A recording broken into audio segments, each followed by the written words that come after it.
Unstoppable 7 finisher के साथ इस मैच को अलविदा कहते हुए नजर आएंगे। बट क्या क्रेव के ये जो बेबी है वो मुश्किलें बढ़ा सकते हैं टीम नियॉन की।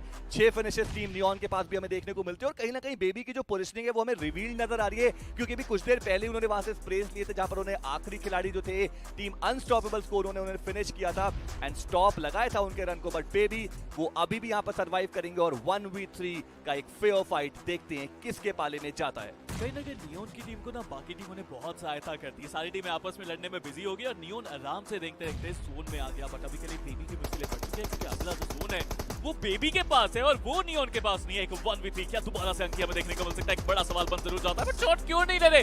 टॉक्सिक कैप्टन को कहीं ना कहीं मेरे ख्याल से वहां पे पिक्सल दिख रहा है, बट शॉट लिया नहीं और नॉक प्लेयर को खत्म होने दिया। Now it's 1v2, it's all about spotting your enemy अंकी। बट प्रॉब्लम ये है कि जोन में दोनों टीमों को जाना है और यहाँ पे एक मजेदार 1v2 देखने को मिल सकता है। बिल्कुल टॉक्सिक के ऊपर वो स्प्रेस देते हुए नजर आ रहे हैं। चलिए फाइनली बेबी को पता चल चुका है कि पोजीशनिंग कहां पर है।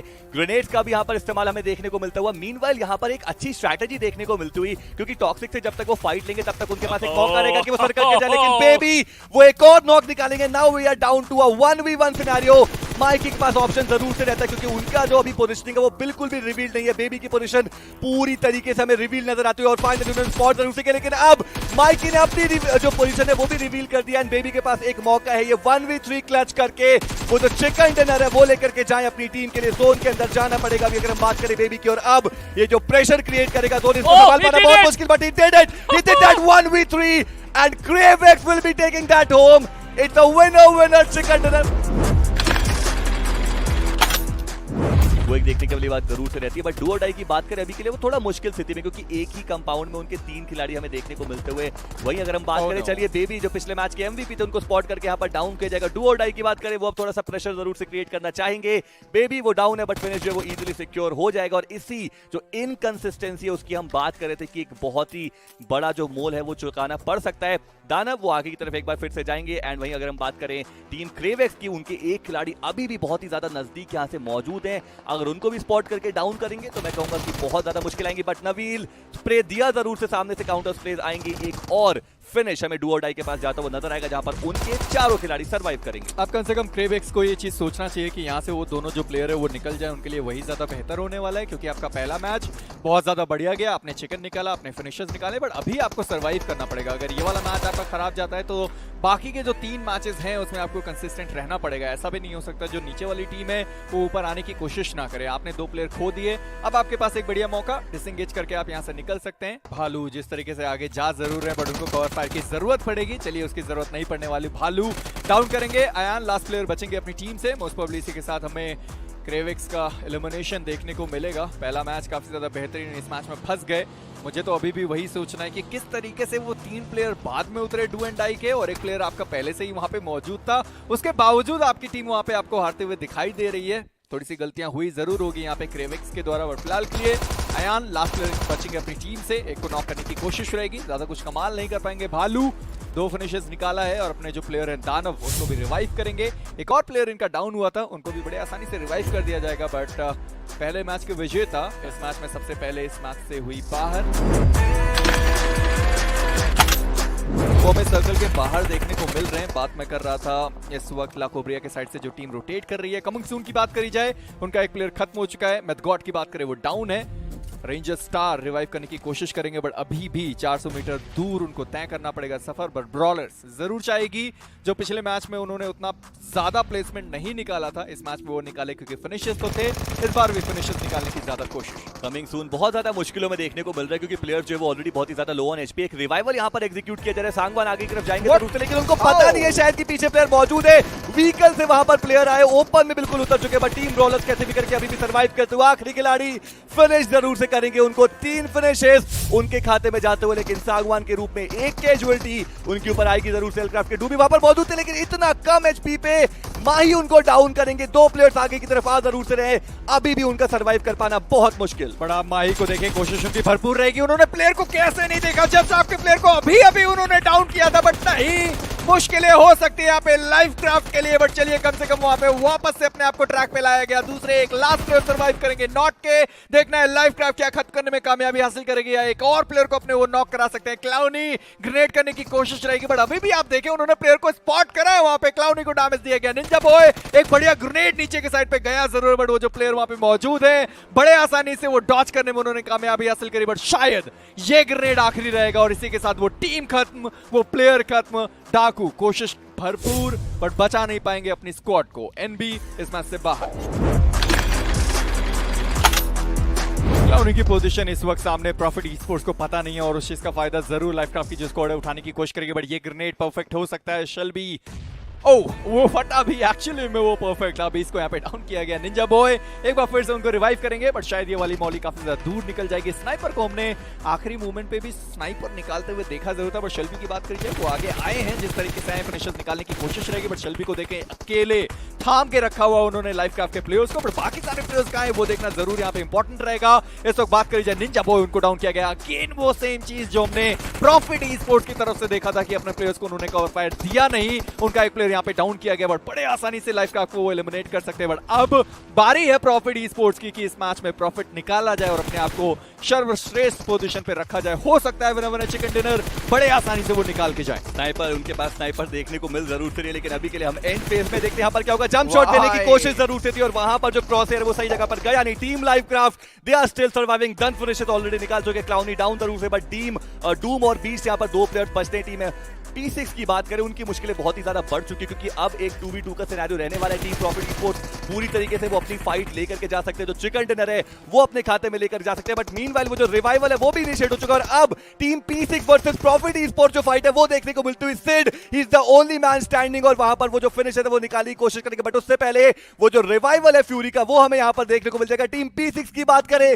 रिवाइवल वहां भी चल रहा है। टीम एयरक्राफ्ट ने अपने प्लेयर्स को रिवाइव कर दिया। नॉक रिवाइव, बट कोई भी जो अब निष्कर्ष है वो हमें देखने को नहीं मिल रहा। बट अगर हम बात करें मैक्स पेन की, वो आगे की तरफ जा जरूर से रहे। एक 3v2v3 का बैटल, देखते हैं किसके पास जाएगा ये चिकन डिनर। P6 की स्क्वाड बड़े आसानी से वहां पे लाइफ क्राफ्ट को एलिमिनेट कर भी वाई अभी जस्ट उन्होंने देखा है, जस्ट सामने से उनको शॉट आया और वो पूरा इलाका वो छोड़ के, पूरा एंगल वो छोड़ के सामने वाली टीम के पास जाने की कोशिश कर रहे थे। पनिश वहां पे किया जाएगा, काफी ज्यादा डैमेज दिया गया है। बट अब देखते हैं कि क्या सामने वाले प्रॉफिट ई-स्पोर्ट्स की स्क्वाड विनर चिकन डिनर निकाल पाएगी या फिर लाइफ क्राफ्ट की स्क्वाड होगी जो विनर चिकन डिनर आपको निकालते हुए दिखाई देगी। 3v3v2 का सिचुएशन चलता हुआ। क्लाउनी उनकी एचपी बहुत ज्यादा कम है, बट बीच एंड डूम दोनों यहाँ पे रश करने की कोशिश करेंगे। बट इसी के साथ एक को डाउन किया गया। बीच डाउन है। डूम की बात करें, एचपी कम है, फ्यूरी को भी वो डाउन करेंगे। सेड लास्ट प्लेयर बचेंगे अपनी टीम से। 1-1 का सिचुएशन यहाँ पे चलता हुआ। बट सेट की बात करी जाए, उनको भी खत्म किया गया डूम के द्वारा और अब 1v2 का यहाँ पे सिचुएशन चलता हो। P6 वो वहां पे इंतजार कर रहे थे और शायद इसी के साथ एक बढ़िया विनर चिकन डिनर हमें देखने को मिलेगा। जी हाँ,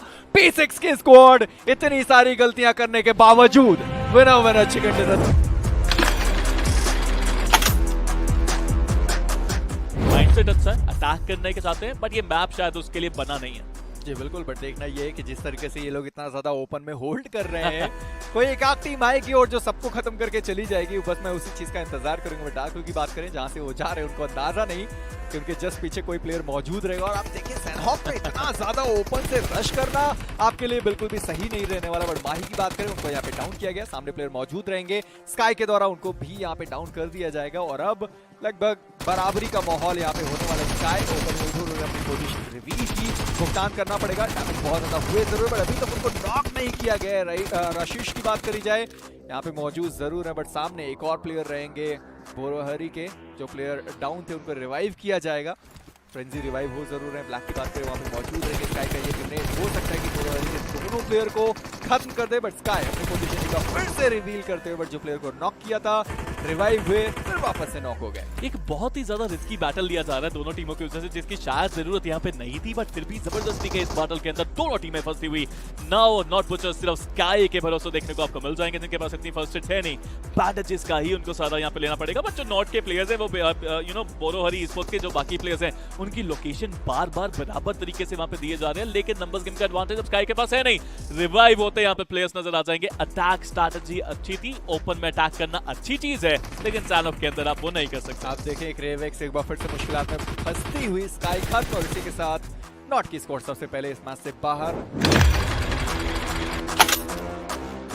आपने मिर्जापुर देखी है क्या वेब सीरीज? मुन्ना भैया तो वहां पे रिट्रीट तो नहीं करते कम से कम। बहुत सारे डायलॉग्स दिमाग में आते हैं, बट अभी के लिए बात करें टीम क्रेव की मुश्किल स्थिति में आएंगे, बट डू और डाई की बात करें, उनके ऊपर एक बढ़िया रिटेलिएशन नॉक यहां पर जरूर से लिया गया है। वापस से इवन हो चुकी है सिचुएशन, एक 3v3 का सिनेरियो हमें देखने को मिलता हुआ। दानव जो कि नॉकड आउट से फिनिश उनको किया जाएगा, और अब वो जो बदला है वो पूरी तरीके से लेने की जो बारी है वो आ चुकी है टीम क्रेवेक्स की।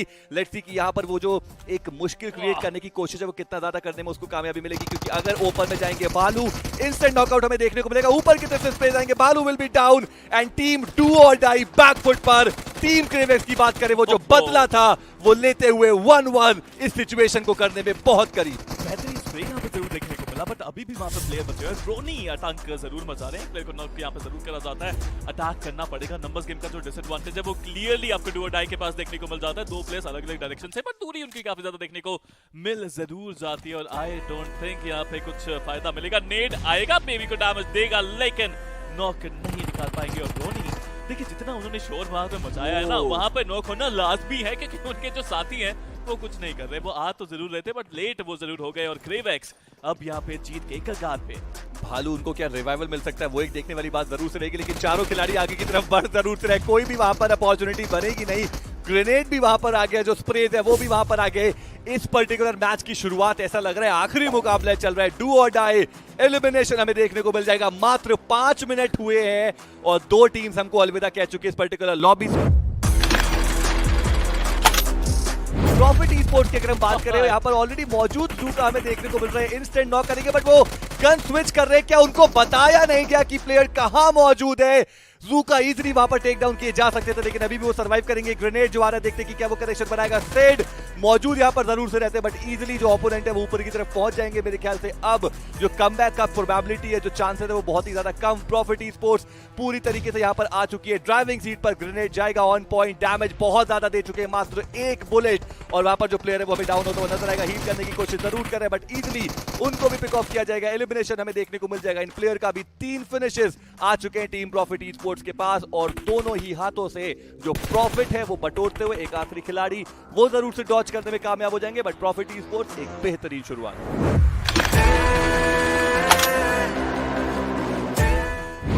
इंतजार करा जा रहा है। आइकॉनिक की अगर बात करें, उनको पहले मेरे ख्याल से अपने आपको हील करना पड़ेगा। नेड उन्होंने कुछ यहाँ पे जरूर करा। स्टार की तरफ से भी यहाँ पे आपको एक अच्छा नेड देखने को मिलेगा, जो कनेक्शन अभी के लिए तो ढूंढ नहीं पाएगा। दोनों के यहाँ पे एम्प्टी नेड्स देखने को जरूर मिले, बट पहला नॉक इंपॉर्टेंट वो निकलेगा नाइट टूब के द्वारा, बट स्ट्रेट अवे डार्क की तरफ से एक शानदार कवर। रिटेलिएशन फायर में नाइट टूब को भी नॉक करा जाता है। देखिए, अगर अभी हम बात करें जोन की, तो पूरी तरीके से टीम ब्रॉलर्स को फेवर करता हुआ नजर आ रहा है। कुछ खास मुश्किलें उनके लिए होंगी नहीं, लेकिन अभी भी रिडेम्पशन क्रू का वो जो एक खिलाड़ी बचा है वो इस गेम को पलट सकता है, वो इस गेम को बदल सकता है। हमने कल के दिन पे भी देखा था जब टीम केरला ई स्पोर्ट्स के उस एक खिलाड़ी ने पूरा गेम बदला था, और यहाँ पर एक्सॉमिक मौका उनके पास रहेगा। बिल्कुल स्पॉट किया गया, वहां पर डाउन कर सकते हैं, लेकिन स्प्रेज मिस किए गए। डार्क वो पीछे से कवर फायर देते हुए नजर आएंगे, और अब शायद कुछ खास ना कर पाए। बिल्कुल एलिमिनेशन हमें देखने को मिल जाएगा टीम रिडेम्पशन का भी, और अब एक 2v1। इनफैक्ट वो आखिरी प्लेयर बचेंगे, एलिमिनेट करेंगे team brawlers. They are showing their supremacy. They'll be taking that winner chicken dinner. Team not butchers की बात करें, मात्र 2 खिलाड़ी यहां पर सर्वाइव करेंगे, और सामने 4 खिलाड़ियों का खतरा। क्या उन्होंने व्हीकल का आवाज नहीं सुना? वो आगे जाकर के वहां पर प्रेस देने की कोशिश कर रहे थे। पीछे की तरफ आएंगे जरूर से गोकुल, वो आगे जाएंगे, लेकिन अकेले शायद उनको वेट करना चाहिए। लेकिन स्पॉट करके वो डाउन करेंगे स्काई को, बट उनके ऊपर भी कुछ जो स्प्रेज है वो आएंगे। गोकुल अभी भी सर्वाइव करेंगे, और अब ऊपर मात्र एक खिलाड़ी बचेगा। नॉट बुचर्स की बात करें, पूरी तरीके से बैकफुट पर अभी के लिए। अगर हम बात करें रगुल की, वो ऊपर की तरफ जाएंगे जरूर से। एक 1v4, लेट्स सी यहां पर क्या होने वाला है। स्काई वो कुछ और करने की कोशिश कर जरूरत है, बट चलिए कम से कम उनको पोजीशनिंग पता नहीं थी, अब पता चलेगी। ड्रेक खत्म। नॉट की स्कोर सबसे पहले इस मैच में बाहर। 4 फिनिशेस आपको टीएम की स्क्वाड के पास देखने को मिलेगा, बट डाउन किए गए, लास्ट वे बचेंगे आइकॉनिक।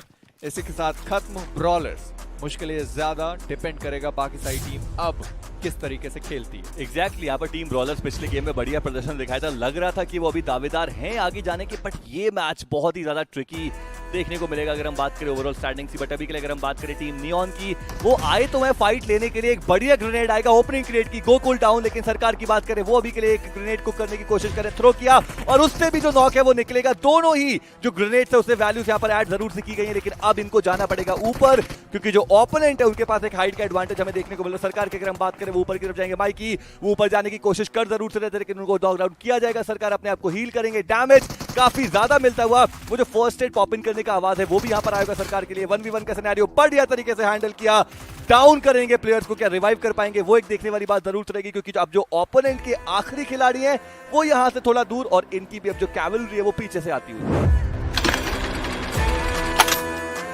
एंड यहाँ पर अनस्टॉपेबल्स की बात करें वो भी स्प्रेस देते हुए नजर आएंगे, बट बात करें यहाँ पर वो उनको मेरे ख्याल से स्पॉट किया गया है, बट बढ़िया स्प्रेस दिए जाएंगे। टीम लेविटेड अपना एक खिलाड़ी यहाँ पर गवाएंगे जरूर से। जोन बिल्कुल ऐसा लग रहा है सेंट्रल एरिया में हमें देखने को मिलता है, जहां पर अभी के लिए टीम अनस्टॉपेबल मुश्किल में जरूर से आ सकती है, बट मीनवाइल अगर हम बात करें टीम लेविटेड की, उनको यहाँ पर डाउन किया जाएगा। जो प्लेयर रिवाइव देने के लिए आते हैं उनको भी डाउन किया जाएगा। Team redemption crew bounce back करते हुए और अब पूरी तरीके से जो फाइट है वो अपने फेवर में लेकर के जा चुके हैं, आगे की तरफ बढ़ते हुए जरूर से नजर आ रहे हैं। टूथलेस नूब हीलिंग्स उनको लगानी पड़ेगी, बट मीनवाइल अगर हम बात करें टीम अनबीटेबल्स की, फीनिक्स व्हीकल लेकर के एक बहुत स्ट्रांग पोजीशन पर आ चुके हैं। टीम अनस्टॉपेबल की अगर बात करी जाए तो आपको वो ऊपर दिखाई देंगे, फेनिक्स वहां पे मौजूद रहेंगे, बट देखना ये है कि चिकन डिनर क्या उनके खाते में आएगा या फिर नहीं, क्योंकि वो जोन के बाहर आ चुके हैं, जोन के एज पे मौजूद हैं।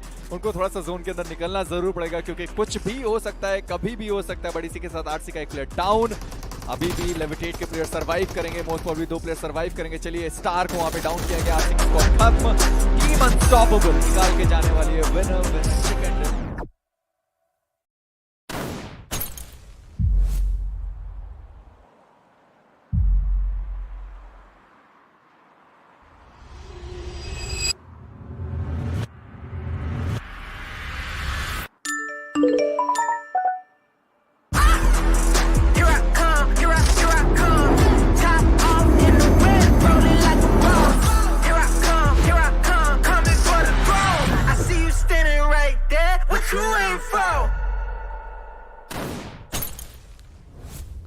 The weather report of Hyderabad says it's about to rain today, and as always in the Battlegrounds, we are in here for some amazing action, some raining finishes coming all your way. Welcome, ladies and gentlemen. You are watching the Battleground Mobile India Open Challenge as we finally come to the beginning of our final day of round number 2. Joining along with me is going to be Arka today, and well, it's a journey that's going to be coming to an end for a lot of teams, and only 64 from here onwards move ahead.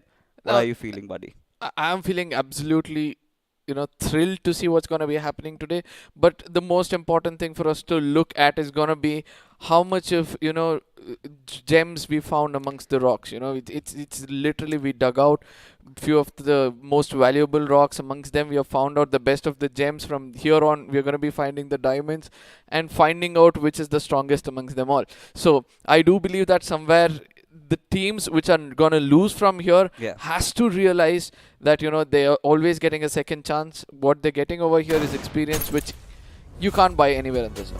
Oh, you certainly can't, right? As ladies and gentlemen, let's take a look at the format. You've been watching this for quite some time. Of course, we've had the round number 1, out of which, we had 512 teams coming in, and just 256 teams made the cut. And this is where, from here onwards, it's going to be 1/4 of the lobby entirely being sliced off to just 64 teams, where they're going to be participating against each other. And from where onwards, you've got 32 just making it along to round number 4, where we do have the invited teams apparently are also joining the fray, as well as all these teams are going to be battling it out into the BMPS, where we do have 24 teams heading along, which is going to be spanning over a span of 3 weeks, Arka, out of which only the top 16 make it to the grand finals. I mean, until the grand finals, we're going to be, dishing out people. We're going to be making sure that there are more and more teams will be proving themselves every step they take on the battlefield. Now, we all know that, you know, the intensity is gonna become a double or triple as the days go by. But we also have to understand as to why this happens and how this happens. As we look at the points table, this is the main reason why intensity has to increase, because everybody tries to understand that the placement points rewarded for the winner chicken dinner, you know, is 15 points, and from then on it's going to decrease from 2nd to the 12th positions, you know, respectively as 12, 10, 8, 6, 4, 3, 2, 1. Now, the reason why I said it's going to intensify is everybody are understanding that the 1 point is rewarded for finish point, which is the most crucial thing for any team, you know, in case they're stepping up pretty much close to another team. Of course, you've got to get those finishes, you've got to get those position points, you've got to maintain a perfect balance. But where do you do that, ladies and gentlemen, as we head into the schedule for the evening? It is going to be again Erangel where we start our journey, and of course it's going to come down to Erangel where we end it all, the match number 5. In between, we do have 2 matches of Miramar and a very, very unusual, a very, very awkward map of Sanhok that completely turns the table around, right? It's been the tail-to-tail story every single time. We come in and we've got 2 teams that sort of dominate the first 2 games and few teams, right? And then suddenly you head into Sanhok and it all changes, right? It's the place where the tables are flipped, and the other teams that were somewhere languishing at the bottom of the table, they start picking up the pace, which is exactly what happened yesterday as well. See, that it's all textbook basics which we keep speaking about, how one specific map can boost the confidence of so many other teams. Let's not forget that there are few teams who camouflage themselves, look as if they're not playing well or probably gaining some average points throughout the maps, and suddenly out of nowhere, you know, steal the show with just one good game. And I'm speaking about Brawlers in the case of yesterday. You know, the way they performed so well throughout the day. I never thought that, you know, they'll be the team which will be on the top, and we're going to be speaking more about them. The first game, the second game, slowly it starts to intensify, where the third game was a game changer for so many other teams, but still they were able to maintain it because they stuck to the basics. So that is what I was meaning to say. Yeah, of course, you know, you've got to stick to the basics. It's the old textbook stuff, like you mentioned, right? Do not try anything hanky-panky. Do not try, you know, just to go around the map, try to form severe flags. But ladies and gentlemen, here we have the matchup for you guys. A few of the renowned teams have joined the fray again. It's going to be Elite Squad, Bonnex official that we have seen. In fact, Kalia Esports is also one of those teams that we did get to witness during round number 1. And Toxic or what? Again, this is one of those teams, like we said, you know, a sister squad for Team Jungly that we had seen played before. But today, this time, well, this Jungly squad, this Toxic or what squad, what do they have to offer? Because in round number 1, we saw them, they were kind of a little bit under the weather. They were not at the best of their game. They merely just scraped their way into round number 2. But this is where it all stops, right? This is where you've got to realize that you need to have some consistent games going for yourselves. And to do that, you need to have a really good start in Erangel. Somewhere I feel that, you know, they would have learned from their mistakes, because that's going to be the key for success to any team right now. Learn from your mistakes, make sure that you don't repeat it, and in case you're trying to, you come to a situation where you have to default make a mistake, try to, you know, think out of the box, come out over there, try to show to everybody that sometimes thinking out of the box can give you something more finish points, probably less than placement points, but still is going to put some points on the board. Oh, indeed it will, right? But we've seen a few teams also trying to get themselves into that zone and then go for a few shenanigans here and there, and eventually trying to contest for all those finishes, and they just get whacked away from the server. And that is something that these teams need to know and make their decisions accordingly, right? It has to be a perfect balance. That's something that we've been harping about. We might sound like a broken record, but it is what it is, ladies and gentlemen, because if you're just going in for finishes, something like Team Ballistics did, right? If you remember in round number 2, they started off with a banger, got a chicken dinner, but then onwards we saw them getting those finishes, but that was just about it, right? After that, they sort of started to fizzle out up to the point that they started getting eliminated early on. I do not know if they've still made the cut though. Could have potentially, because they had a few good finishes and good points going into their name. But this is where I would like to bring the conversation down to teams like Team Walkouts, who have maintained that perfect balance, and a lot of other teams, you know, especially teams like P6 that was quite dominating yesterday. That's what I said. From round one, if you have a mindset that, you know, I am going to do well, no matter which round it is, I'm going to go from the get-go, dominate the lobby, make sure that I have enough number of finish points and placement points. That is the kind of mindset, you know, which is going to keep your hopes held high. And moreover, you know, you said that we might sound like a broken record, but sometimes that is, you know, music to ears for those who understands the basic of the game. Now we're going to be jumping to the first map of the day, ladies and gentlemen, and this time I know that, you know, the round 2 final day is going to bring us a lot of thunderstorm, just like how my co-caster had explained. Oh yes, it is of course going to be raining a lot of finishes here and there, you know, spattered in blood all across the greenlands of Erangel. As the flight path trajectory here, we have got it from Siverny towards Primorsk from the western side, as a few of the teams are already taking the plunge. Everybody just heading off to their own designated drops locations that they have decided. But this is where the fun comes in, right? This is where we do not know if there are going to be any drop collisions. Burnix officials, they're going to be heading towards Zaki.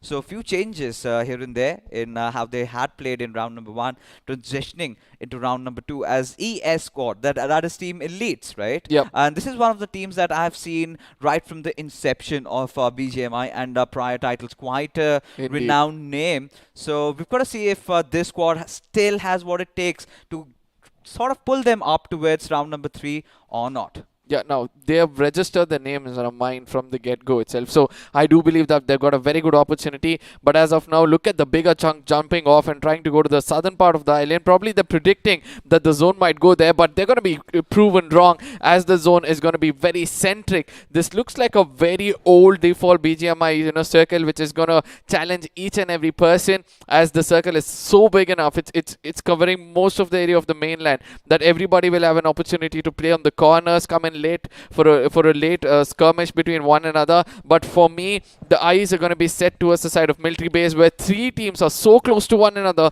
and we can expect some early skirmish and some early finishes taken by each of these teams. Oh, for sure, that's going to happen, right? Because this is what happens when you sort of enter into an unknown lobby.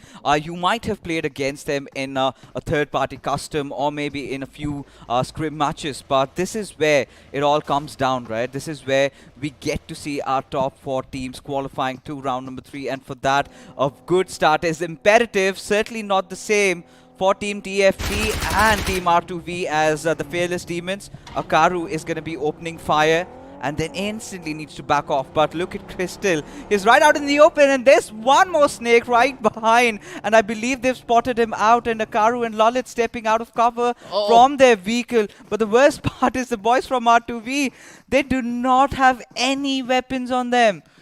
You know, this is when the slithering snake can actually, you know, could have come in and attack. But I really love the patience coming in from the other side. They know this is an unwanted fight, not necessary for him to get through, and that's gonna be dope, you know, doing most of his work. I really like, you know, what he's played over there. Even though the dress is too radiant, you know, it could have been visible if not for those brown grasses over there. We have been speaking about how crucial that is. But at the beginning, we can see that ES Godwin will be the first person to pick that first finish for the squad, as Elite Squad has started off in style. Yeah, Minimal Esports not to a really good start, as ES, they are going to be opening things up, have almost drawn, or rather drawn, the first blood, in fact.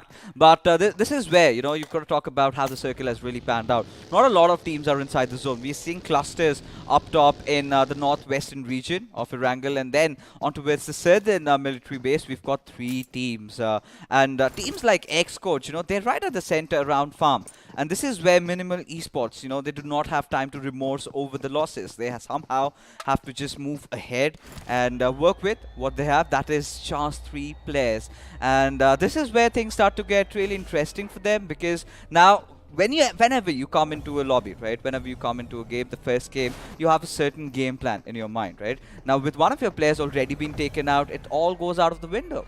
See, there's no time to mourn, basically. So you have to be very careful.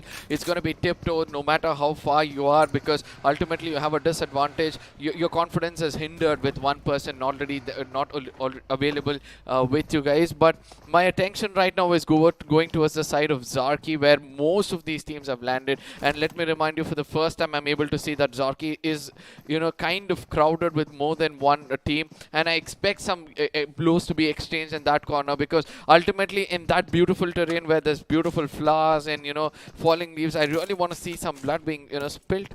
Oh, we would love to. We would definitely love to see that happen. But you know, it's been a while, right? We've last witnessed a circle around Zaki. But this is where, you know, it all comes down to the fact that are the players of R2V can really battle it out against Burnix Official. Now, Burnix Official has been one of those teams that we did witness in round number 1.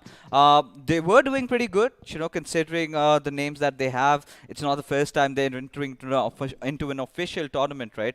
We've seen them even before, and this is where expectation sort of rises from their side. And in round number 1 they were good, but I certainly know they can do a lot more better than this. So this is where they've got to prove their mettle. Let's see what they can offer, or rather put on the table. Now, there's another team which I'd like to speak about over here. That's going to be HS6 Esports. We did see them perform better in the previous time. They have maintained their consistency to an extent, you know, where they can come in together, play a fight. They never want to take a fight alone. And every time they've done that, you know, they have lost 1 or 2 players every single time they went in for a head-on battle where they were on a disadvantage, probably because of the height, probably because of, you know, man disadvantage. But I just hope that they realize their mistakes, and right now they're going to stick together and try to play as a team rather than playing alone. Now, Deadly Epic is one of the other teams which have come over here to military towards the side of military base, and they look to be a little confident over here with what they're getting. The farming could be the most crucial thing in this phase of the game, because ultimately when there is not much skirmish in the beginning of the game, we can expect it to get very, very intense. We can expect it to get you know, very, very chaotic in circles to come, and that is when all your resources will come in use. Yeah, of course. I mean, for now, you know, teams down below in the military base, they're going to have a little bit of a trouble. But talking about trouble, R2V, they're in a whole world of it, right? Stuck in such a bad place with nowhere to run. Crystal, look at that. He's been prone right from the very start of the game. Hasn't really moved an inch. But Crystal, I believe, has taken a couple of bullets at his direction as Akuma. He's just prone in right now. The Fearless Demons do not want to let the players of R2V get away as Crystal. He's going to be... Oh, it's just raining bullets at his direction. And there you go. Finally meeting his makers, gets knocked down as Shivi is going to do that job, as now the Fearless Demons, they've lost a player of their own, right? Now this is where they need to get the rest back up, because R2V, they sort of have recuperated, they sort of congregated, they've sort of rejoined, and now they also want to fight. And this is where the big question arises, right? How much are they willing to sort of go in? How much of a commitment can we expect from their side? And seems like a lot of it, though. Yeah, and R2V on the other side, you know, they're not even bothered about going and picking up their, you know, a friend who's down on his knees. Now, we have understood from the beginning that it's important for you to, you know, make sure that you go and get your teammates rest as soon as possible, because a man disadvantage can do a lot of damage for the team. Now, I do understand Crystal on the other side was taunting the opponents, you know, trying to burn their resources, trying to check out how much he can, you know, frustrate them, you know, before getting knocked out. He did do a good job according to me, but Fearless Demons, you know, they held on to their gut and they were able to somehow you know, put him down on his knees. Now the revival does successfully come in. Shivi doesn't have a view of actually where the friend came from, but a good smoke is going to cover up the visual. Now the big question for me is going to be this: do you like to toss a you know, a smoke right in front of a place where it's hard cover? Probably toss it somewhere, you know, which gives you a little bit of an opening. Obviously there's not going to be shots which is going to be put on you when there's a hard cover in front of you, right? You know, again, just to be extra careful, right? They've got to do that, and you never know, a different angle can be created. As Lalit, he's going to get that knock on Crystal yet again.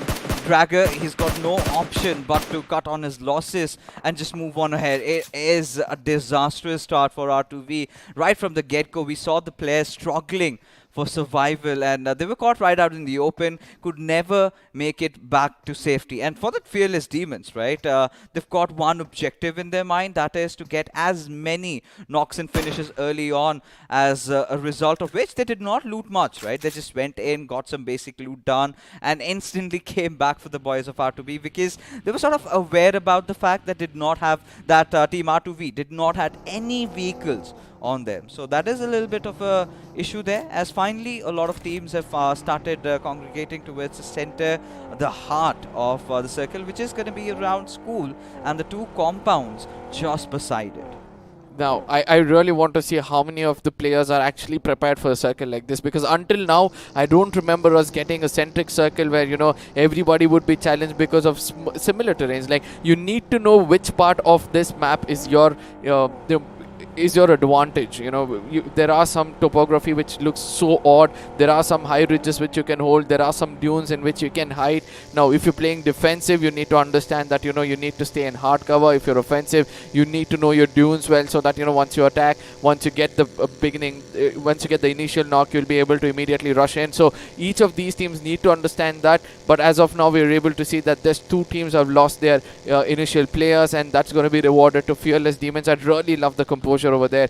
They did not let go of that fight until, you know, that finish was confirmed, and I really want to stick on and see how many of these teams will be able to do that, because one finish, that one valuable point, can actually take you to the next round. Oh yes, and well, I mean, I do not want to be spilling the beans out here, Arka, but that has been the case in a couple of rounds where teams have missed out on qualifying to round number 3 just on that 1 point. But it's all going to come down to later. It's all going to come down to the final game of Erangel, as we do have the players of Team Xcode just hovering around the Potato Hills, making sure a little bit of a vantage point has been given to them.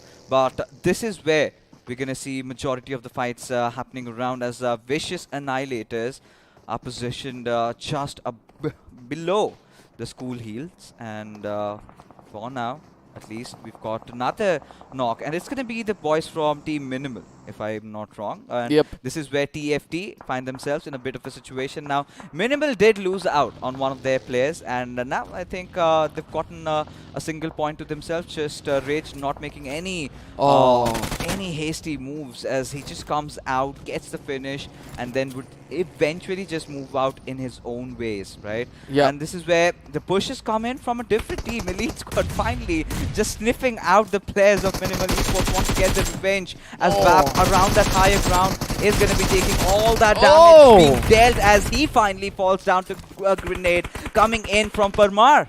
I mean, I feel this was an unnecessary fight, which Minimum did over there. It was not necessary for him to push. Rather, he should have stayed up, allowed his teammates to get a little more closer. But ultimately, Elite Squad actually knew how to execute this perfectly.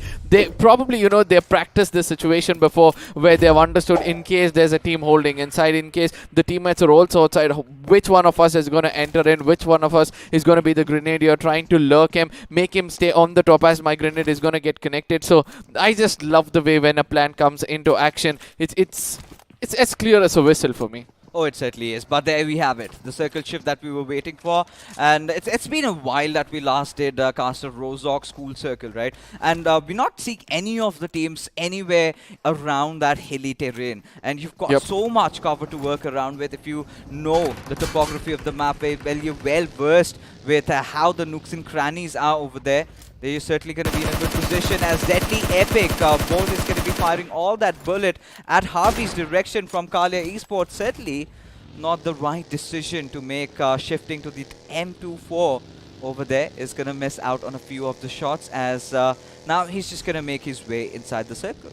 And I think that was a wise decision, but he needs to understand that, it's kind of a late rotation coming in from their side, as the circle is going to start to shrink right now. But we can see there's going to be a vehicle finish also coming in from the side of Rex. It looks like this Rex this team is also looking forward to get as many finish points as possible, because they're prioritizing the zone. And when it comes to Rozok and School Zone, we always have seen that, prioritizing the zone, trying to get some hard cover as quickly as possible, has always rewarded teams with finish points, if not placement points, because ultimately once the circle comes out in the open, you'll have to jump out, and that is when you're going to meet some crosshairs. Now, on the other side, we're able to see that Vicious Annihilators are having a taste of their own medicine, as Lone Ranger has got taken down by someone far away. Probably it was the side of Team GH, who have a very good scope from the apartments, probably, or probably it's the rotation clashes which we keep speaking about. But I really like the location which, they're holding right now. Oh yeah, I certainly do. And this is going to be some hot property right at the apartments, right? The real estate prices are definitely going to rise up as Team Deadly Epic. They've managed to get that one knock, but can they get the finish is the big question. The moment they step out of cover, that is where one of their players might just get taken down, as they still want to fight it out though, as Bolt from the back trying to provide the cover fire, as H2OP has been taken down over here by the boys up ahead, as Freddy Gaming, he's going to do something about it, right? Not at the best of HPs, needs to heal himself up, as the players of HS6, they're just going to be marching inside the compound. Now, this is what I like about HS6. They exactly know from which angle to, rush in. They exactly know how to, take a fight against an enemy who's already down on his knees, or probably who's weak compared to them when it comes to manpower. Now, they are not going in for a rest. That is kind of a bit of a shocker for me. Probably there's another player who's gone in closer. Soldier on the other side does the damage against Gaming. Now, gives an opportunity for a finish point over there, which he does secure. Now, HS6 seems to be a little stronger when it comes to this fight. They need to understand one more thing, staying away from the windows, which is the most crucial thing, which are doing it right. But Deadly's on the other side, that was their mistake. They were trying to be pretty much close to the window and try to attack in blank, and that is when they got taken down. So HS6 doing things right, and Deadly gonna be learning from their mistakes. Oh yeah, they certainly will be at this point, but Deadly, a little bit of an overextension over there, had to be punished, losing out on Freddy Gaming. That was not really called for, was it? But this little circle shift out here, it's going to completely change the mechanics, as Team Elite Squad, they're going to be the first ones ramming into that squad house we do have at the Tiberi Center, and they're going to be challenged by yet another team, and about which we're going to know in a little wee while, as Deadly and HS6 sort of stuck in a really bad situation, as yet we have a fight coming in. Miramar gets taken down by Omega, who gets threaded off by Denny, as Elite Squad just capitalizing on the situation, will be getting the better out over here, as they've managed to accrue 6 finishes to their names, and I'm pretty sure the revivals are also going to come in. And the kind of resources which they're going to get, which they're going to be rewarded for being so aggressive. And I really love the way they're sticking together, maintaining equal distances. They know from the beginning, let's not experiment and see how we can play. Let's not let a lurker go forward, or probably assaulter to move around alone. They're sticking together, which I love the most by any team in the initial game. Because in case something goes wrong, you'll have a teammate to hold your back up, but ultimately if you're lurking around alone and you get finished off, that's going to hinder your performance, that's going to hinder your confidence, and that is not what you want in the beginning of the day itself. Now, day 4 is one of the most crucial days for most of these teams, as we all know. It's the top 4 teams of this group who's going to be getting selected into the next round. The things are going to get much more tighter, as we are able to see. It's going to be Vicious versus the side of Burnex. Burnex Million seems to be standing there. We know that Burnex is also one of those teams who are pretty much capable of taking a 1v2 easily when their assaulter is in the right spot. Now, Burnex official have spread themselves perfectly in the map of Rozok. Let's see whether they'll be able to execute the right kind of throwables, the right initiation for knock, and then a push to finish the squad out. Burnex, a team that has already lost out on one of those players. Millen just taking that third-party cover, not really revealing a majority of his body out to the opponents, and is just waiting for the Vicious Annihilators to make the first move, right? And there goes a nade being tossed over by a long ranger. Is it going to make its mark? No is going to be the answer. But I really like this positioning from the players of Vicious Annihilators, right? They're just playing around that little slope that they have to work with. They are around the edges of the circle, and once the circle sort of shifts away, they're gonna have a good escape route, and to escape without any casualty is what their initial intention is gonna be all along, as well, the boys from Team Deadly, they're stuck in a really bad position, just have that little bit of a dip to play around with, but the moment the players of God's Hall, they lob a grenade at their direction, well, they are basically done for. I would agree on this point, but also they need to watch out for their backs, as we can see that Team X is also behind them. They can also come in and be a third party, or probably take away some finishes from the side of Deadly. Deadly's, the HPs are too low. Look at that grenade connecting. I mean, there were 2 grenades who just fell in over there and actually did the damage. Civil is going to be the first person to get exploded. Bolt is going to be following him and giving 2 finishes for the gods. The third one again is going to be landed at the right pockets, and due to which, they're going to be rewarded with one more finish point. Everything done right over there, and everything done wrong by Deadly will have to, make sure that they don't do it yet again, or else probably the Dunes is going to be the end of them. Oh yeah, indeed, it has already sparked the end of them as the players just get annihilated from the lobby over there. Deadly Apex taking an exit as Burnix official finally getting a few knocks to work around with.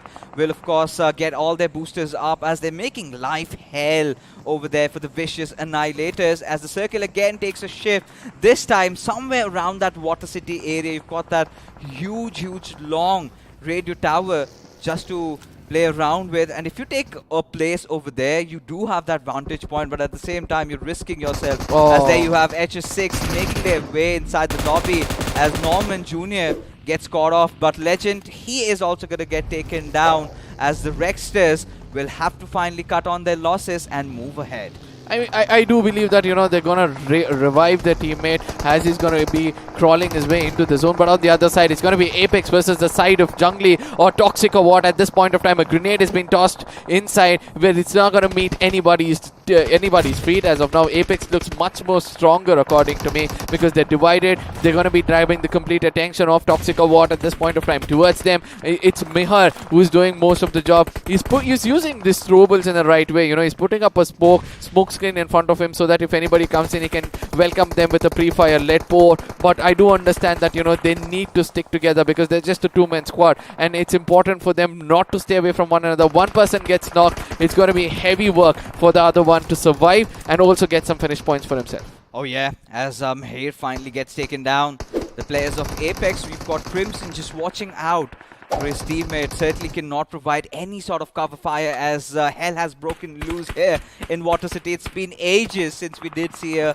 Water City circle, and it is here right now for you, ladies and gentlemen, as Terror, he's gonna toss up a grenade anytime soon, and it is gonna do some decent amount of damage to the players of Toxic or what if they are sort of careless. But take a look at Lalit, just around the waters, has that perfect cover to play around with. But the question is, how long can he survive for his team? 14 teams playing around over here with 42 people alive, with the 5th zone about to shrink in, or the 6th zone about to be forming up, and that is something which we have to look at. And Resters also getting taken out with just 2 finishers in the name.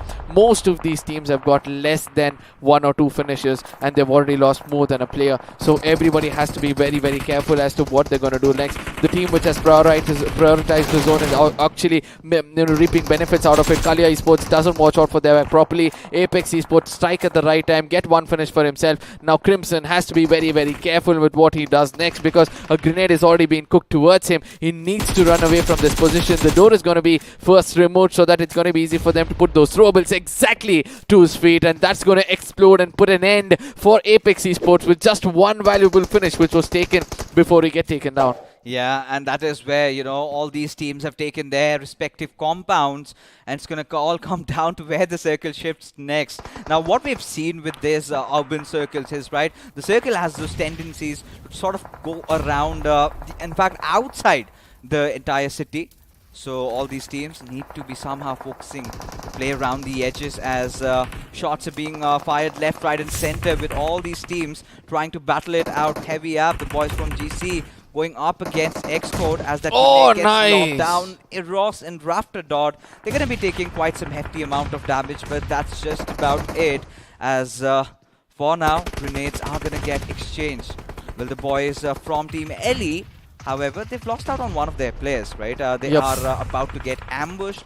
Let's see what fate awaits these lads. But they are the only team to already cross two-digit marker when it comes to elite squad. 11 finishes what they've raked up so far, and it looks like everything seems to be falling in place for them as they're going to be raking up a little more. Team Glacier on the other side, they've got one player down on his knees. They're going to look out to revive him at this point of time, but a good cover smoke it is also pretty much required. When an urban circle like this is going to be forming up, it's going to give some looks and corners or some pixels where you're going to get taken down very, very easily. Now BBs are holding the center of the circle. I'm so sorry. GC are the team holding the center of the circle. HS6 does the mistake, gets eliminated by God's Hall, which we can get to know that the God's Hall are still in the play, where we thought that they were the team which was also getting slaughtered somewhere in between. They've lost a player early on. They've lost another one right now who's down on his feet. That's going to be Folk. these teams need to be very careful with what's going to happen next with the zone. With 6th circle already forming in, we still have 31 players inside, and this shows how intense this game can get. Yeah, of course. I mean, take a look at Elite Squad, right? They're already sitting at 11 finishes to their name and have potentially a really good spot, you know, just away from the pack, not engaging themselves unnecessarily in any fights. Now, they saw an opportunity over there with the players of Oh, nice! being caught in a really dicey situation. A nade goes in from Jod, takes down not just one, but 2 players. As now Team GH, there is a whole world of trouble with Helgot, barely with a sliver of HP, finally falls down as Elite Squad. They get yet another squad.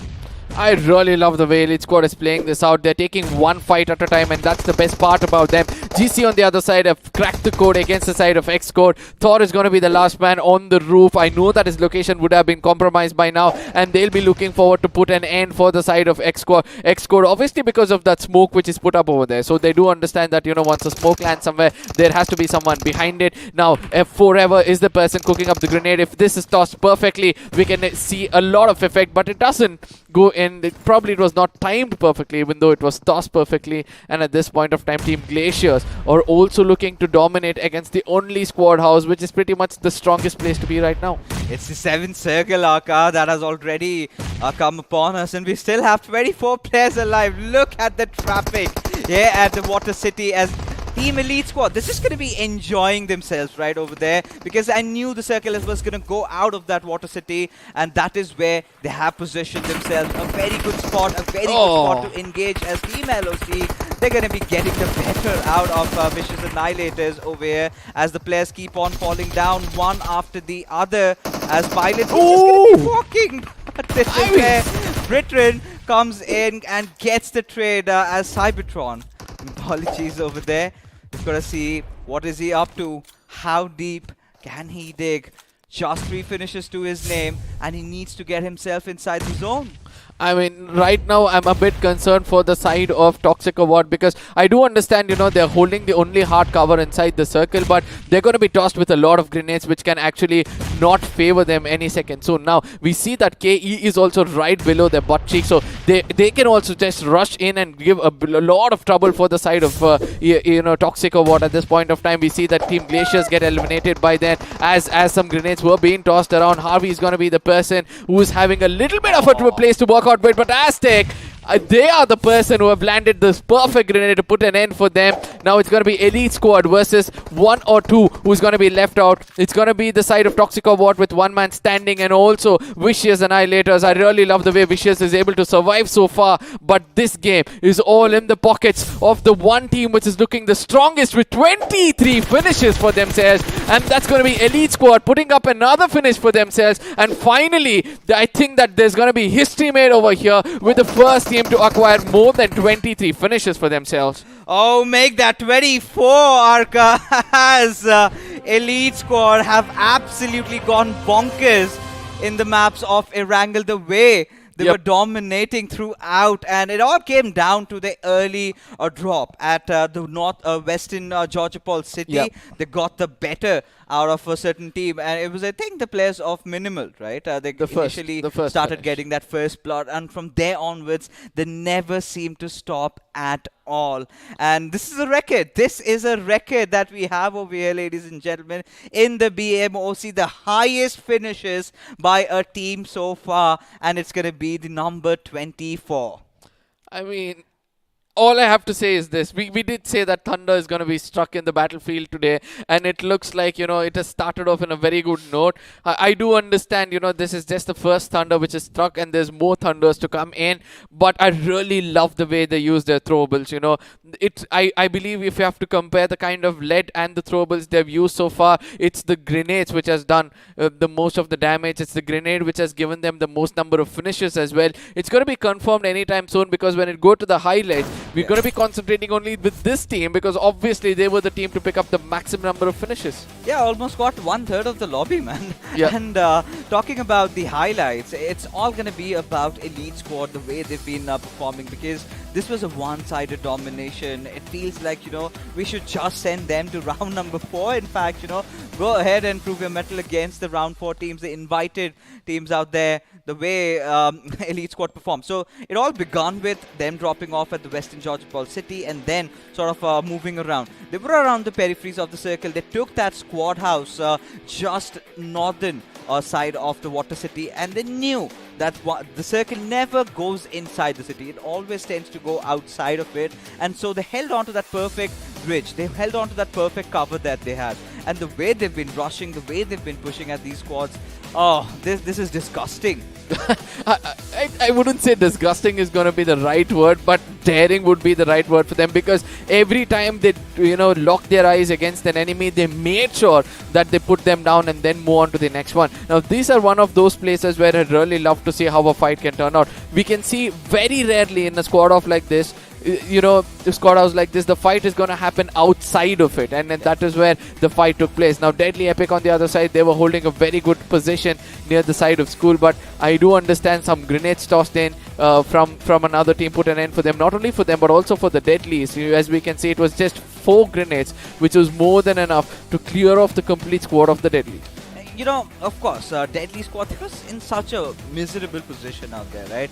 I do not know why they would opt for it. It was just about them, searching for a good location to stay alive, and eventually dug their own graves over there, because I knew the moment I saw them, there were teams above, there were teams over the hills. The nades were inevitable, and that was exactly what happened, right? What I really loved about Elite Squad was how they were playing like a well-oiled unit, right? Every single time you have the players, they know where to position themselves, which covers to take, when to make those flanks, and towards the very end they intended to go for a ban finish. That did not happen eventually, but this is where it all got chaotic, right? It was absolute pandemonium. Teams were just going after each other. It was shots being fired left, right and center. It was a nade barrage on the players of Toxic or what, and I'm rather startled to see them still alive till the very end.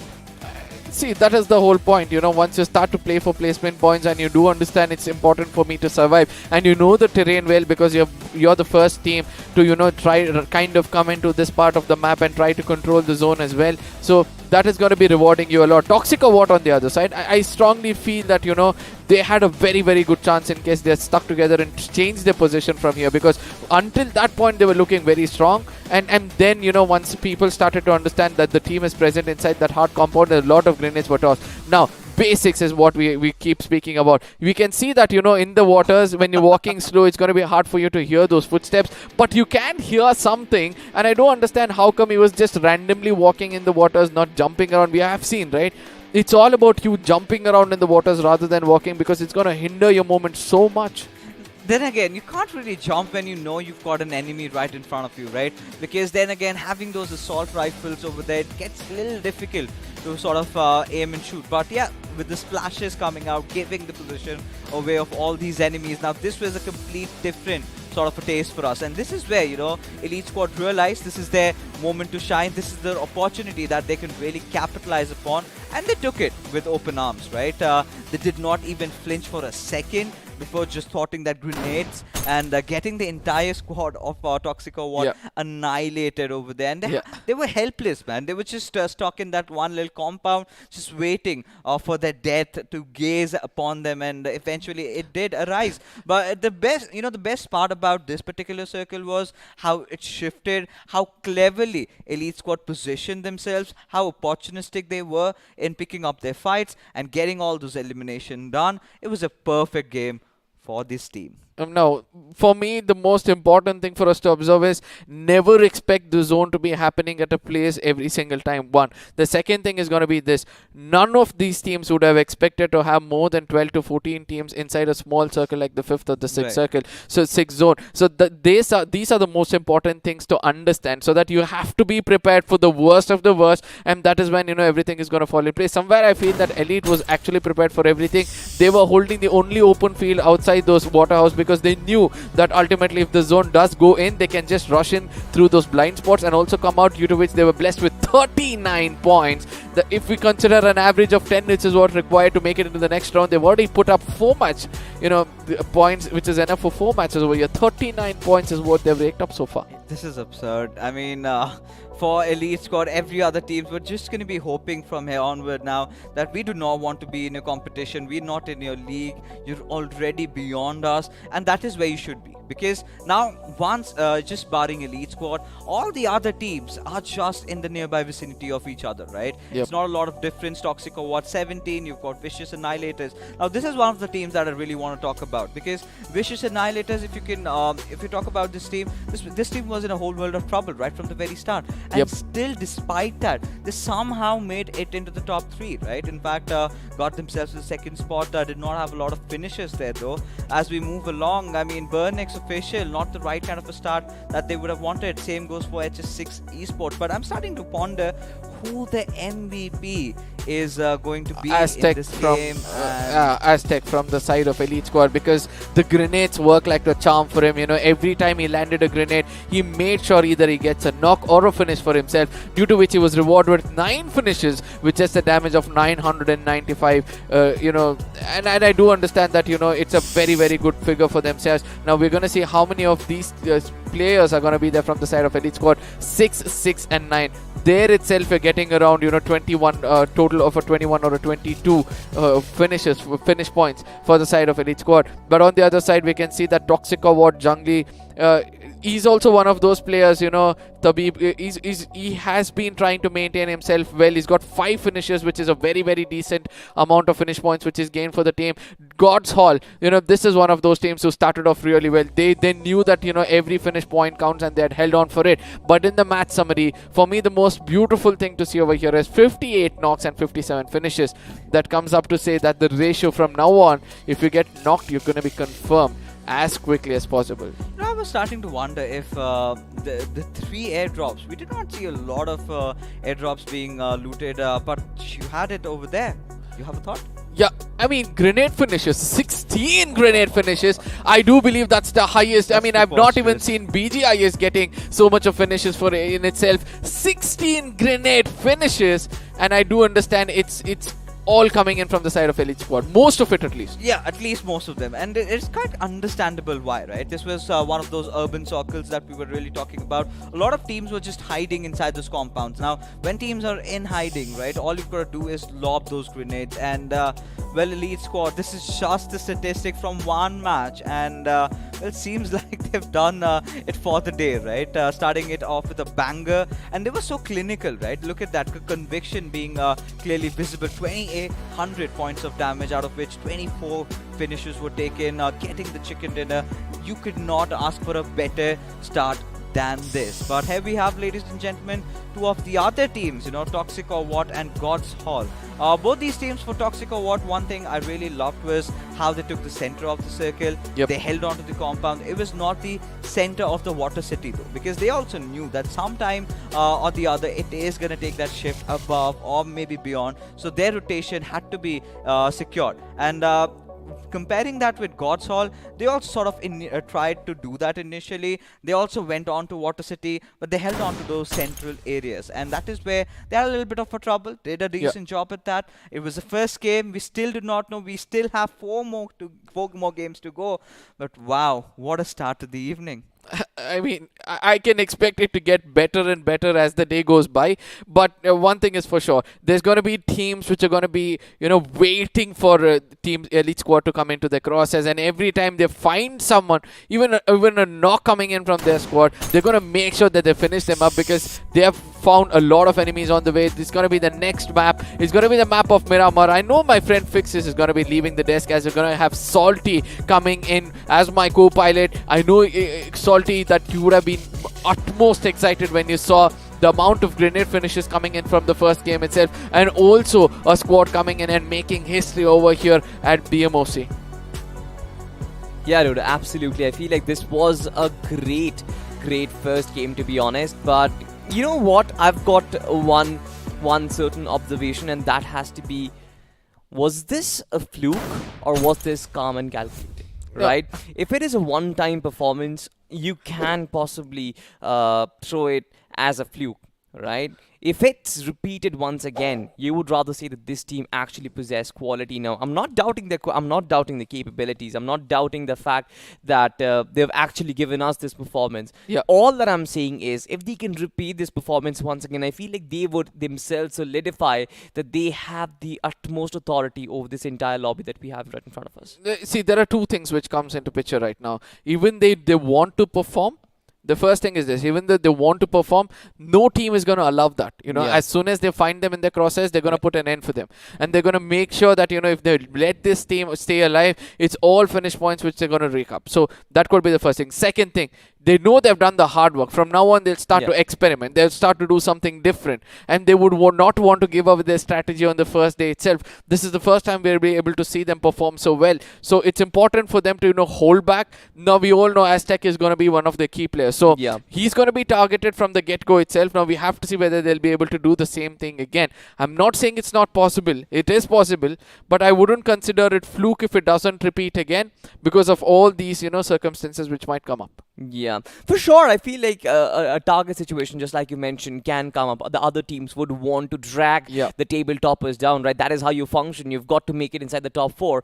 But considering the fact that we've just seen one team dominate the table so far, we still have 3 more Yeah. slots left. I feel like the rest of the teams, it's not yet those desperate times for them as of now. It's not yet do or die for them and go finish off the Team Elite squad right off the get-go. And also the fact that these lobbies, they haven't really played together before. The fact that these teams are unknown, they're coming in new. It's very difficult to actually target, to potentially drop into their location and try and take that early 4v4 fight. I feel like if that situation has to occur, it has to be in a mid-rotation fight. You find Elite squad right in between their rotation, you take them down instantly. Now, there's one more question which just arises in my mind. You know, if it was Erangel, the story is different, because your throwable projectile can reach a distance.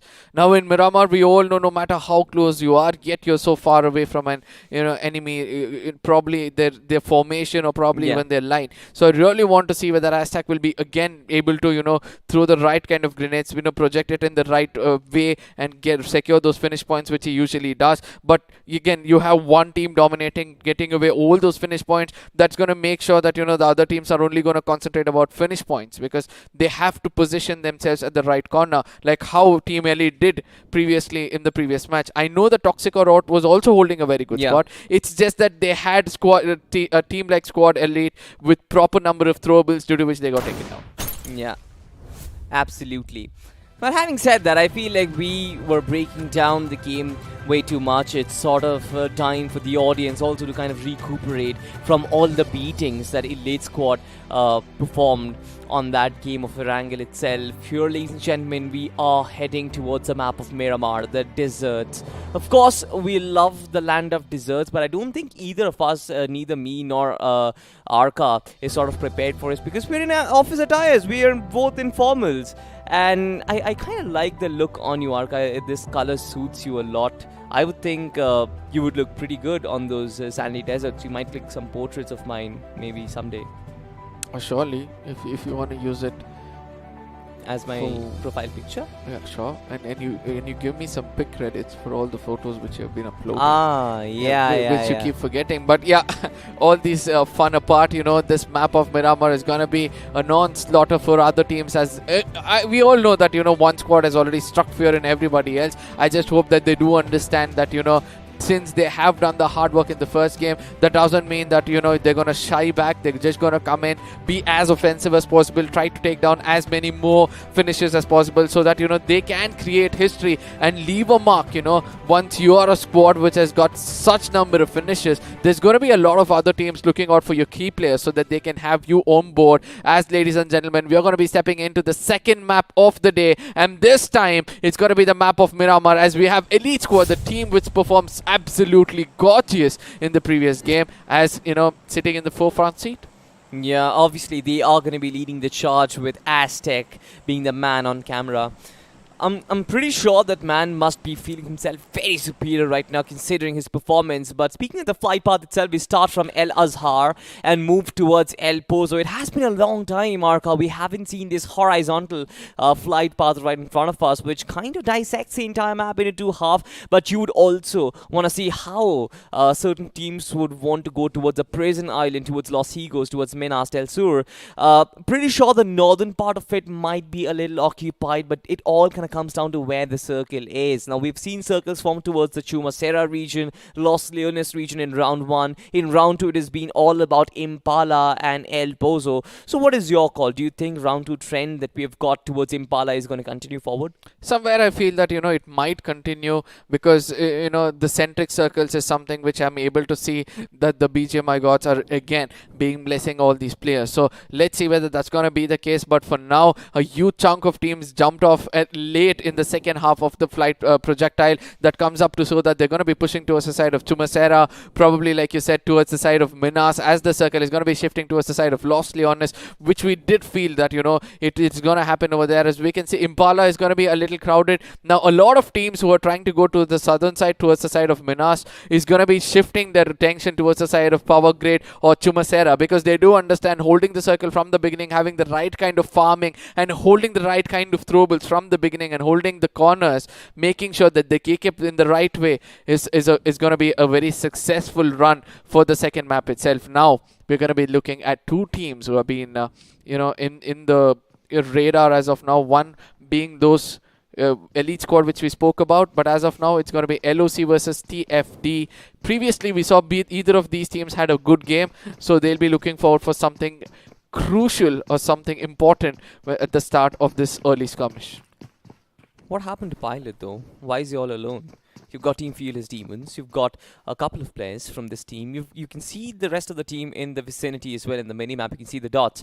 But Pilot is all by himself, which certainly shouldn't really be the case. Now, if this is a 1v1 and if Pilot gets taken down right off the get-go, not really an ideal start for Team LOC official.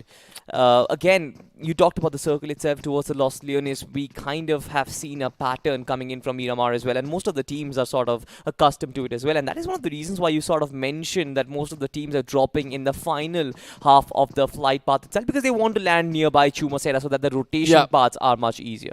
Now with the full map coming on our screens, we'll get to know how crowded the western part, the southern western part of the map actually is. Now LOC officials have to be pretty much careful with what they're going to do next. As you correctly pointed out, there's one man all alone, and that is why Team Fearless Demons are actually grouping up against him. They want to rush in and make sure that they get this easy finish point, which is lying right in front of them. But they shouldn't be too overconfident, because they need to realize that the man Pilot also has got a level 2 helmet or decent level 1 to work around with. He's got a Thompson, which is pretty much a strong gun when it comes to a close range battle. He's got a VSS for himself as well, so he knows exactly what he's doing. I do believe that he's acquired a ump also at this point of time, and with such kind of deadly guns in his hand, I do believe that Team Fearless Demons have to have a little bit of fear in their heart just to be extra cautionate.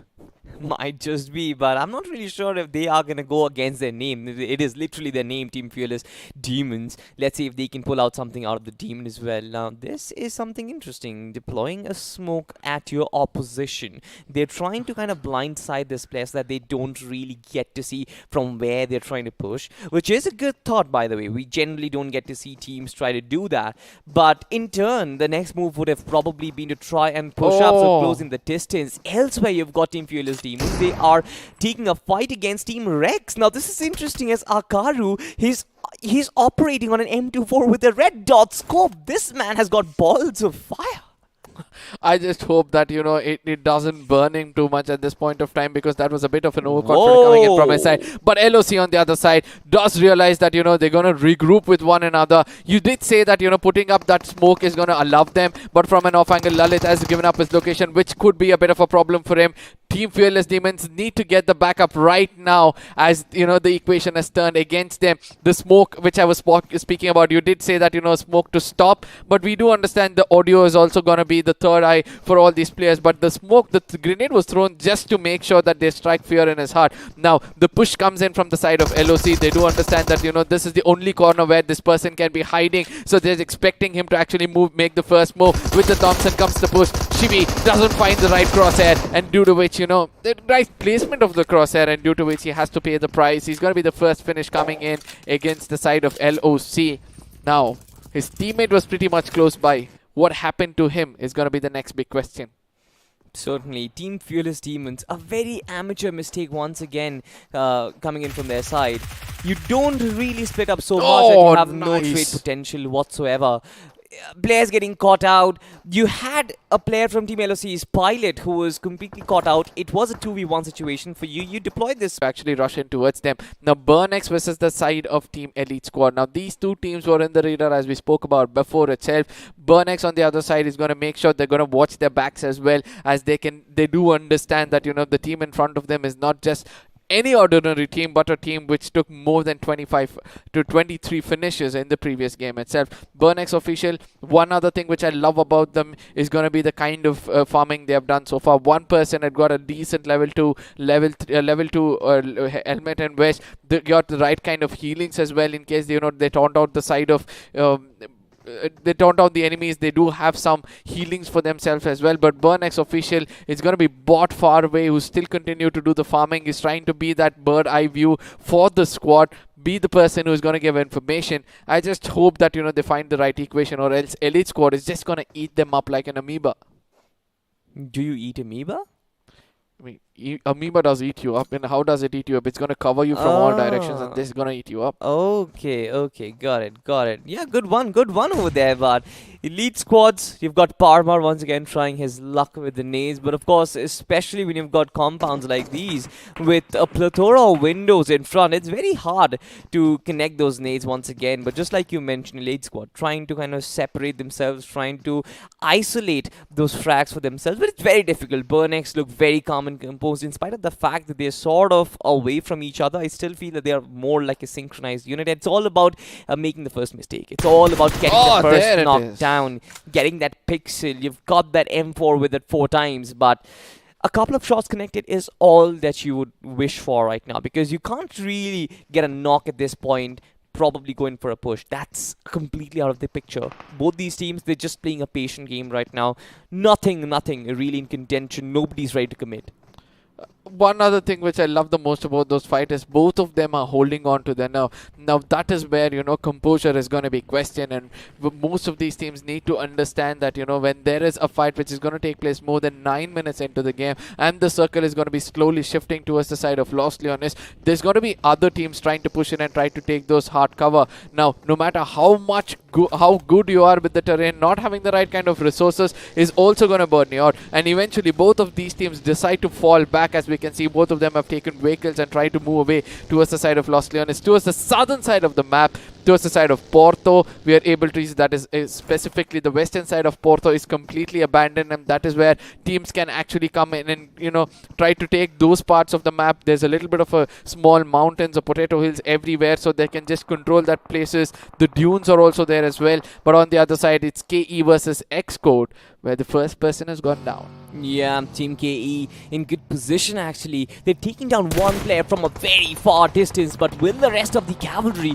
push up to try and finish him? That is going to be the question. Now, Team I believe Xcode, they've got some sort of vantage point, and Pride is actually pushing in without any sort of cover. He's got this small ridge for himself. Good use of the vehicle right there to cover majority of the distance, but the rest has to be done on foot. Is he good enough? And infantry, that is going to be the question. Nades being lobbed in. He's got support from his backup as well, but you can see Harvey is quite far behind Team Kala Esports. They're just not prepared in terms of utility in taking this fight up against Xcode, who just look to be a much more synchronized outfit right now.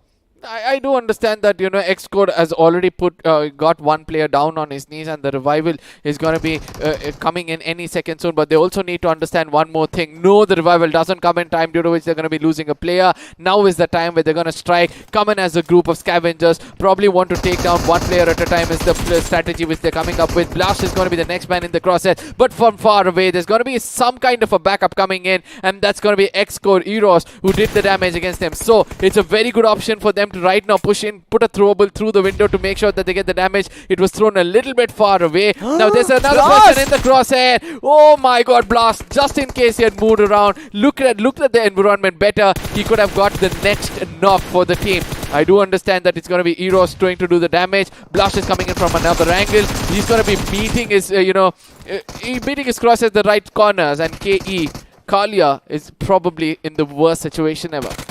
Probably Terror being down, his finish has been confirmed as well. Team Xcode trying to maneuver, trying to invade the compound where there is nobody from Kalia who has any sort of access to it. Have a look at this. One player right in the behind, one player right outside the compound itself. They've got no control over it. Absolute zero sense of control. Where Team Xcode, they've already made their moves. They've already got themselves those two finishes, and Blast is looking for another one. Another finish confirmed. Team Xcode just chunking away, just biting away, chewing away from Kala Esports and their HP and their manpower. This is not the kind of fight that Kala wanted to engage in, but this is it. Not really prepared to go for this fight. They kind of tried to be a little over ambitious, and that is what you pay the price for. We have been speaking about this, right? Do not take a fight more than its necessity, you know. Do not waste your time and energy against the team when you know that things are not going to work out. If your Salter is, probably coming in his highest form, if he says that he's pretty much confident he's going to go for a push, just give him the right kind of support. Erangel just support him and then go in. That is going to be the best way for you to support your team. But as of now, the circle is still going to shift towards the side of Lost Leonis. We can expect all these teams to kind of form up, get their hard covers in every look and corner of Lost Leonis right now. But I really want to see whether the northern part of Lost Leonis, where there's not much of hard cover, where there's a lot of open field, which team is going to rely on that corner, trying to hold themselves as much as possible, as now Deadly Epic is going to pick up some easy finishes, which is going to be lying around here and there.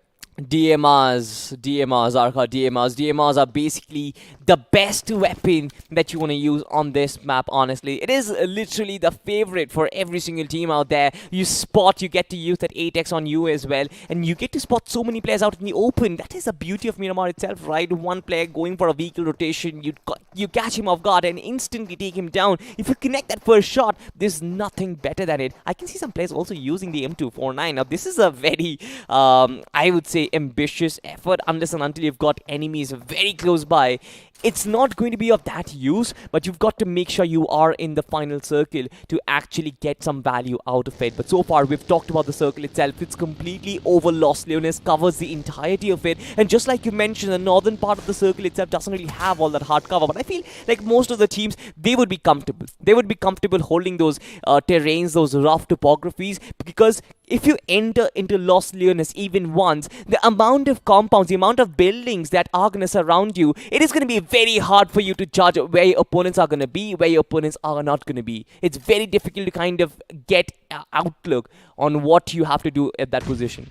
Now, the most important thing for us to watch out right now is going to be the love story between Elite Squad and BurnX, where the third party is going to coming in. The third person in this love story coming in is going to be the blue zone itself. That is going to be trying to push these two to come out of their comfort zone, try to take this fight with close to one another. And we can see that Elite Squad is actually boosting up. Probably they are the squad to look out for. They're actually wanting to get more and more of, the side of BurnX to actually come and do some mistakes. But BurnX, the composure which they are holding, the way they want to just hold back and stay and do whatever they want, is something good to see. Now, this blue zone, let's see whether it's going to eat up Elite Squad, whether it's going to be eating up BurnX, where Elite Squad has got a very good opportunity to get away from this fight, make sure they get control of the circle, gatekeep, and then try to take down BurnX. But rather, they're pretty adamant over here. Denny could be giving the opening which is required for the side of Elite Squad, as the grenade is going to be tossed in. It goes closer but doesn't find the right corner, due to which, BurnX is going to be surviving a few more seconds to tell a very different story. Oh my god, these two teams in Picardo, what are they doing? They're like Tom and Jerry, stuck in a rock and a hard place because they've got the circle, chiming HP from their health itself. And this is not a good time for them to keep on taking this fight. They've got to go out of Picardo and enter the circle. The circle once again takes a hard shift towards the eastern part of Los Leones, where there is not a lot of compounds. And this is exactly what we talked about, right?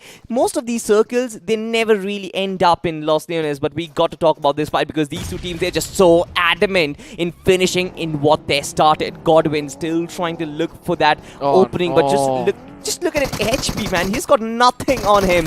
No healing as well, and he gets taken down, completely confirmed. This is a very amateur mistake once again, just trying to force a fight where there is none.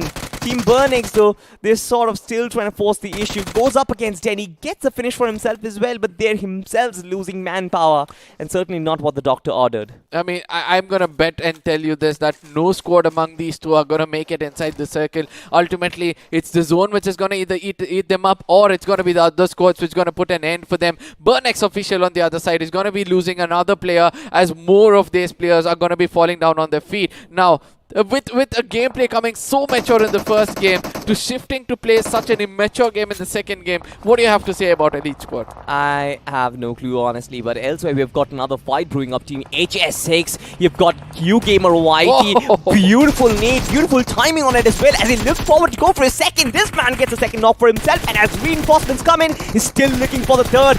Here you have it, Team HS6, they're still going on the offense, a lovely race to go, and here comes a flank, a third knock for this man, as it looks to go for the squad wipe. Players get taken down, but Team LOC, Pilot, does the final nail in the coffin, and Team HS6, brilliant stuff out there.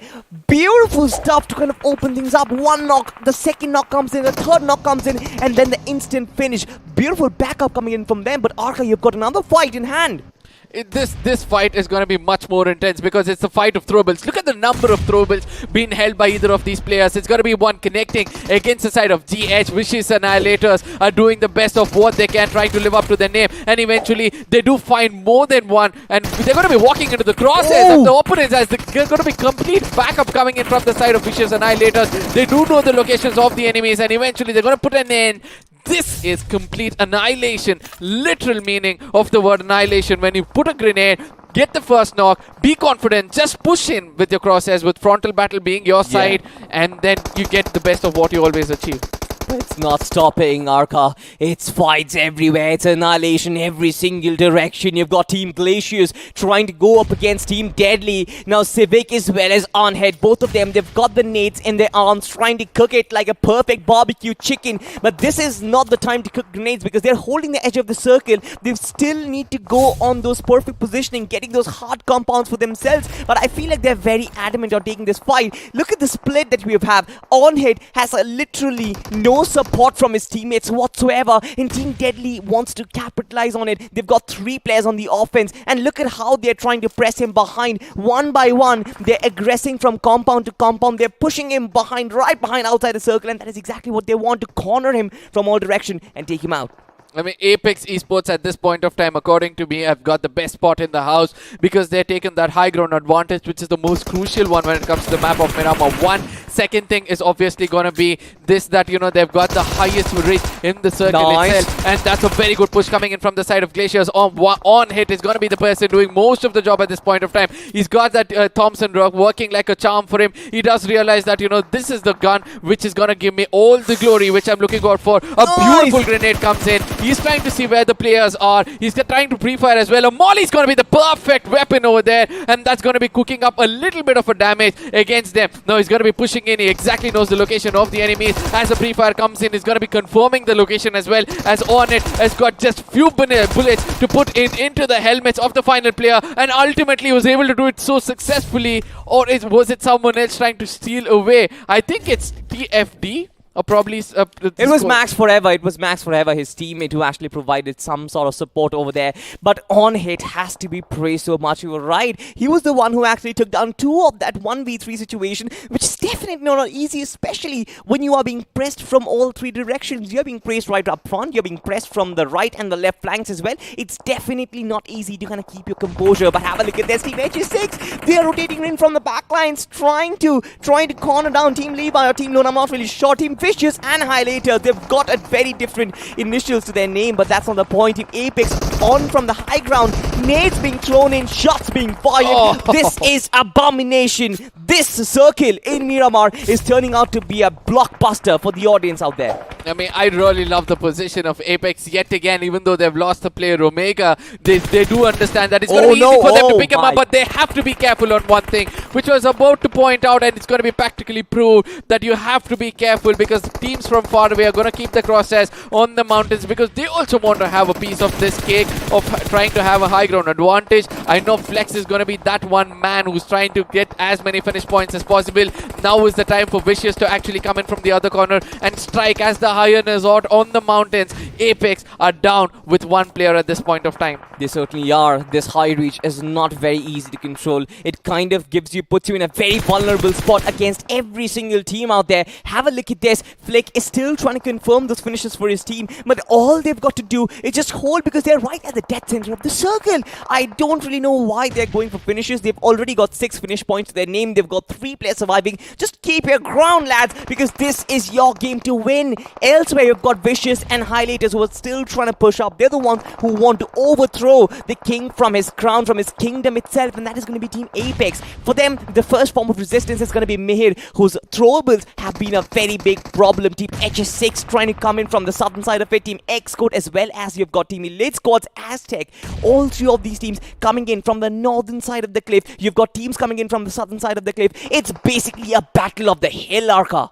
I want to say who is going to be the strongest when it comes to taking a uphill battle. They say that, you know, when you're taking a uphill battle, the war is half lost, and I really want to see which team is going to be proving that wrong. Flix is going to be coming to the corner of the mountain, due to which is going to be paying the price. It's going to be Crimson trying to get an attention towards the side of the only corner where he feels that the threat coming in. That is going to be Vicious. Annihilator's trying to push in from a corner. Mihar has a lot of throwables for himself. Now, that is going to be exhausted as well, so he has to be very, very careful with what's going to be coming in next, as Vicious Annihilators are putting up smoke trail so that they can enter this kingdom and try to dominate and conquer it as well. Now, there's a cover fire coming in from the side of Crimson. I don't know how much more of these lead is going to pour there and, you know, try to exhaust it as well. HS6 is on the other side, trying to hold off a very good corner, as Apex Esports will have to fall back, as Vicious is going to be coming in. Crimson puts up a, you know, molly to try to avoid that. Let's see who's going to be paying the price. It's going to be one person not looking out for all corners. It's going to be the second player right in front of him. I don't know what Apex is doing at this point of time,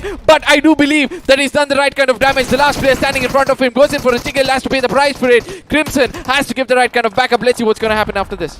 Team Vicious Annihilators, they've got that time for them to go for the revive. This was an absolute abomination. The circle is shrinking. For them, this is very important. Get this man back up and kind of fall back from this fight. It's very, very important to not re-engage. You've got Team Apex, you've got prime control of the situation. Smokes down, vehicles up for cover as well. All they've got to do is to go down range and not engage into this fight any further. So far, you've got so many teams still trying to compete for this high ground. You've got Team Rex as well. This is a different turf, by the way. This is not the same clip that we were talking about. You've got Team Rex on the top of it. Team X-Code still trying to make it work. You've got Team, I believe it is Toxic Awards, Tabahi, who is still trying to enter the circle. You've got Team R2V as well in the background. So all of these teams just holding their ground when the circle hits. All of them are going to make a move, and that is where all the blood is going to be spilled so far. On hit, being on point with their shots right now, trying to chip in a few finishes from the side of Team R2V. It's not going to be easy so far because teams are just trying to buy time.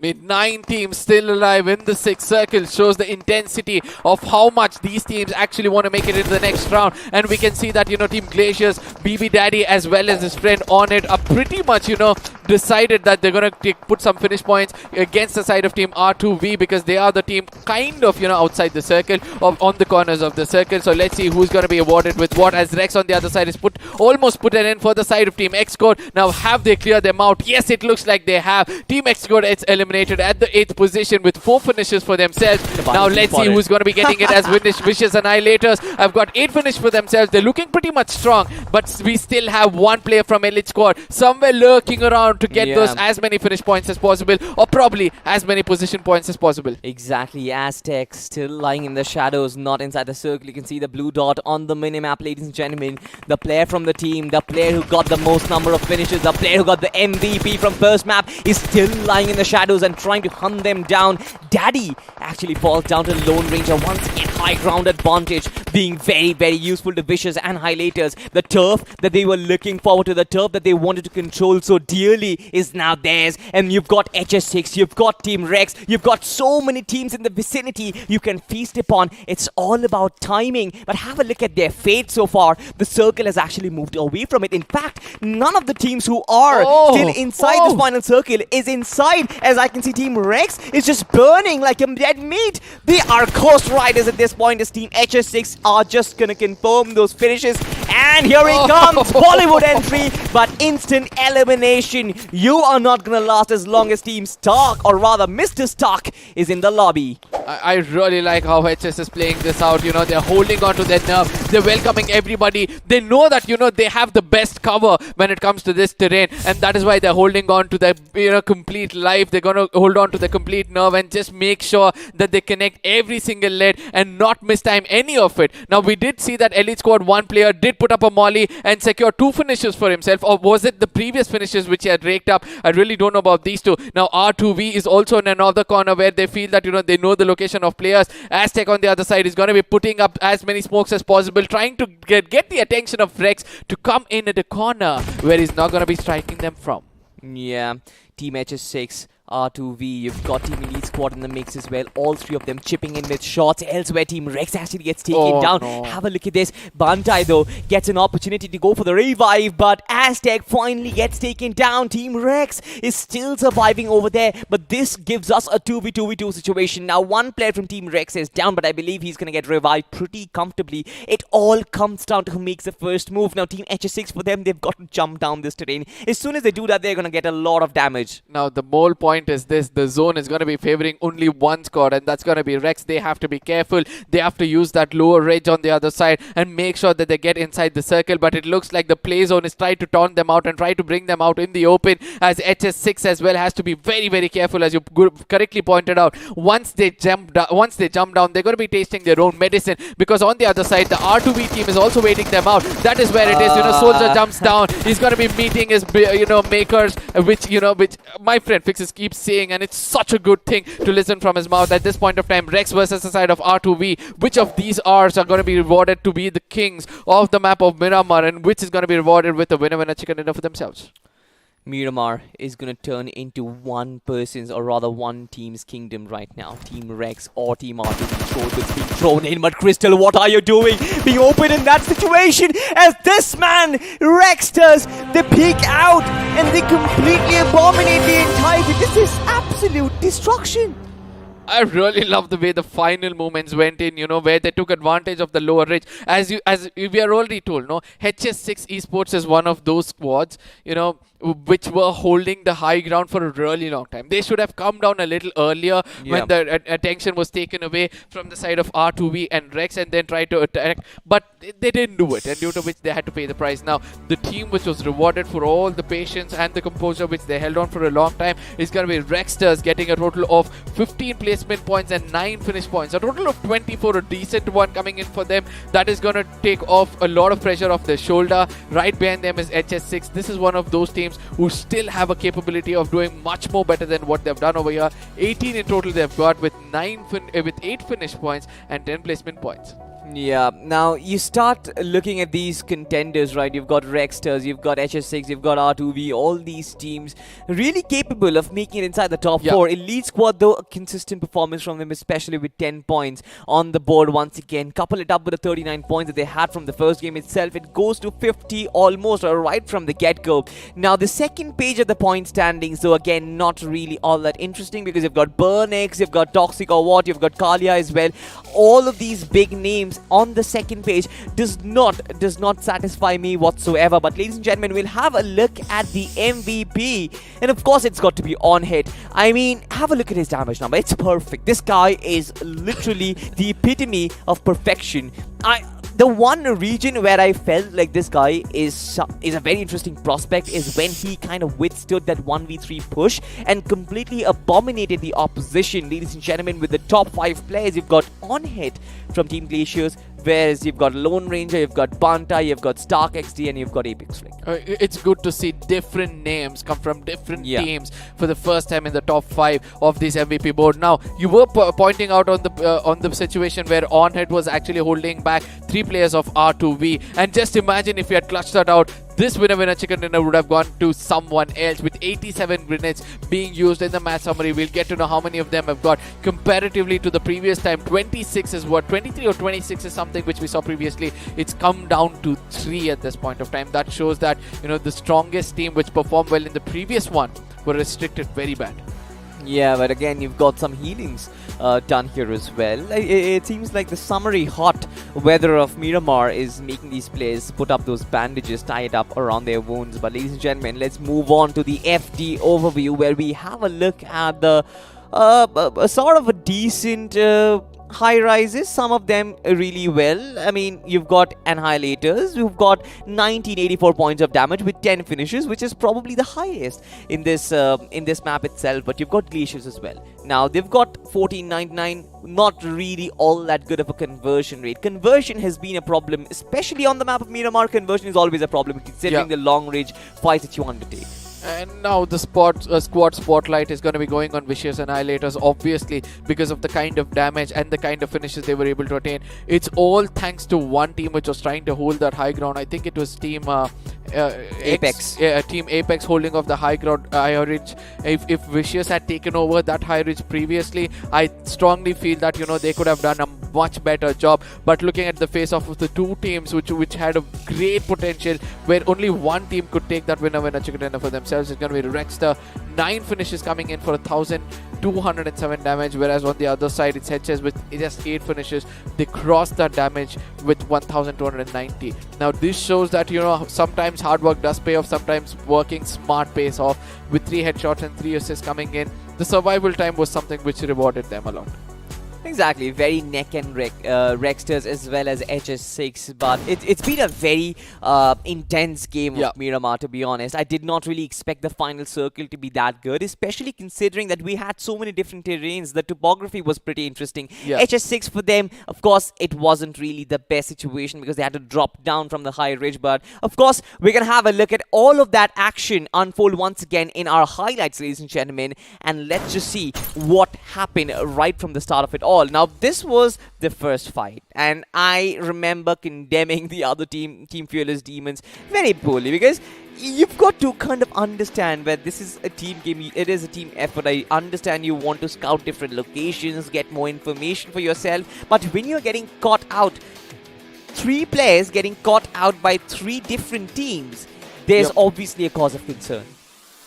I do understand that, you know, sometimes you need to understand the situation, analyze the situation better rather than understanding, and know when to strike when the iron is out. Otherwise, it's going to forge itself into a sword, and that's going to come back right at you. Now, you have been speaking about several teams who have done a lot of mistakes in this game. Would you like to point out any specific team, you know, which actually did not, you know, stick to the basics of the textbooks and had to suffer a lot of loss?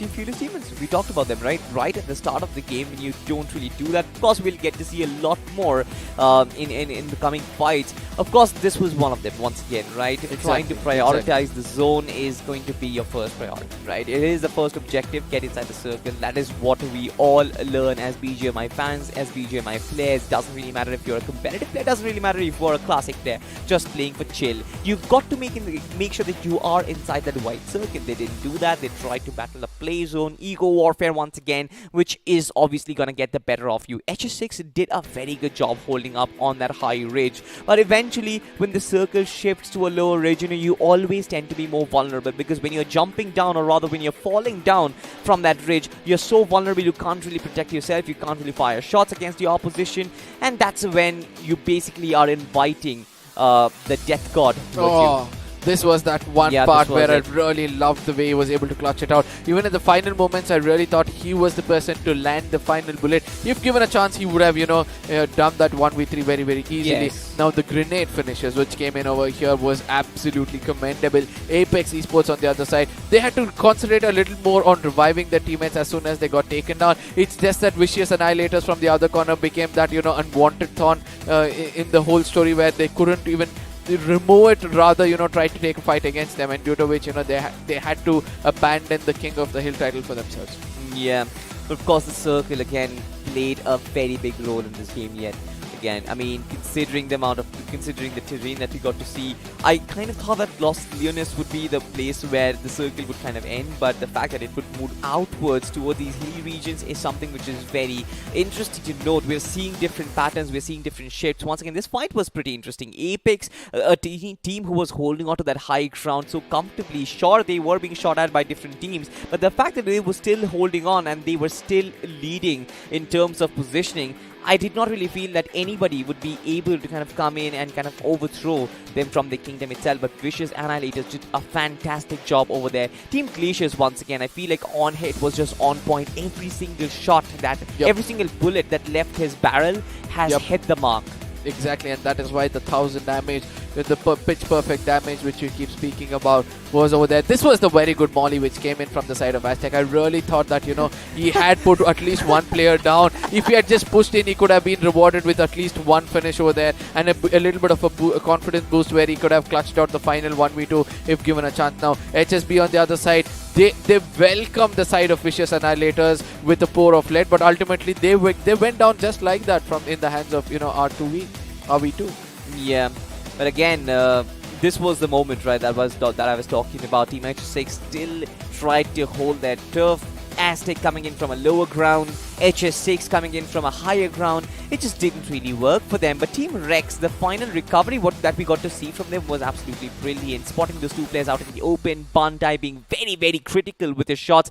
Peeking out, have a look at this. His friend, I believe it's Drago, who is practically dead over there. But Bandai, he's got the balls to actually peek out in that right moment, spots the player with his pants down, and immediately hits the final nail in the coffin. This is the mark of a good player. This is the mark of a player who actually can find his timing right. And that is important for winning games. The impact, the kind of impact he has had with those two frags is much more than the kind of impact probably, let's say, an Aztec had in the first game with those 9 finishes. Not really undermining that performance once again, but it's just about impact and finding those impact frags. No, one other thing which I love the most about the final fight is the opponents had complete attention of the person who was knocked out, and that gave an opportunity for this person to be so confident, or probably a little overconfident, coming out of that rock and trying to go in for a knock. I do understand a peek could have been a little more safer approach for it, but ultimately he knew that his crosshairs were working fine, and that is why he tried to come out in the open. Just in case the opponents had actually known his location, the fight would have had a very different outcome altogether. But yeah, all these just speculations coming in. If you guys have something to say more about this, please do let us know in the chat, because there's going to be a lot of minds looking out for some different opinions. And there are times where fans have really blown my mind when they have a very different approach. And I know that you would have experienced this on your socials when they come and tell you that this was one point we did miss out. Yeah, absolutely. Most of the time, people are bashing me. But leaving that aside, I feel like we are ready. I feel like the day is set. We have had a good couple of games so far, Erangel and Miramar. It was sort of a warm up for the teams who have just come in. Elite squad. You've got Team Rex as well.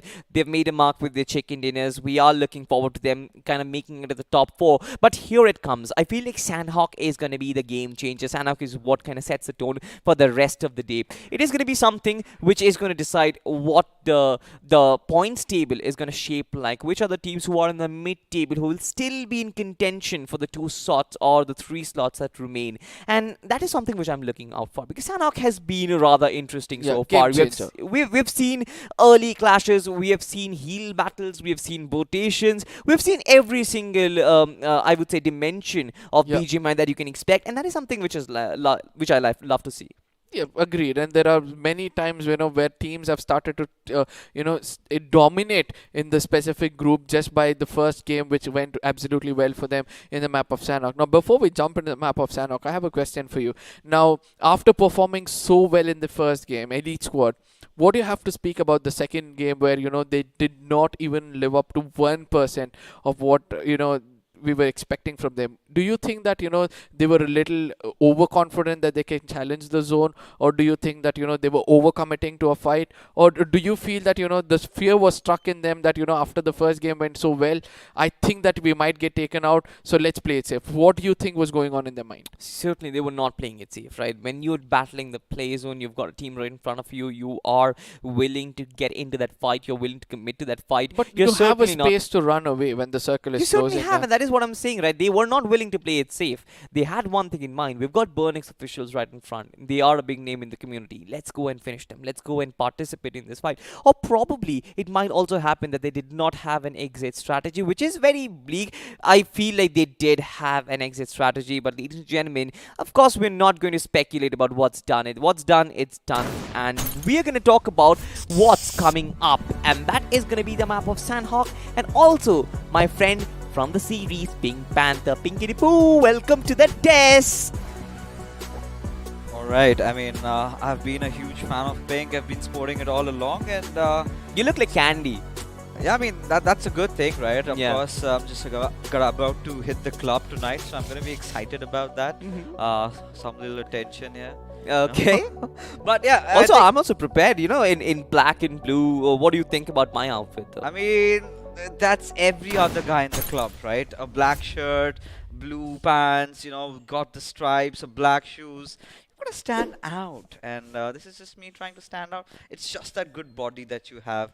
But regardless, it's not about us anymore, Salty. It is, of course, about all these teams. I was watching this map of Miramar from the sidelines, and I was kind of baffled as to what is really happening today, because what we've been witnessing so far, it's all been those urban circles. We sort of have that little glimmer of hope that it is gonna come down, it's gonna shrink there. But in that last moment, it goes way up, and that is exactly what happened to Elite Squad, right? They were sort of anticipating, just staying around the edges of Lost Leones. The moment it went towards the players of Apex, I really felt that Team Apex could have done way better, considering that the little bit of a high ground that they were holding on to. So now we've got this little bit of storyline where we're having all these zones spanning around the certain villages, certain cities. And is that going to be the case with Sanhok as well? Might be. We've seen that in the past as well, where circles are sort of forming towards one in Paradise, one near Hatin, one near probably the far western side of the map itself. We've seen a lot of different circles in Sanhok in this BMOC so far. No clear pattern, unlike the maps of Erangel, unlike the maps of Miramar. We've seen some variations. Of course, Sanhok data is quite less. You get to see 2 Miramars and 2 Erangels every day. You get to see only 1 Sanhok. So I'm a person who believes in statistics. We don't have enough data, my scientist. Well, I mean, we certainly do not. We're still, collecting all the sample sizes. We've been taking a look at Sanhok, because not a lot of Sanhoks have been played, right? It's just 1 per day.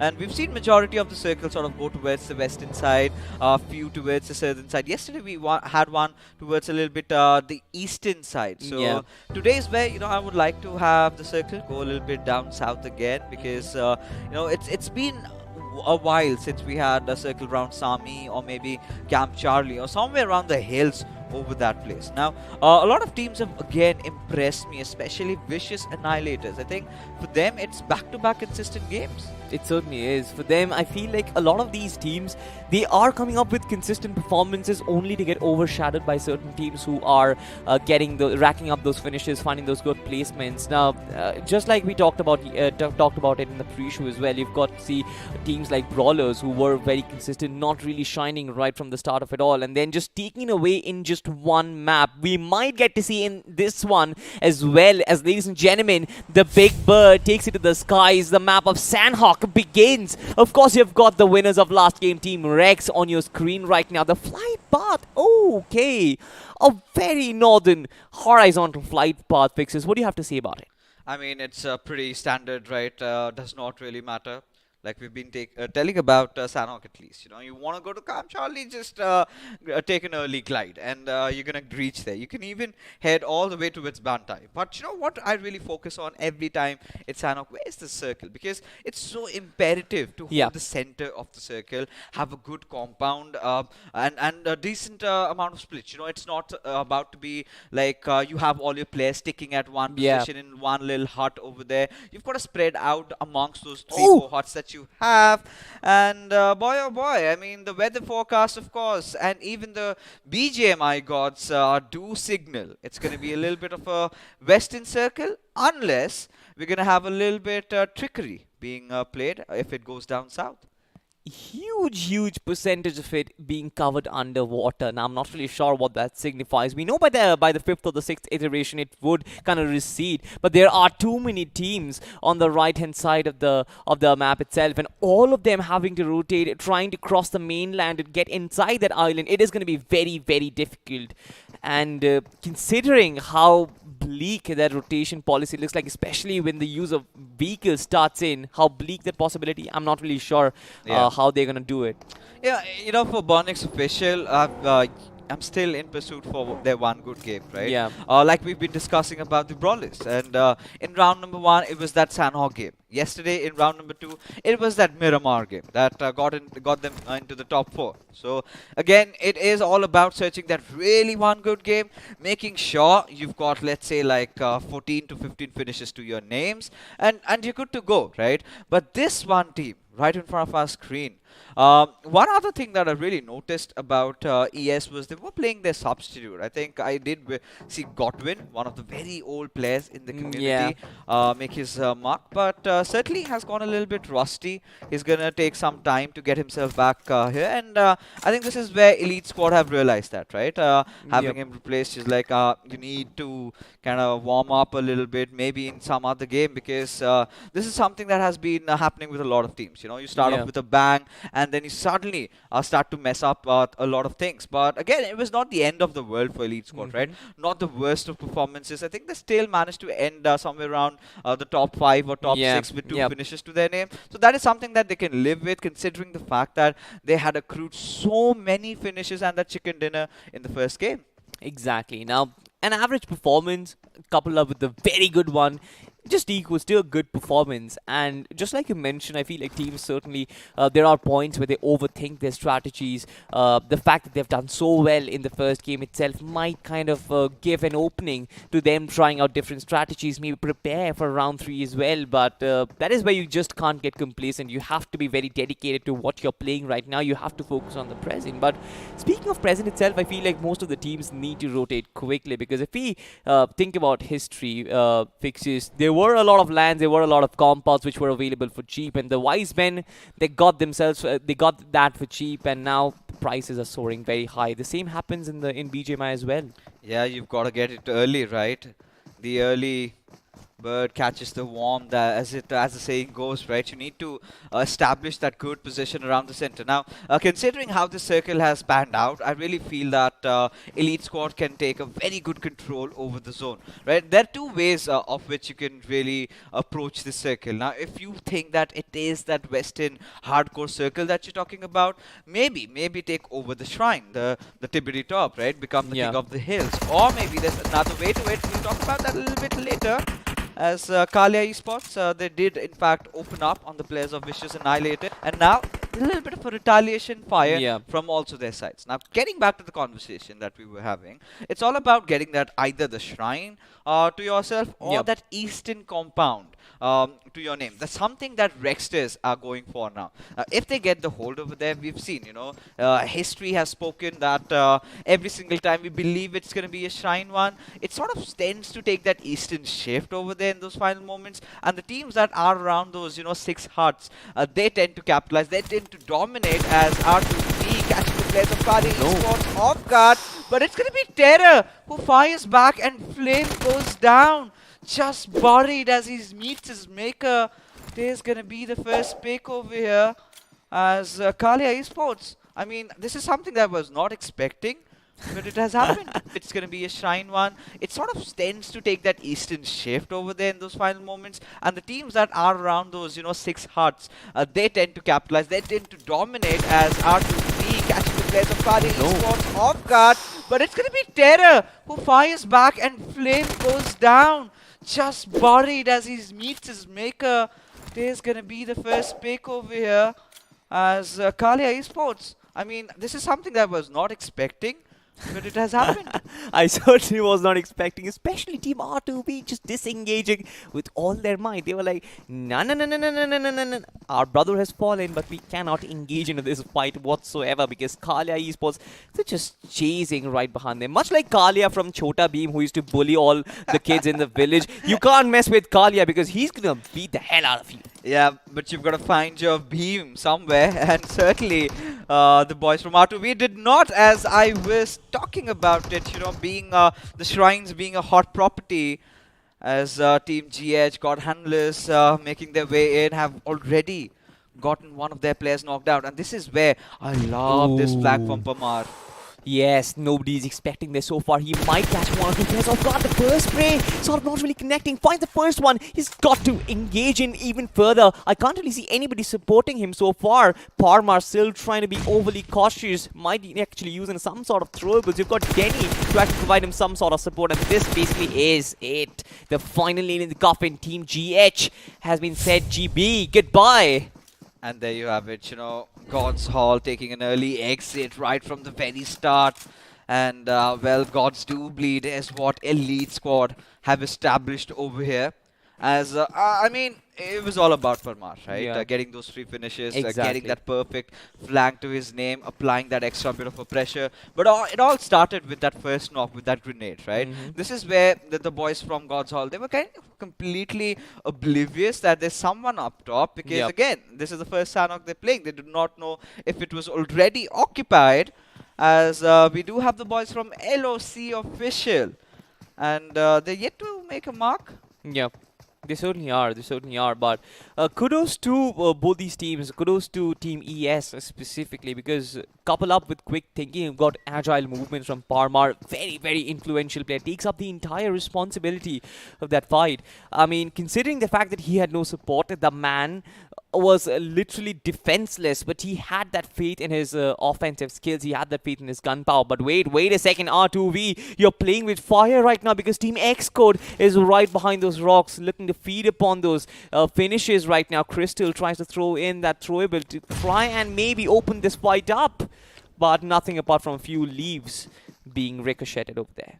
Yeah, I mean, for R2B, I do not know what's so important than the games today that they have to join the lobby with just 3 of the players. And the worst part is they've already lost out on 1. Now survived by just 2. And look at Dragger. He's an absolute bat, playing upside down. But, well, we've got to see what do they have, at this point. I was starting to speculate. R2B had a disastrous start to today's evening, right? Getting taken down early on. But it was a really good recovery in that second game of Miramar. And that is when I really thought that, yes, this team has got what it takes to make it to the top 4. Maybe up until this point, if you do not have the capability to get all 4 of your players into the lobby, and if you sort of whiff on your sprays like this...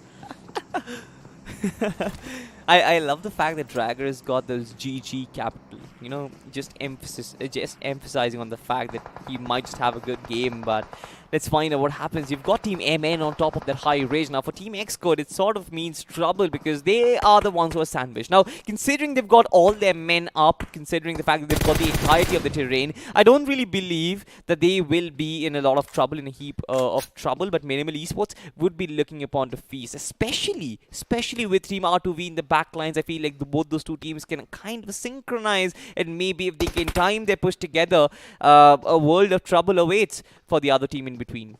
It indeed does. And now Minimal Esports, they've not had a rather good start also, right? They've gotten a few good fights, and that's just about it. A few finishes, but that's not going to be enough, right? It's not the top 8 that's qualifying, right? It is going to be the top 4 that makes the mark. And this was the discussion that I was having with Arka, right? This is where we're starting that filtration process. This is where we tend to know that who are the gems amongst us, and who are the brittle rocks that just keep on shattering. But for now, you've got Rage trying to just tap a few bullets in. It's going to be Kalia Esports again, now a little bit of a pickle situation, but they're still having 2 of their players taken down. They're not losing back. They're not sort of, the ones who are there to back off from this fight. Yeah. They really want to form those flanks. They really want to get those finishes rolling. And certainly a good sign that they want to is have a good game of Sanhok. But look at H2OP. Where on earth is he? Is he trying to provide cover fire, or is he just trying to run away from the fight? I think he is trying to provide some sort of cover fire. They have to be wary of his position. Considering the vantage point he is holding, it is very difficult for Kalia to actually predict that. But now that shots have come in from him, I feel like they would be able to kind of scan his location. Have a look at this. Pride and H2OP. Both of them having this long distance cough at each other. It's not going to end anytime soon, of course, but this does buy time for Deadly to actually get their players up. Freddy Gaming is the only one who is still on his knees, but so far Kalia has also sort of recovered and stabilized from the injury so far. But look at Rexo, he's in a very good flank once again, and nobody's worried about it. And here comes the spray, and the death ray continues. Oh yeah, I mean completely capitalizing these rocky covers that he can use for himself, and the boys over there of Deadly Epic not really aware about all these rotations coming in. What on earth is H2OP up to? Because he's supposed to be the one who's supposed to impart all that information, as Raksu finds yet another bolt. This time was under a heap of trouble, but for now somehow has managed to get some cover for himself. But the biggest question, or rather the biggest issue for Team Deadly Epic, is going to be try and get their players back up, which they're eventually doing. Yeah, so the thing is, basically, when Raxo went to the knock, the player who was reviving got knocked down, but the player who was being revived just barely managed to survive and come back on his feet, and they're both, able to tag team each other, and they're like, alright boy, you gonna save me, I'm gonna save you as well. Just best friends. Yeah, I mean, it was a sort of a sacrifice. Oh. But look at he's just gonna get incinerated as the Molotov comes in, and from the sidelines it's gonna be Raksu. I'm starting to wonder why That was a on miss earth too. is H2LP not doing anything at all about the situation. This is a comedy of errors. Civic Yeah. just burns himself up, and Harvey's feasting upon the kills. Oh. I did not know that. I did not know. It's basically like adding salt to the injuries over there for Deadly Epic, who seem to be really deadly, just in the wrong way. But now, I mean, you're not supposed to be self-inflicting injuries to yourself. You're not supposed to be doing that. That is what the other players are for. You're supposed to go after them, and seems like the boys from Deadly Epic have lost their minds. But this is where, taking a look at a replay coming in. This is the end of the run for R2V inside this game. Tried to traverse around with the bike, just got shattered, and there you go. Obliterated. Yeah. Dead. Done. No mercy whatsoever. And these players are very capable, It doesn't really matter if you're traversing in a bike or a truck or anything, actually. They are very, very capable of actually spraying you down. So you've got to be very careful, even in your vehicle rotation as well. You can't really take things for granted that you just have all the space in the world to cover. Oh yeah. Now at this particular point, I'm starting to wonder where the circle is gonna head out, right? Yeah. Because now we've got 3 of the the islands in contention, and it could absolutely go anywhere. Now, if a curveball hits and it goes down south, that's going to completely change things up, because we've got a few teams just holding on to that central junction point, right? Yeah. We've got teams like Rexters, we've got teams like TFT, so it's Ooh. going to be rather interesting. Still, you've got Shrine in contention now. HS6, if they can get the compound right ahead of them, right Yeah. towards the eastern side, the ones I think the players of ES are trying to contend for, I think they could find themselves in a good position. But this is where they could also start accumulating a few finishes to their name, because Yeah. Burnex officials, you've got the players of LE, everyone sort of trying to cross over the bridge, and that is where HS6 could really just be waiting for them and unleash some lead. Exactly, and the entire region of ruins as well can actually turn into an actual warfare, considering that you've got so many teams trying to traverse, and most of the teams would actually love to rotate from the southern island to the western island, and that is where most of the collision is going to happen. I feel like half the lobby would be finished in this battle itself, and not many would be able to kind of cross towards the other side of the sea itself. Team Fearless Demons, right? There was this one thing that's kind of back and forth happening with them, right? Even in Miramar, they're making those errors, right? That's costing them quite a lot. But this time, their initial intention was pretty nice. They had the basics well panned out for them. They were just playing around the center. Now, with the circle shifting, it's a little bit towards the edge, but it's still fine. Something that they can really live with. But for the Fearless Demons, it's going to be interesting, because they've got a push right in coming at from the boys from Minimal Esports, as AJ is going to be tossing up that grenade, as Shivy is exactly looking to do the same. Oh my god. And it's going to be an exchange, certainly not Christmas, as Minimal Esports are out in the open, but somehow still alive. Yeah, Team Fearless Diamonds, Shivy can actually fall back and restore his health with his friends as well, but he's still sort of isolated, and Team Minimal Esports can sort of double down on him to try and get one player at a time, and that is what they would be looking for. At least that is something which they should be looking out for. For Team Fearless Demons though, all that they've got to do is provide some sort of cover to Shivy, provide some backup fire so that Minimal Esports can't really cover the distance. For Shivy, it's going to be a lot of responsibilities, because not only he can form a flank, he can also kind of fall back. He needs to cross a river to actually do that. No, the only problem is rage on the higher grounds, right? It's going to be limiting Shivy's movements a lot. The moment he steps out to try and create that flank, that's where he's going to be dishing damage from above. So that is something I believe TFT are well aware of, and as a result of that, they're not making any hasty movements.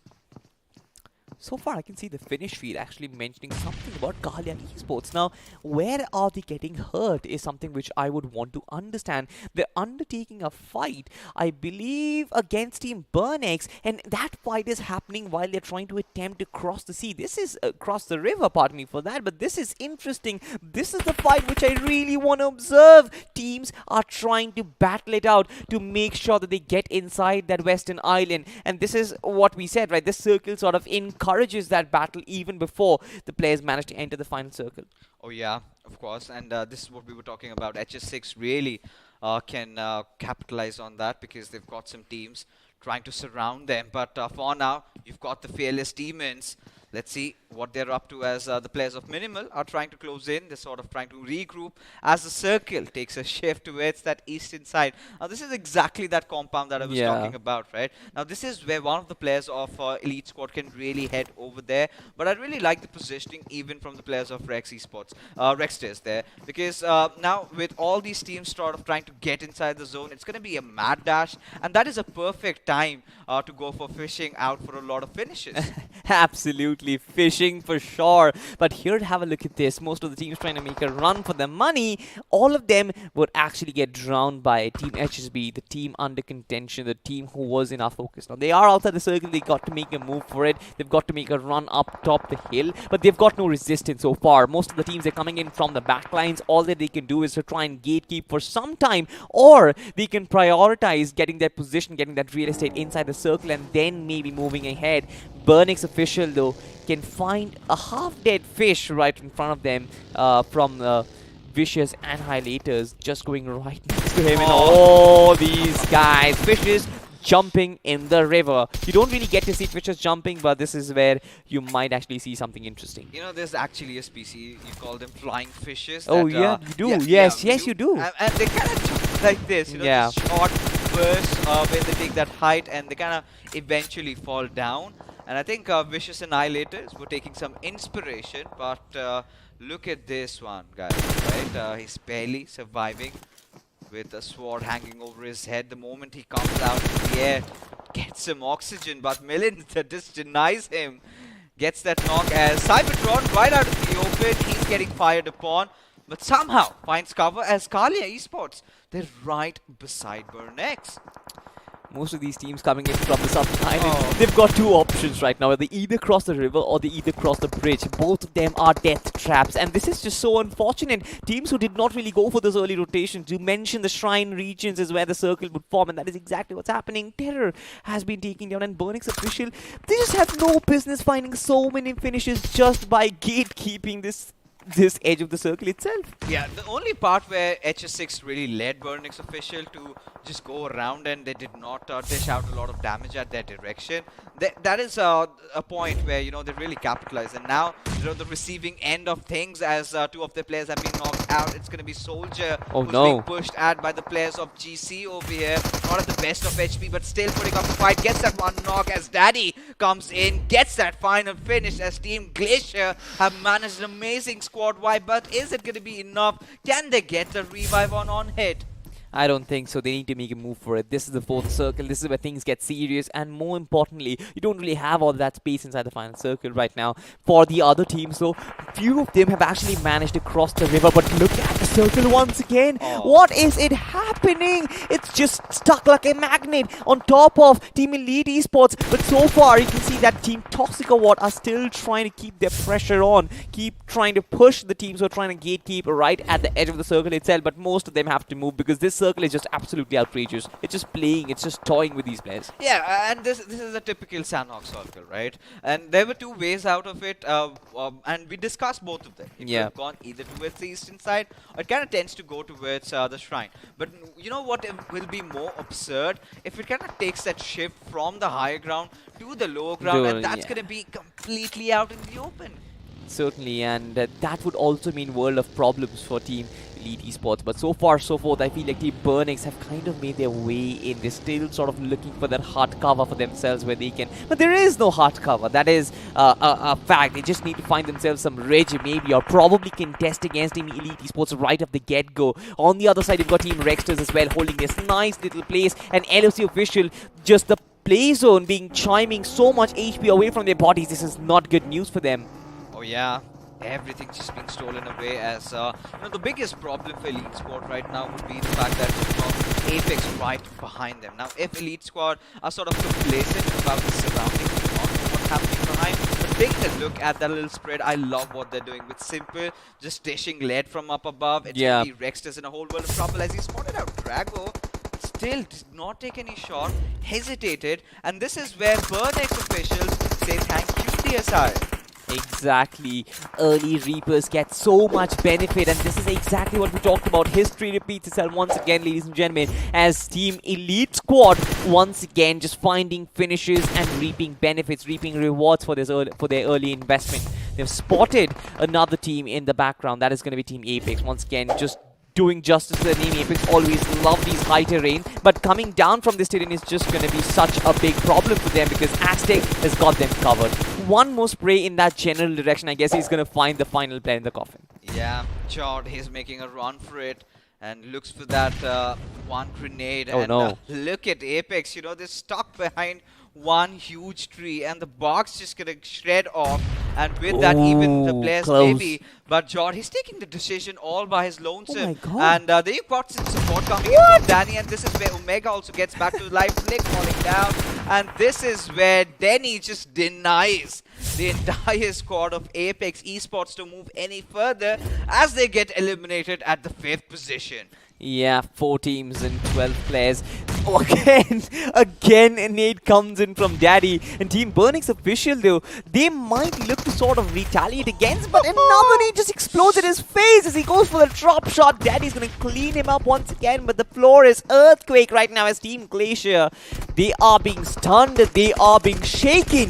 Can they see right in front of them? That is the question. Burning's official once again just burnt of the entire lead, burnt of so much firepower coming in from so many different directions.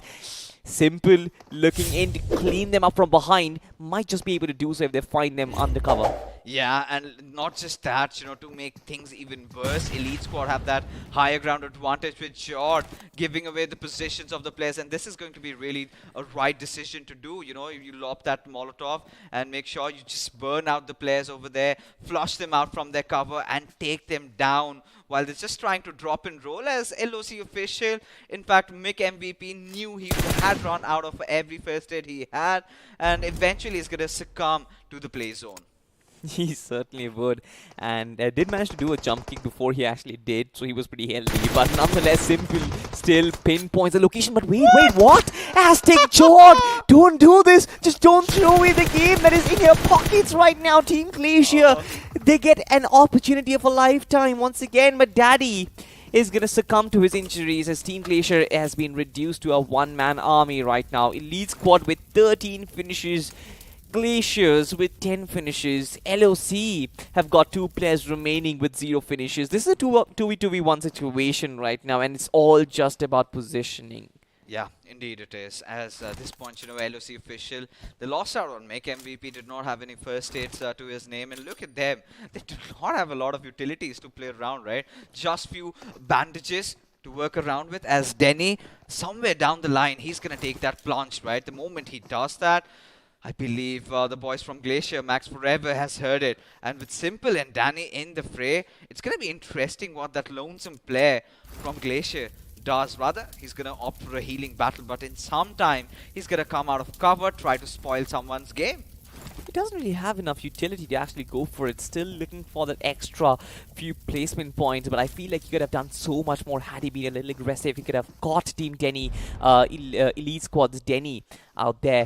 He wakes up and once again gets his contemporary. It's all about finding LOC, and Karma was spotted inside the smoke. Denny OP, beautiful, beautiful stuff. His Elite Squad, they are wiping the floor with their opposition. Second dinner of the day. I mean, I don't know how many dinner you can have in a day. You probably have just one, but Elite Squad, they've got other plans. Oh yeah, and this is the second one, like you said, with 16 finishes. The first one, a record being created. It was 24 to their name, and this time 16 certainly shows that they were hungry, right? They've not had anything since the morning, and they are sort of satiating their appetite. Exactly. But as we take a look at the point standings, ladies and gentlemen, it was Elite Squad, right? It was destined to be Elite Squads because from the very start, we saw them. They had the best position inside the circle, and they just went on, right? They were patient. The biggest fight that I really felt they had it was with Apex Esports, the ones who were sort of looking to take them from the back lines, but they did build them up properly and eventually have accrued that. But this is a game where, you know, Glacier, Burnix official, both these teams have done a decent job as well. They certainly did. I mean, racking up those points is really important. But by now, I feel like Elite Squad, they've sort of, solidified their place right at the tippity top. It's not usual where you get a 30 bomber twice in just one day. They've absolutely asserted that authority. The second page, not really that promising once again. Kala Esports is showing so much promise in their squad battles, but sometime when it comes to trying to be a little good with their positioning, maybe they just don't really find the cut. But ladies and gentlemen, we'll have a look at the most valuable player of this map of Sanhok. It's going to be Millen. Alright, so Burnix official, the biggest challenge for them in this particular game, and for Millen was, of course, as he went out for a fishing spree, caught a lot of fishes jumping in the water, took them down, 1008 points of damage. Now the biggest benefit for them was when HS6, like we discussed, allowed them entry from that bridge as we transition into the top 5 players. And this is where, you've got Denny coming in. It's going to be Simple. Both these players have been so instrumental instrumental in getting this victory for Elite Squad, but nothing taken away from the players of Glacier as well. You know, Max Forever and Daddy surviving till the very end, doing a really decent job at it. You've got to give it to the players of Elite Squad as well, considering their conversion rate. Just have a look at this: 8 finishes for 600 damage points and 5 finishes with approximately 400 damage points. But ladies and gentlemen, we'll have a look at the match summary, which is going to come right on your screen right now. Finally, a Sanhok where you've got at least more than 8,000 healings. Finally. And this is where, you know, it's gonna starting to get on getting more and more, because we go into round number 3. This is where teams get a lot more serious. This is where teams do understand that you can abuse that healing meta that's been prevalent for quite some time, and we're gonna have those numbers being increased. But yeah, decent 266 meter knock and finish coming in from Elite Squad's Denny. But as we take a look at the FT graph, had to be like this, right? Elite Squad being the king of the hills over there, had to get the most points of damage, and even the boys from Glaciers managing to accrue those 10 finishes, and they've had quite a run as well.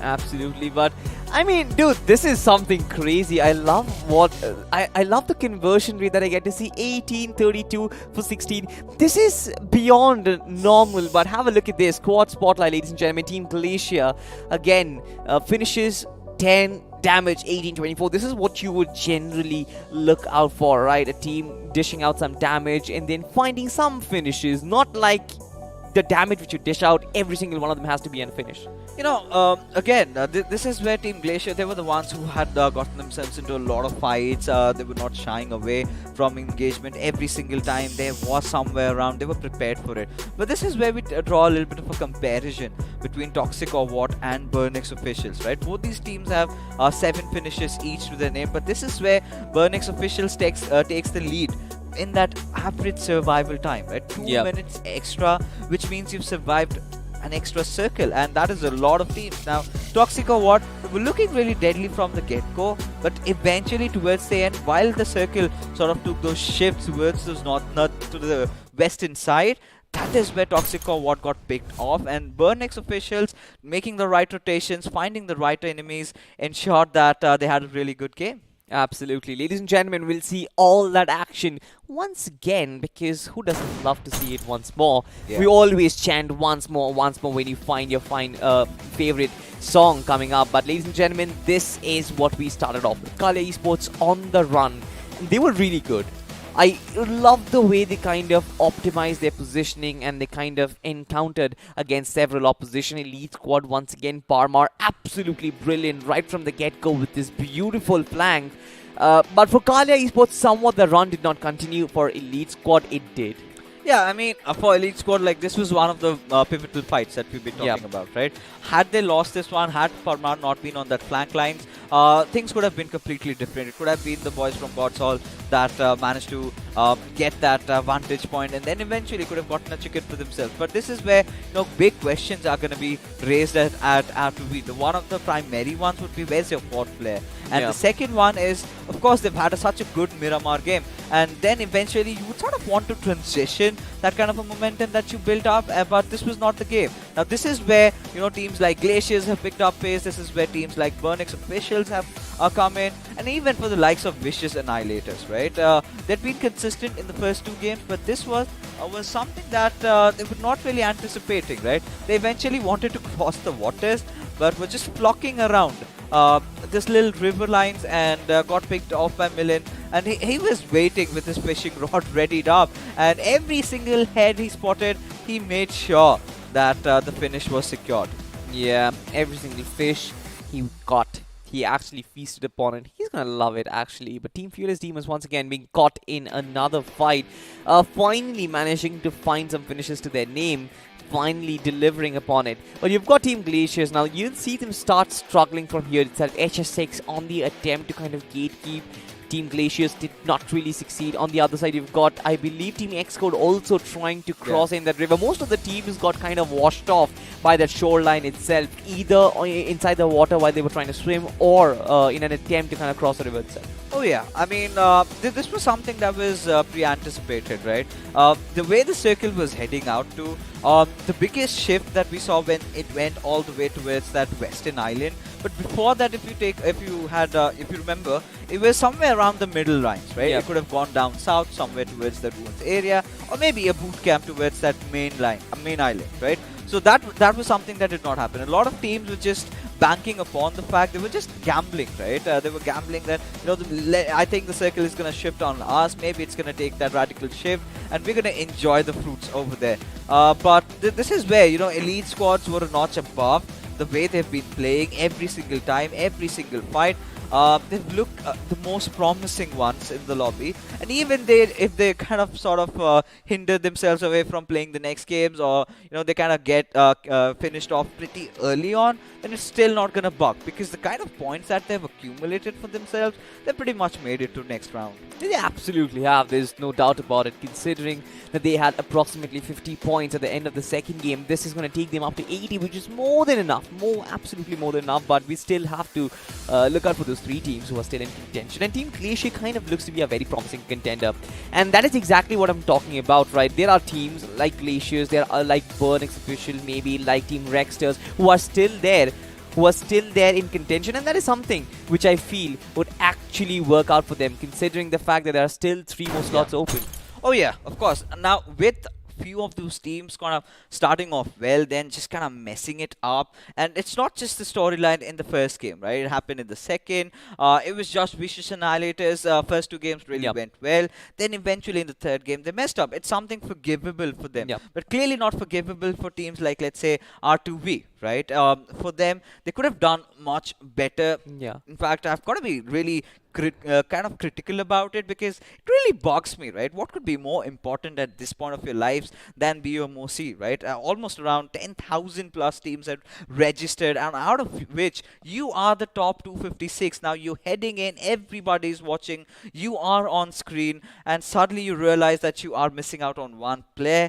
Shows big questions to your professionalism and your competitiveness, because had you had that extra one player, you could have gotten yourselves in the mix, maybe could have fought against the players of Kalia Esports. Now that is where, R2V, they were in such a good position, right? The first fight against Kalia, they had that rocky cover. All they had to do was just peek out and take a shot, and even they could not manage to get that knock. And when does that happen? When you're not confident enough, when you're kind of fuming as to where on earth is your teammate.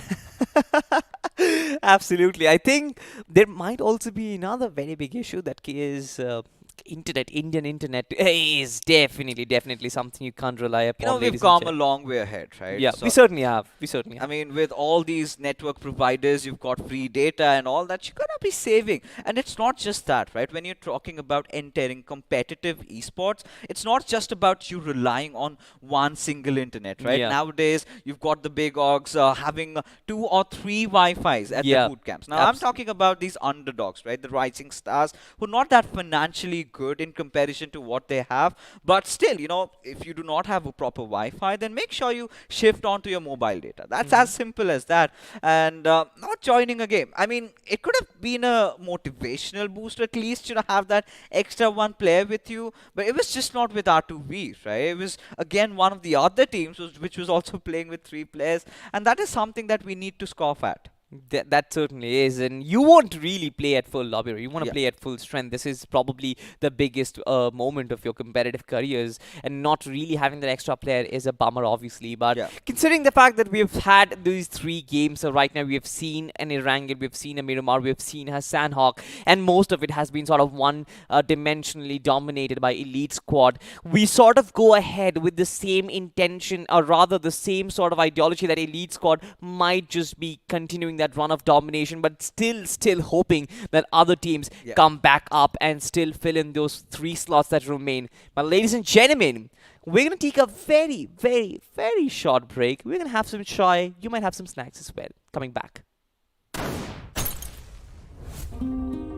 जब court पर बनी team of 5, छठे यार का दिल टूटा ऐसे जैसे टूटे कांच, क्योंकि अब से कोई नहीं होगा कभी भी left out. Battlegrounds Mobile India brings you the new 8v8 TDM mode. Let the action begin in Santorini.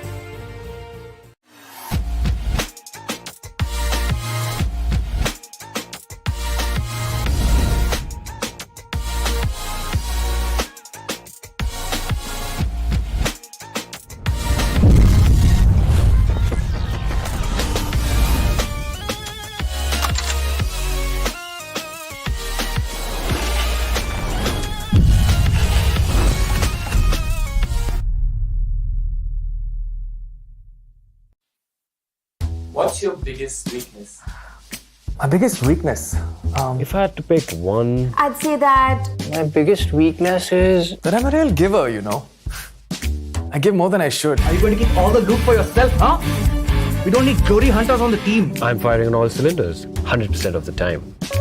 Gives others a huge complex. Arey bhai, can't find any guns here. I'll be toast if I have to carry on with this frying pan. I'm too calm and composed for my own good. Nothing can rattle me. I'm in constant zen mode. Beast mode, guys! Come on, let's go! अरे scout कह रहे हैं यार? Hello, respond! I just can't push people against their will, you know. Even if it's for their own good. Seeing people uncomfortable just doesn't sit right with me. अबे तुम red zone के बाहर नहीं निकल सकते, कंफर्ट जोन के बाहर कैसे निकलोगे? चिकन डिनर के सपने भूल जाओ, तुम्हारी किस्मत में भूखा मरना लिखा है. Pick the game, drop the act. All new Battlegrounds Mobile India with new modes and maps. Download now. This car won't drive itself, right? Where to go, when to stop, read the map. अब ये सब तो in-game reader ही कर सकता है. And danger rarely announces itself. इसलिए आगे बढ़ने के लिए एक स्काउट भी जरूरी है.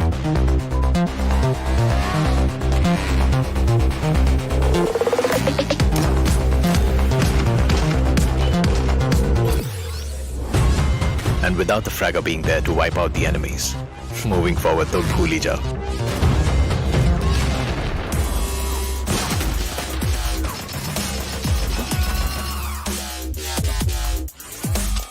और फाइनली गाड़ी आगे बढ़ाने के लिए सिर्फ पहिए नहीं, जैक भी जरूरी है. कोई भी मैप हो और कोई भी रास्ता, जैक ऑफ ऑल ट्रेड्स के बिना टीम नहीं बनती. Without you as the support ये गेम नहीं चलती. Your friends are waiting for you on the battlegrounds. फिर से अपने यारों के साथ चिकन डिनर करोगे, साथ मिलके रैंक पुश करोगे. Battlegrounds mobile India, download now. It's not about being like everyone else.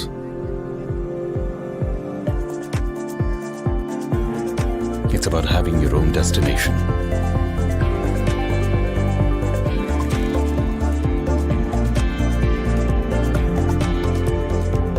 It's not about how you fit in. It's about the skin you choose to fit in.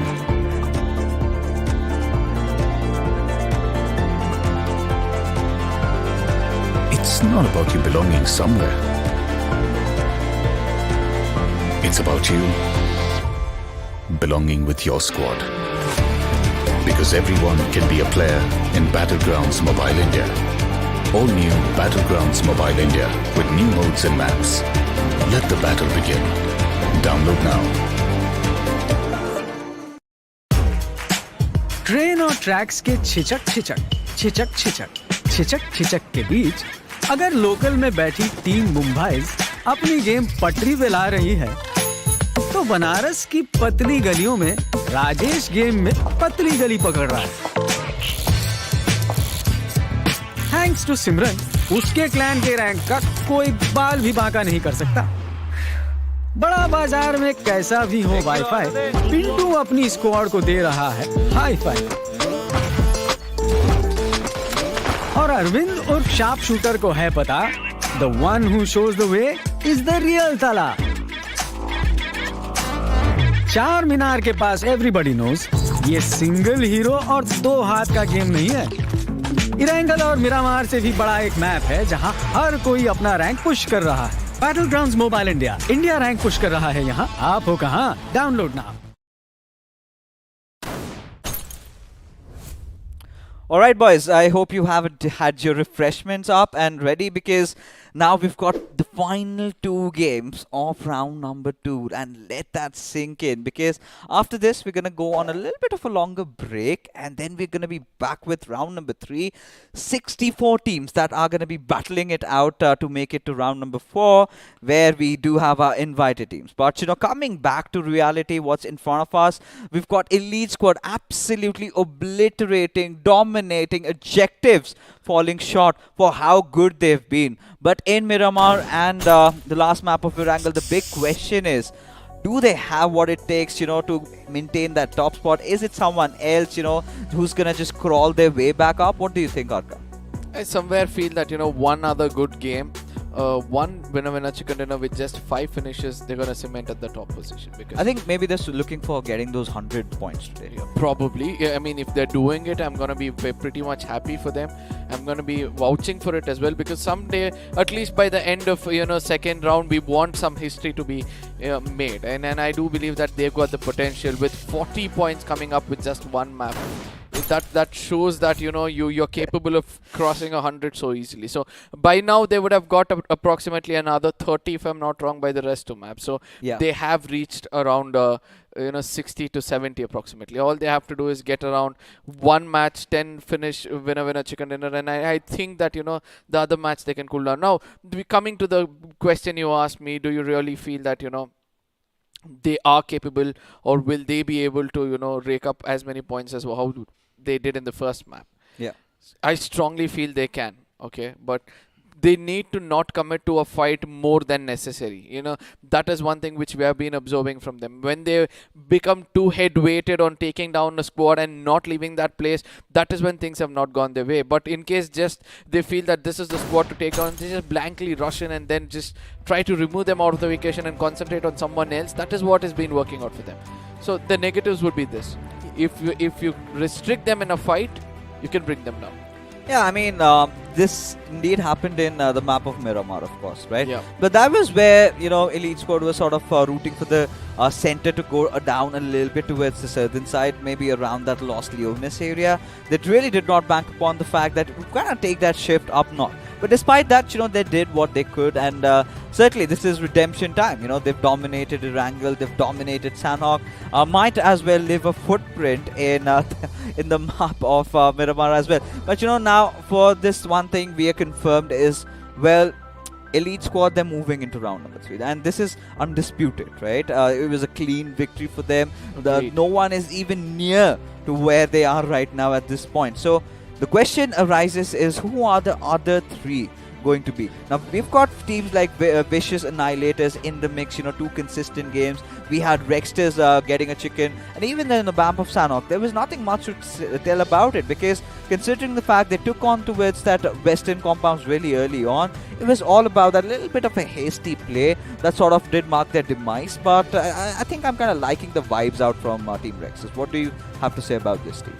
I strongly feel that composure is something which Rex has to inculcate in them and try to play a better game. Now the more we speak about it, the more we're going to speculate about these teams. Let's look at the flight path of the 4th map, and probably the last second map of round 2, where everything is online for the squads who are not able to perform so far, and they have to make sure that they leave a mark in this map, or else in the final one it's just going to be the teams who are on the top of the table going bonkers to create history, and we are referring to the squad like Team Elite Squad.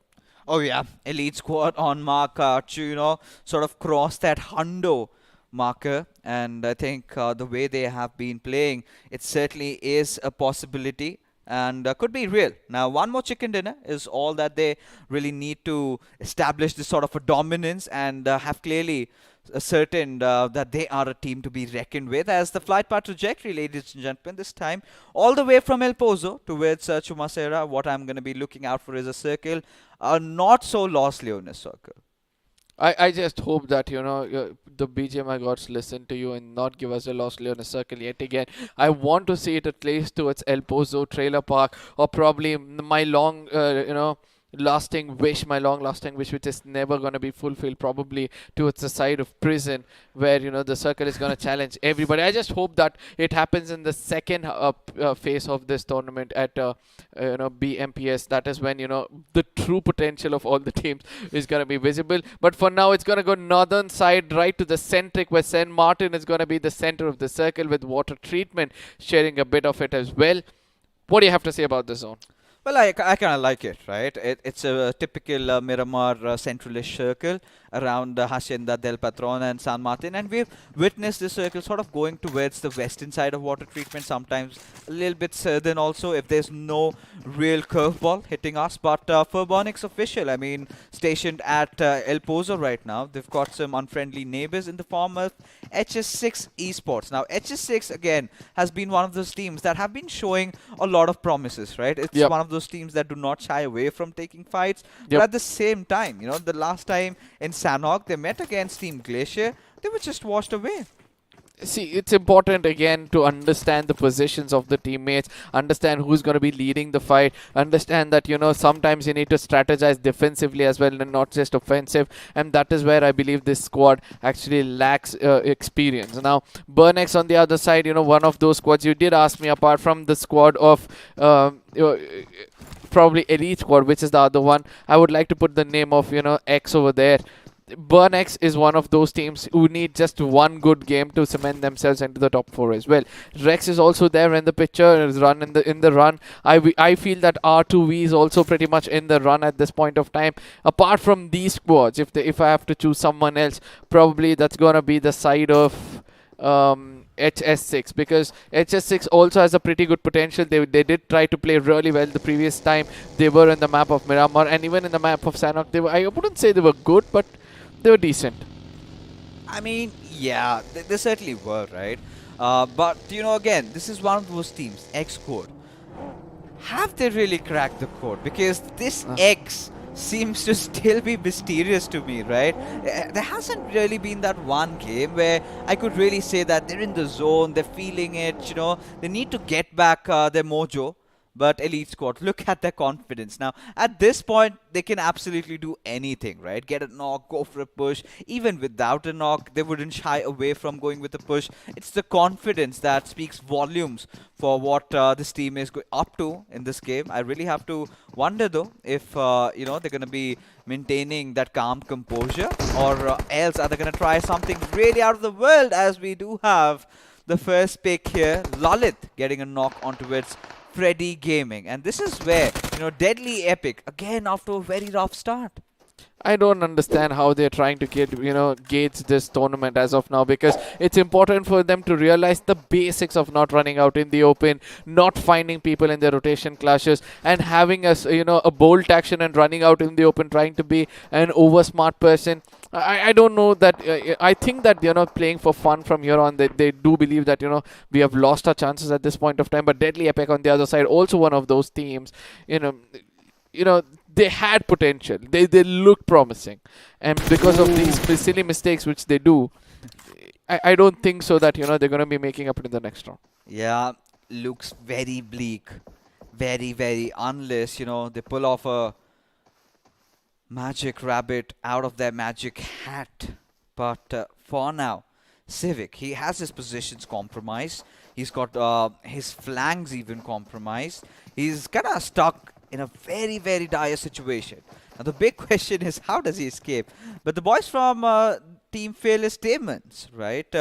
This is where you've been seeing Shivy doing really well initially, a few of those fights, and Bolt having spotted him out. Now he's the one going out for the retaliation fire. Shivy, I think he's gonna manage to heal himself up, but now is aware of that little threat looming around those hills. I don't know if the continuous firing had taken place by the side of Bolt. I believe that he could have taken down Shivy at this point of time. Now, what do you have to say about this one, squad? I know I do believe that they were looking a bit promising after the first game, the Fearless Demons.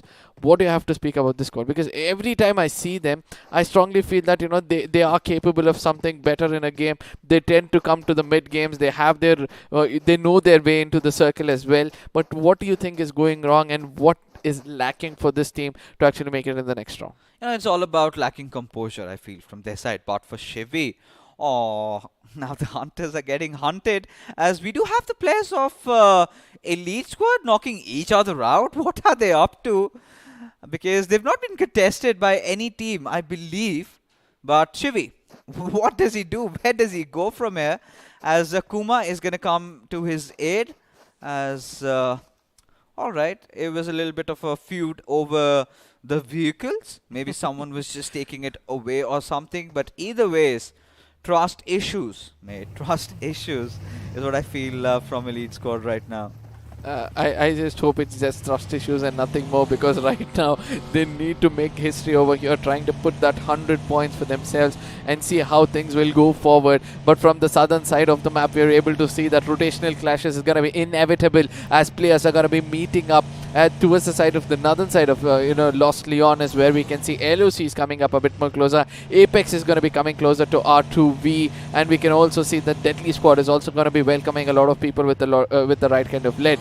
Now the bigger question is going to be this: why is the northern eastern side of the map so abandoned, where Al-Azhar is not taken, Cruise is not taken whatsoever, and we all know that these are the places these days where you get ample amount of loot for your squad, where you have the right kind of resources for the end circles itself. Look at Shivi, a little bit of a smile on his face, nonetheless escaping death and despair there, because he was stuck. He had to have his teammates coming in, but for the boys from God's Hall and LOC official, it's going to be really interesting, because Hellgod is moving just beside Karma as he unleashes his AKM and does whiff those shots, does not really connect, goes after Aish. Not the right weapon though for these mid-range sprays. Did not connect anything at all on the Mirado as well. Just waste of resources, and also revealing locations which is going to be dominated by some other team, and God's Hell is actually waiting for such opportunities to strike and take away those finish points from the others, and then they're pretty much good at it. God's Hall has always been one team which keeps their eyes and ears open, looking out for any kind of opening where they can actually execute the right kind of attack, or probably the right kind of the finish, to rake up the right kind of finish points with the fight against the zone as well. Team LOC is going to be in a little bit of a panic. Let's see whether God will be able to dominate, as the fear has been struck into these hearts. Oh yeah, of course, as Fork has just come in. You've got Karma taking that left flank over there, with Fork meeting him over there with that arm being sprayed over, gets that knock secured. And look at the confidence on these players as he's going to make sure, gets a little greedy, gets that finish secured, as another of the players of LOC has been taken down, and it's going to be Jaheen. Now LOC has been reduced to a two-man roster, and now God's Hall, they're all over the map as they secure these two finishes. Certainly would look after getting the whole squad wipe. Now, the bigger question is going to be this. Now, Team LOC have come out of the situations like this before. They have, made sure that, they do not panic too much. But will they be able to survive God's Hall at this point of time? Because God's Hall is looking more promising than ever. With small mistakes like this coming in from the side of LOC, I don't think so it's going to be easy for them, as they're going to get eliminated out of the lobby, giving all 4 finish points away to God's Hall. Now, God's Hall, if they get a 15+ finish, winner chicken dinner over here, I do believe that they got a very good chance in the next round. Oh, they do, right? In fact, a lot of the teams do, because the majority of the games have been dominated by Elite Squad. So a few good games, you might find yourselves in the top 4, but this is where Elite Squad, I believe, have spotted the players of Burnix officials in the far off fray. As Danny, I'm starting to wonder if he's gonna just park the vehicle and be safe and sound, just hold on the center, or are they in for some mischief? Because I would like to like for Elite Squad to go for the latter, right? They've been one of the strongest teams. Go for as many finishes. Go for trying to start creating benchmarks for all the next teams to come in round number 3. Because what a day number 4 that we've had for round number 2 over here, as the airdrop comes in. It's going to be an AUG, a weapon that I used to kind of detest a lot, but lately I've developed a little bit of a liking, because again, with this weapon you kind of have that very easy recoil control. Exactly. And I've lost touch, and when you get back, it gets better with the AUG. One more thing about that gun is this, that you can kind of jiggle around just like how you do with the nump, and try to control the crosshair as well. Yeah, a matter of fact being that recoil is something under your control. I do agree that that is something you would want to have in any kind of battle, especially in a map of Miramar. Now KE is on the other side. Kalia Esports are one of those teams which I was thinking that they can be a bit of a promising team for the day, because they did perform much better in the previous round than what they're performing over here. they lack that confidence of going in for an head-on frontal battle is what I believe is going to be happening over here. Do you agree on this point that, you know, they're lacking confidence, or do you feel that, you know, they're just not able to keep their composure? Yeah, it's about the latter mostly, because, you know, confidence is it's kind of correlated, to be honest, because considering how these teams have been playing, especially Kalia Esports, they do not kind of shy away from any of these fights, but at the same time, they still understand that they need that one big game. They need that one good game, because other than you know, Elite Squad, we've got a few other teams that were in the top 4 that had been consistent for the previous 3 games. So, you know, their chances are pretty slim, as well, Elite Squad at this point, you know, are up to shenanigans. Just you know, try and do whatever they want and still, you know, get away with it. But we've got the boys from Xcode around Hacienda del Patron, and the circle takes a certain shift from water treatment, as Aztec, you know, it's going to be important as to how Elite Squad are going to be playing this one. Certainly the Zone Magnets, a team like how P6 performed yesterday. Yep, completely agree. Now, one question which has been lingering around my mind is going to be this: where do you think is the zone going to form up? You really think it's going to move towards the side of Junkyard, where that mountain is going to be the most crucial part, or do you think it's going to go towards the side of Cruise, where, you know, everything matters as long as you have your crosshairs set? You know, I think it's gonna kind of pan around Hacienda del Patron, because we just had a certain shift. Now, if we get another drastic certain shift, then that's gonna be a little bizarre, to be honest, because that's something that I'm not expecting. But yeah, I would love a few teams taking that position, as we have got the boys from Kalia Esports. Harvey putting a frontman defense as he gets the better out of Bali OP, and this is where Toxic or what, they have to retreat from this position, as Harvey is gonna keep on hammering down all those bullets, as now Toxic or what just survived by 3 of their players. Toxic or what is one of those teams who needs to inculcate from their mother team, you know, trying to be a little crazy, trying to go in and try to take those fights early on, depend on early skirmishes for some points, and then try to make sure that, you know, play a little bit of a safer gameplay until the final circle comes in and again you go bonkers. That is the kind of gameplay we have seen from the side of Junglies, right? And being one of those co-teammates, they do need to sometime inculcate such things, but Team Glaciers on the other side are trying to push in. Probably they know that, you know, they have done the damage against the Head 6 and they want to get those finish points for themselves as quickly as possible. The backup is going to be coming in anytime soon from the side of Head 6, or probably a call out has come in that it's the end of me, guys. Please carry on into the circle and make sure that we get this winner chicken dinner. But Team Glaciers on the other side, somewhere this team, you know, it just gives me a ray of hope that, you know, sometimes they are capable of doing it. But is the sun too hot to, you know, melt them down is going to be the next big question. You know, that we will have to find out if they are Icarus or mere mortals like us, you know, who prefer staying on planet Earth. But, you know, for Team Glacier, I really liked how they played in the map of Sanhok, right? That one little game gave them that booster. They've off to a really good start. Now, just around the edges, they're starting to get themselves inside the circle. Now, with Apex, now this is one of those teams that was quite predominant in the previous map of Miramar. They had a really good high ground to themselves, but one after the other, they just kept on falling down, and that is how the cookie crumbled for that particular team, as Kalia Esports being really vigilant, spotting out the players of... oh, nice. Oh, Vicious Annihilators took a few shots at them, but eventually nothing connected. Now, they have to get inside the circle, with the players of Vicious Annihilators being the ones watching the zone.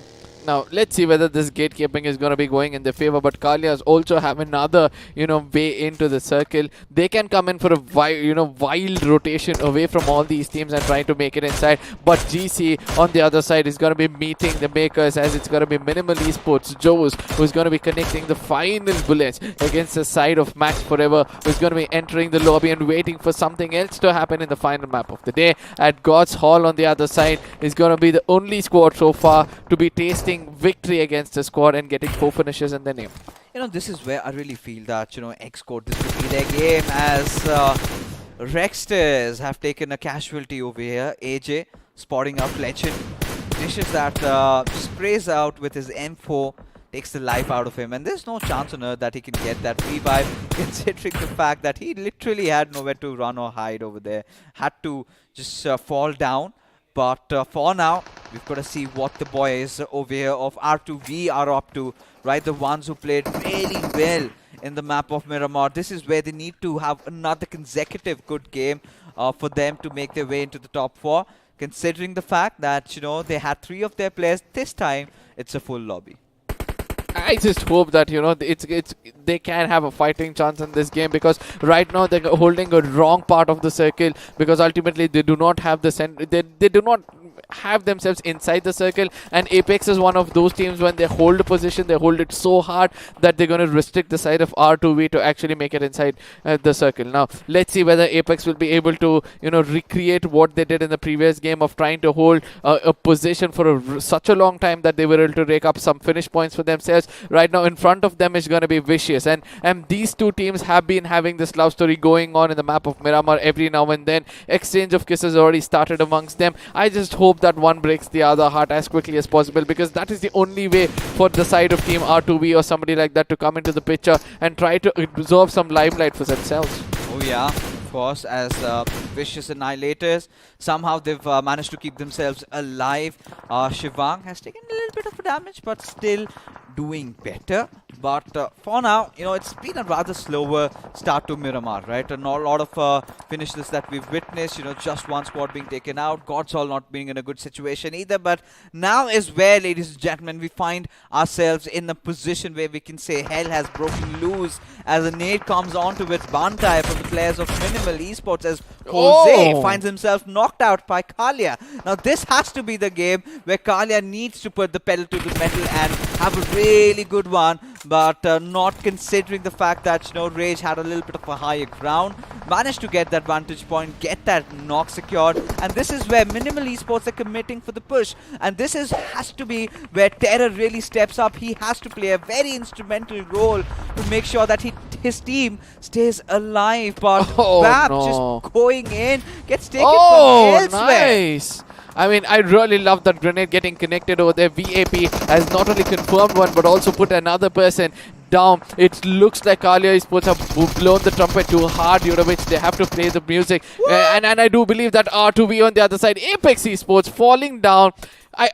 Did you see that crosshair not being held at the right position? And it all came to Mihar, the last man standing. All he has to do is, you know, bring up his teammates. What's he doing? He's supposed to revive him, revive his teammates, for Christ's sake. Not enough time to get inside the circle, as Godsall also find themselves eliminated from the server, as Terror, the last lonesome survivor for his team, as Minimal Esports, they're gonna be just dashing at his direction, but one good grenade from Terror could change things out, could completely flip things over. But now they're being shot from elsewhere. I believe it's the boys from Burnix officials who are also going to be getting themselves in the mix. But there, I think, are a few other teammates who are on their left. Now Terror is going to be cooking the right grenade at this point of time, probably, but does find the crosshairs of Minimal Esports, and that is why he's going to be saying goodbye, and so will the side of Kalia for the map of Miramar for now. Now Minimal Esports, this team is doing absolutely everything right at this point of time, apart from one wrong which they did, that is going to be losing Rage earlier in the game, which they can't undo. But I just hope that, you know, they can control, they can own the place which they're owning right now, and make sure that they have the right kind of consistency, you know, in picking up finish points. Now Burnix on the other side are holding the right corner, according to me, because it's not going to be easy to anybody to push into the center of the map in an open ground and then try to challenge them, or probably a projectile of a grenade to reach them as quickly as possible. Elite squad on the other side, they're playing as chill as possible, because they understood on an average of 10 is what they need from here on, and they're trying to taunt the big dogs again. It's Burnix versus Elite squad, pretty much visible on our screens. I just hope it takes off, and, you know, one of these teams can actually do wonders. Well, I think we are going to be witnessing some really big fight starting from right here, because now this is Crossroads, right? It's that beautiful highway in between the circle center, and a lot of teams just scattered everywhere around. Now this is an important game for the Glaciers, right? They did lose out on Max Forever while they were trying to traverse around, but still have 3 of their players alive, and on hit, in fact, basic form is going to go after the players of Xcode, right? Having that high ground advantage, I really feel, you know, he should be applying a little bit of that extra pressure. But considering the fact it's going to be the boys from Elite Squad who have spotted and taken down Blast, and now this is where Blast is eventually going to succumb down to his injuries, with the boys from Glaciers also trying to lob a few grenades from up top. This particular team is in a whole world of trouble. This is not the first time we're able to see Xcode in this situation, right? So they always try to get into a dunes where it's going to be a lot of throwables, it's going to be thrown against them. Team Glaciers on the other side have a different story to say. They try to hold the high ground advantage, but try to peek out towards the horizon where there's another team already waiting to take them down. So let's see either of these two teams how the chicken dinner to cement themselves. Oh yeah, but for now, like you can see, Elite Squad still are in the mix, right? They still haven't left that one compound that they're holding on to right from the very start. You know, the first rotation compound, that is it. You know, that is the kind of confidence that they've had in terms of getting the circle figured out for themselves. But this is where they've got to start making that move. And just when they decide to do that, it's going to be Burnex who's going to go after them. But Apex Flick managing to go in, get that knock, get that finish, instantly backs off, as now they have this fight going on with Burnex Official, with Niso really hurt over there as grenades keep on coming, as now Omega is going to respond with the Molotov with his own as well, but he's going to be burnt to crisp as Crimson just gets decimated, as the same fate awaits Omega through the smoke. Burnex, Millen finding those openings, and now Apex are in tatters. I do believe that, you know, this fate was actually written already for the side of Apex, because they were taunting the wrong corner. As I said, it's not going to be easy for any team to actually rush in towards the side of Burnex and try to take them down, because they know the terrain, they know visibility, they have better visibility of the team which is pushing in towards them, and they're going to take advantage of it. But at this point of time, look at what Elite Squad is doing, trying to strike when the iron was hot. It's just that, you know, Elite Squad as tech should realize that, you know, sometimes he needs to hold on to his horses before he lets them loose, because ultimately it's not only about you picking up the finish points, it's all about you surviving, because you need to keep up to the speed of your teammate. Oh yeah, but for now, Apex, again, Flick managing to secure that knock just from the foot over there from that little minivan advantage that he had. But this is where I'm loving the boys from Vicious Annihilators, who have finally, you know, managed to secure that elimination of Apex Esports, who bow out from this game with 10 finishes. Now, Vicious Annihilators have a really good vantage point, have really good high ground to play around with. But right beside them lies Basic Form from Team Glacier, the lonesome survivor, as Aztec again somehow, in fact, Elite Squad have somehow made it to the top 4, as this one grenade is going to dish out some heavy damage, but not enough to take Robert and Millen down. Now, this is the point where, you know, Grenadier is going to be challenged. All he has to do is aim that grenade right on top of the tractor's head, and if it bounces back inside into the, you know, pouches of Burn X, they're going to be ending the spree with just 4 finishes in their name. This is not what Burn X were looking out for. They wanted to dish more finish points for themselves, but it looks like, you know, they're going to be betrayed from that dream, as it's going to be Aztec from the other corner who's doing most of the damage. It's going to be Team Glaciers also trying to, you know, be the thorn, unwanted thorn for the team. We can see that Aztec on the other side is trying to run out, make sure he's inside the circle as quickly as possible. Team Glacier has to watch out, because Vicious is to their right. If he gives away a little bit of a pixel of his location, and this is what's going to happen. There's going to be a pour of lead coming towards him. Now, it's going to be seconds. Either of these two teams are going to pick up this man Basic Form. Oh, the grenades are starting to come in, as Vicious Annihilators have figured out where they know their opponent is, as Basic Form finally falls down. And this time, this is where Burnex officials know this is their moment. They have to somehow get inside and somehow capitalize onto one of the players of Vicious Annihilators being taken down. A little bit of a damage done to Cybertron, as Robert comes out in the open. Cybertron will be opening up with his arm, still does not connect the bullets though. He needs to batch himself up, with Ranger having that beautiful flank advantage to himself. Instantly gets himself inside the circle, as Millen is going to get wiped out, as Vicious Annihilators one step closer to getting this chicken dinner. Somewhere I feel that it's going to be Elite Squad who's going to be taking away all the fame away from this squad, because ultimately they have come a bit more closer right to the center of the circle. Now all they have to do is not reveal the location, try to be as composed as possible. They've already done the damage. That's going to be Aztec trying to give that opening for his teammate so that he can have a push. A revival is going to be coming in where, you know, Aztec is going to be cooking the right grenade towards him. And if this grenade connects, oh, it does connect eventually. The third one is going to be going towards the side of Lone Ranger. And if this connects, or probably towards the side of, you know, Cybertron, I do believe that this could be the finish which Elite Squad were looking out for. Now it's going to be Spammer putting up the next grenade, probably right in the corner where the pocket is hottest, and it's going to be Spammer trying to come out in the open. A 1v1 situation, or probably a 1v2 situation where Spammer is going to take the biggest advantage of them all. Aztec is going to give the right kind of, you know, backup, and it's an easy pickup of winner chicken dinner for the side of Elite Squad. I'm not, you know, shocked at this point of time. Somewhere I feel that such kind of magical gameplays can only be coming in from a squad like Elite Squad. Yeah, and I think with this, they've kind of ensured that they've crossed over that century mark. And what just happened towards the very end? Oh, it was so hard to believe. You know, you could pull off that 2v4. Now, they have clearly established that they are the daddies inside this lobby, as Vicious Annihilators again coming second. A really good resurgence coming in from Burnix officials, as well as Apex Esports managed to get those 10 finishes to their names. But it's going to be Elite Squad all over. You know, it's a color that has been painted at the lobbies, and out of the 4 games that they've played, they managed to get 3 chicken dinners. Wow. I mean, how many points did they rake up in the map of Sanhok? A lot. I mean, it was a 16 finish chicken dinner. So we're talking about 31 points in that, and 39 in the first game. Okay. Even in the second game, it 60, was somewhere 60, yeah, they 70, 70 plus a 20. Oh, yes, very easily. Elite Squad have created history over here by putting up a total of 100 points over here. But, you know, I was really impressed by that grenades, you know.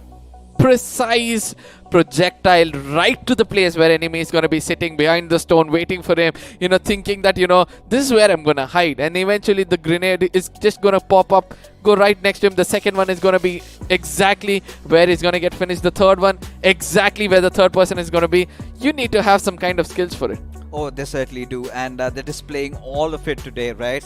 As we take a look at the MVP, has to be Aztec Jord, 1268 points of damage. Now, the best part about this team is they dropped off at Picado. They had no one contesting them. They went on with that first rotation, and that is where they found themselves at a really good spot till the majority of the game. They let everyone fight it out amongst themselves, and they were the ones who sort of came in to salvage that chicken dinner for themselves. But the top 5 players, as we take a look, a really good game coming in from Mill inside. The way this lad had been performing under pressure, 1000 points of damage for him as well. I think he was definitely, he gave it all, right? This is the kind of a hunger that you would need from a player. As we take a look at the match summary, and it's a standard typical Miramar match summary, nothing really out of the ordinary, barring that 70 knocks that we have. It's a little higher.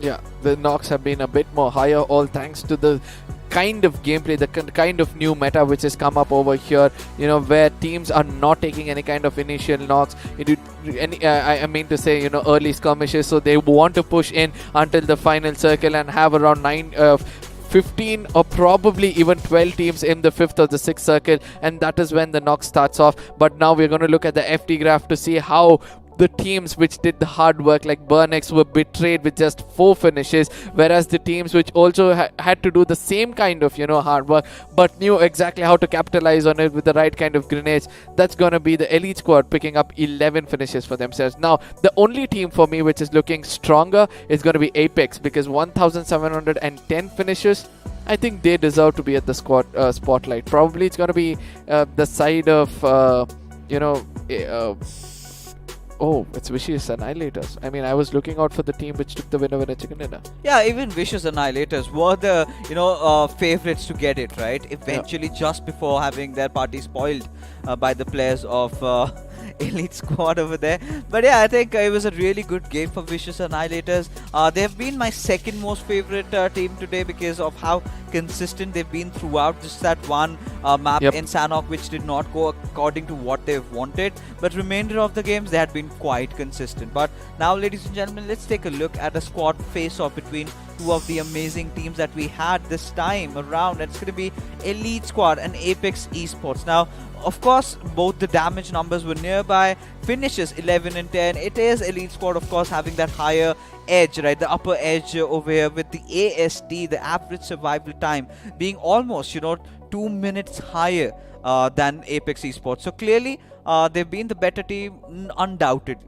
Now Apex, if the kind of gameplay they played, if they survived 2 more minutes, I think they could have created better finish points than the side of Elite Squad. But yeah, I feel that Apex Esports is one of those teams which might make it into the next round by the kind of performance they've shown so far. So let's see whether this is also one of those teams to watch out for teams in this lobby, because they do know exactly where to place themselves, and the IGL has been pinpoint precise as to where to take his team, allowing them to dominate as quickly as possible, because whenever they're in the high grounds, they're making sure that they look out in all directions, pick up as many finishes as possible, and then try to change their location. And that's the best part about it.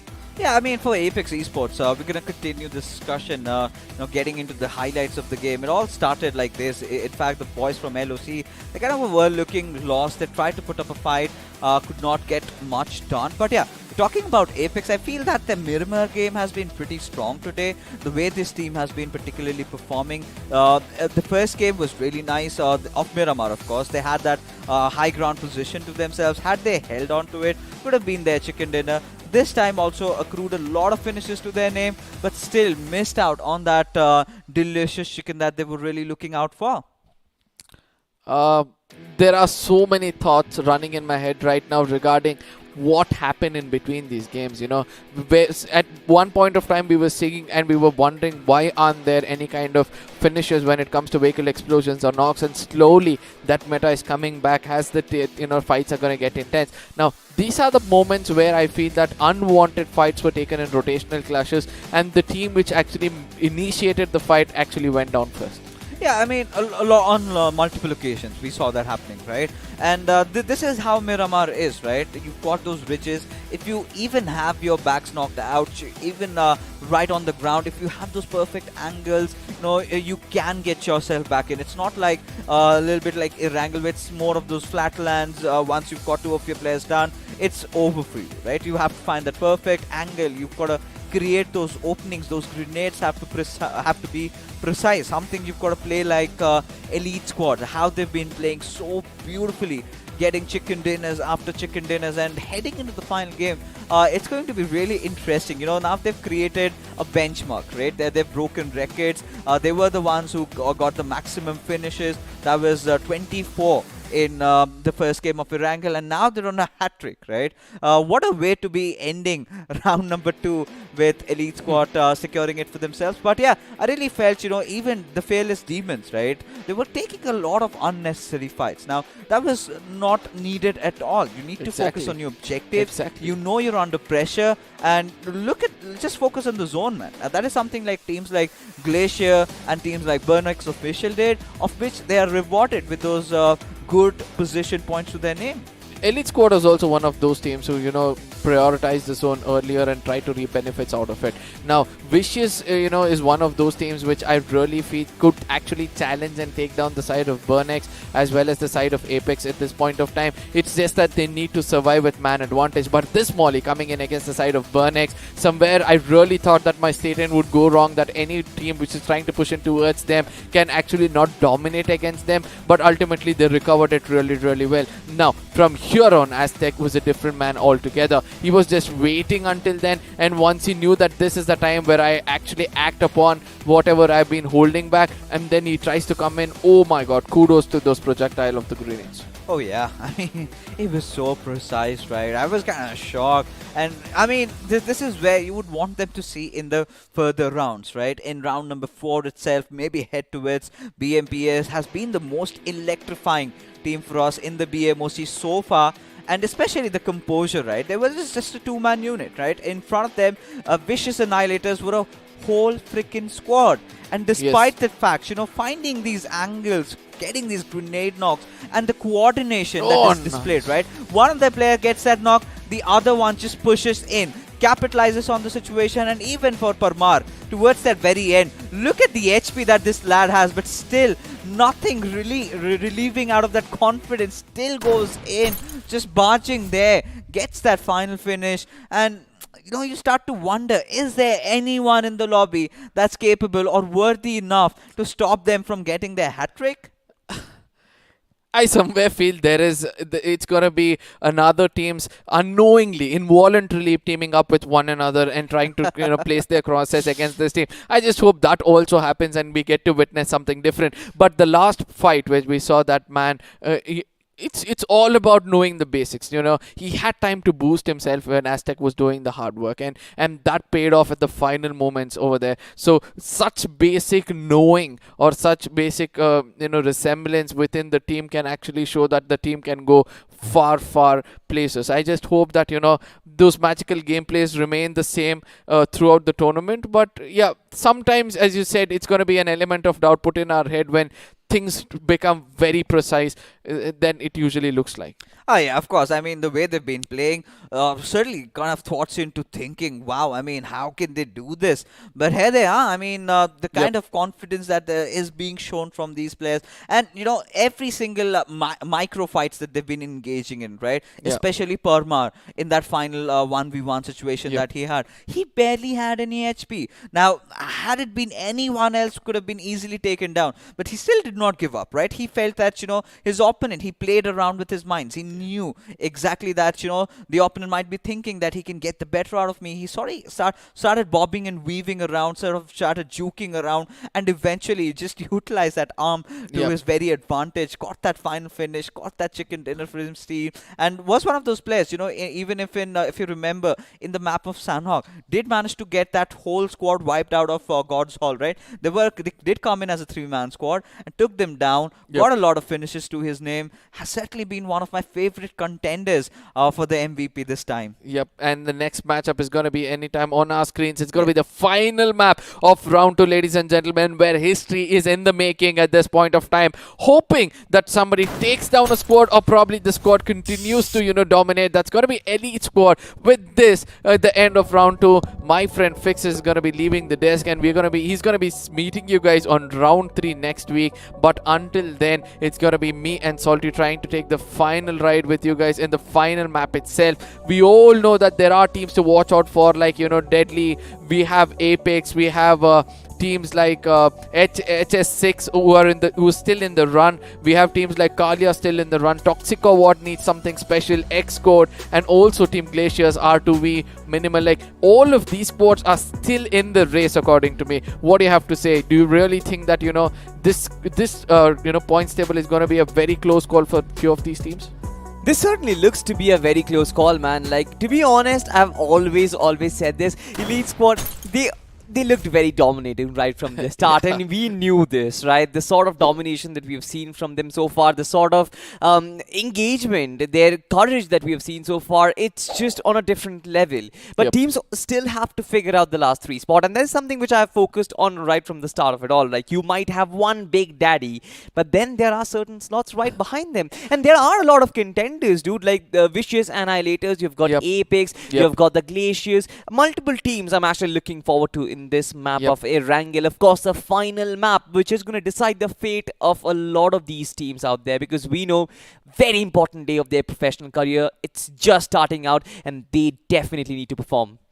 Now there are some lives on the line at this point of time, like R2V. They performed well in several games, and later the graph starts to fall down. Team Xcode, where we felt that this team can actually make a statement over here. Even they also having a graph which is kind of going down. So do you really think that teams like this can actually perform here if they just let go of their fear and try to do something different? Maybe. It has always been a thing which I've said, right? When you've got nothing to lose, why to hold yourself back? Why do you want to hold yourself back when there's no fear for you, right? Even if you get eliminated, the worst that's going to happen is that you have to play the qualifiers of the next tournament, BGIS, once again, which eventually you have to if you don't qualify anyway. Right? If you are at the bottom of the table, if you are, let's say, around the 7th or the 8th spot, if you don't really see yourself still competing for the top 4, you've got to let go of your fear. Maybe this opportunity can help you learn a lot of things, can help you learn new fighting techniques, can help you learn new rotations, which might be helpful in the next tournament. So again, it's just a learning curve for most of these teams, and I feel like there's nothing profitable for any of them to just hold their strategies back or hold their skills back. This is where they just let go of everything, calm themselves down, probably meditate for a minute or two, and then just get back into this game with a reinforced vigor. You know, there's one thing which I want to share my experience on one of the tournaments which I played. You know, the last game we were like, okay, let's just try to be as free as possible. Let's just forget the fears we have and let's just go enjoy the last game. And we did do that. You know, and at the nth moment when we didn't even realize that we were close to, you know, winning that tournament itself. The last finish which we had to do, we became a little overconfident and we were like, however, we're not going to win this. And we just went in, and when the overall results came, we were shattered that in that final moment when we had everything written over there in our name, we just gave it up. I just hope no squad over here is going to undergo that as the flight path for the final map of the day, ladies and gentlemen, on our screens at this point of time. Starting off from the side of military base, ending up somewhere towards Georgia Ball, allowing the northeastern part of the map completely naked. It's going to be easy for all these teams to fly all the way till Stolba, but all they have to do is think twice before they do that, just in case the zone goes towards Quarry. Yeah, and we've seen that happen so far. Habitat isn't going to be easy towards the Storba, Kamishki, as well as the Zaki regions as well, because rotation paths are much more difficult. We've seen a few teams already take their drops are on their parachutes on top of the military base itself. You've got Nova up near you, being occupied by one of the teams, I believe it is. I can't really Team read them. Lex. Yeah, it is Team Glaciers, right? Oh, it is yeah, Team Team Glaciers. Correct. You've got a couple of teams in nearby military bases as well. So 3 teams in the Southern Island. You've got a lot of teams taking their drops towards the mainland, and just like you said, I feel like there will be a lot of teams who would go towards the Polyana region, maybe occupy Rozhok, maybe go towards the Mansion or Lipovka as well, because as long as you're in the mainland, I think you're safe, unless you're going somewhere towards Stauber or Kameshki. But have a look at this, Arka. We have a lot of fight going up. 4 teams in Puchinki. This sounds like the classic match that we played this morning. Exactly. Now let's see who's going to be the king of the ale at this point of time. We're able to see that's R2V is also one of those squads who wants to put up as many finish points for themselves as much as possible, and they are doing things right. They're gonna be ripping out the side of Kalia Esports at this point of time, and I really love the way, you know, this one man in Cloud OP is trying to move around, trying to jiggle, showing what he's actually capable of. Aztec on the other side is going to be the person with the UZ. He gets a little bit of a backup from his teammate, due to which, you know, it's going to be the first squad getting taken to Vikalia, having a divided attention between 2 of the strongest squads in the lobby. Had to get slayed off with 0 finishes in their name. You saw the approach, right? Just run in with whatever you've got. Just give it all. You've got a shotgun for yourself, no helmet, no vest. Who cares? Just push it with the shotgun. Just use that double barrel in the face of the opposition. But obviously that's not going to work. It's not a classic game. It's a professional. And these professionals, they're more than prepared to mow you down, especially when you come in unarmed like that. Kalia Esports, we bid them farewell, at least for this tournament. Pretty sure they're not going to qualify considering performances, but we've had a nade knock coming in. Rage OP is down right now. Team GH, what they're going to do? Are they going to go for the resurrection? Because Team R2V is already on the offense. And have a look at these. All these players, they're looking for blood. They're searching for those hunting opportunities. Beautiful, beautiful push coming in from Cloud OP. Switches on to the weapon. Takes on Ash almost down. But again, retaliation comes in. What do you think, Arka? What's happening? I mean, this could be the point where they might lose Cloud OP because of the overconfidence he was carrying. Yeah. I do understand that it was the confidence itself, but God's Hall on the other side has tried to push in. And look at the jiggling, look at the drop shot. This is the best of what you can witness in that BMOC, because ultimately we have to get to know which of these talents is going to be coming into use. Now, there's another push coming in from the Legends themselves. Elite squad over here are doing the best of what they can. R2V were looking the strongest so far with 4 finishes, were eventually eliminated. Now let's see whether Elite Squad will be able to eliminate the last squad over here. It's God's Hall holding up as much as possible as the push might come in. Not in the right corner. He didn't have proper scope. He didn't have proper view of the enemy. He just went on to check whether, you know, he can land some shots, and ultimately had to pay the price. 5 finishes, just lurking around, being as safe as possible. Elite Squad shows us that sometimes composure can give you a lot of finish points. Dude, I love the entertainment right from the start of the game so far. Teams are hot-blooded at this point because they want to go for finishes. A last opportunity, one last opportunity to seek redemption, and they're not going to let go of it. But of course, in the process, we have found few teams, God's Hall, R2V, as well as Kalia, to name them exactly, are going to be the ones who bid us goodbye. And you've got Elite Squad, just like you mentioned, 5 finishes to their name right from the start of the game. Once again, gives them that head start, makes their fingers warm and ready for the rest of what we've got in store for us. But talking about the circle itself, quite a northern circle. Elsewhere, you've got somewhat a bridge fight happening as the Deadly Epic from behind tries to chip in some damage against Vicious Annihilators. They did taking some sort of damage, but no considerable loss as of yet.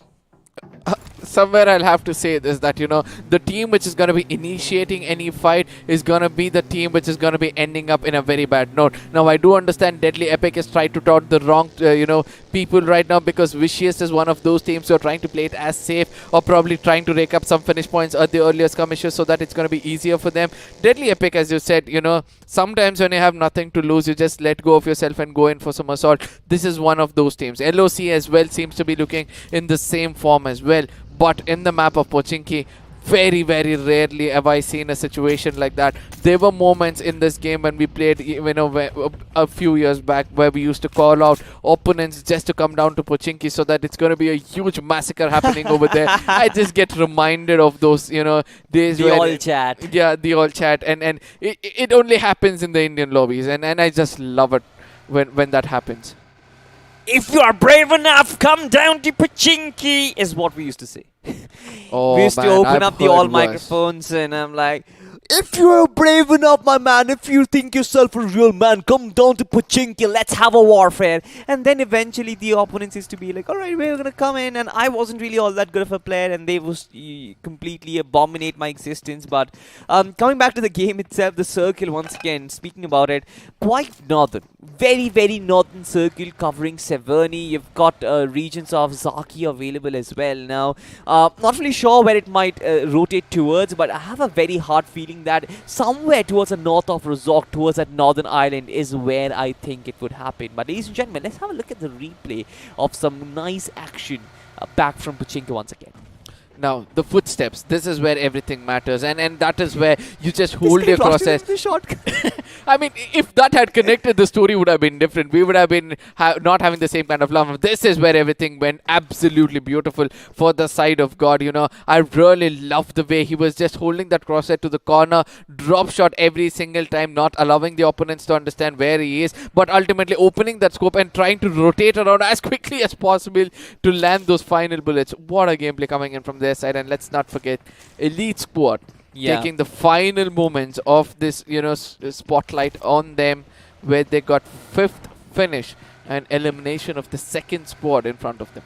Quite some time we've seen such classic massacre happen right at the start of the game. But look at this though, we've got Team Fearless Demons once again. Might be Orca. We've got Team Elite, who've got a compound for themselves, very comfortable. They've got the topography as well. They've got the balconies to work around. But the Team Fearless Demons, they're not really concerned. Nice. Knocks being exchanged. Team LOC and Deadly Ape engage in battle. Of course, Civic will have the opportunity to stabilize and bring back his fallen brother, but Mick MVP is looking for that vantage point. Good opportunity for him to actually completely wipe the existence. But look at this H2OP! Oh my god! Completely at his face! The jiggle comes in, but he still survives! H2OP, I have no clue what you did there. I mean, this is what I would like to say, that the broken gun arm can actually do a lot of things for you, and that is the perfect example as to why we consider it as the broken gun. And this is the most epic way for you to put a grenade. Just make sure that you take the terrain in your advantage, place it in such a way that it allows the grenade to roll down to your final destination and eventually get that finish point for yourself. Now on the other side, there are more fights coming in. Apex at this point of time have nothing to lose. They'll have to fall down from the top. HS6 on the other side are also pretty much in the same situation. Over here, it looks like HS6 are in a bit of an advantage. Oh, but a beautiful grenade comes in from the other side. It's just going to be Flick and one other player. Let's see who's going to be finding the best of these two, as another smoke is going to be put in just for the sake of revival. He does see the final player over there, try to put in some sprays. It's going to be revival coming in from the side of HS6, but rather Apex is going to be falling back to get some resources for themselves and also go in for some kind of revival as well. So which of these teams are going to be dominating this final moments in Rosa, because ultimately the other one is going to be completely erased from the lobby. Oh my boy, these madmen in the lobby, they're just going absolute berserk against each other. They've got no business fighting so early, but every one of these players, they're just engaging in battle. Godwin has been taken down. Team 8 squad, they're just going up against Team Fearless Demons once again. I kind of mistake calling them diamonds, but yeah, just like diamonds, they're rare species now because they're nowhere to be found in the rest of the map itself. It's gonna hurt. That certainly is going to hurt, but look at this. Action has no shortage. It's an absolute blockbuster as these teams are putting up a show for us. Freddy Gaming explodes and opens the door. But Lock Official, Robin, the last one surviving, has a job in hand right now. I feel like two players are... Is it a 1v1 skirmish? Yeah, it's a 1v1 for sure, and I really love the way these two are just taunting around in the wrong corners, trying to see which one is going to be going for the initial peak. It's going to be Robin falling back for some resources for himself. It's a 2v2 situation where things are getting converted in a very bad way for the side of Apex. They have just one man standing as another squad is going to be pushing in. That's going to be Xcode trying to get to be the catalyst in this equation so that they can grab all the attention. And I do believe that, you know, Xcode can actually take this fight away from these two teams. HS6 needs to fall back, regroup, or probably needs to fall back, re-strategize and get the better of what they have. But Elite Squad finished off by minimal, and that gives an opportunity for the rest of them to actually take some good points for themselves. But the teams who are in contention are already down and out right now. Vicious Annihilators, though, they're playing insane because they know that their position is still under contention. But the rest of these teams, just like I said, it's one circuit being blown apart, and every one of them just trying to engage in battle. Of course, the heat, ladies and gentlemen, has sort of reduced for some time as I get to catch my breath. You've got the circle towards Severny, just like I said, towards the northern side of the map itself, occupying the northern mainland.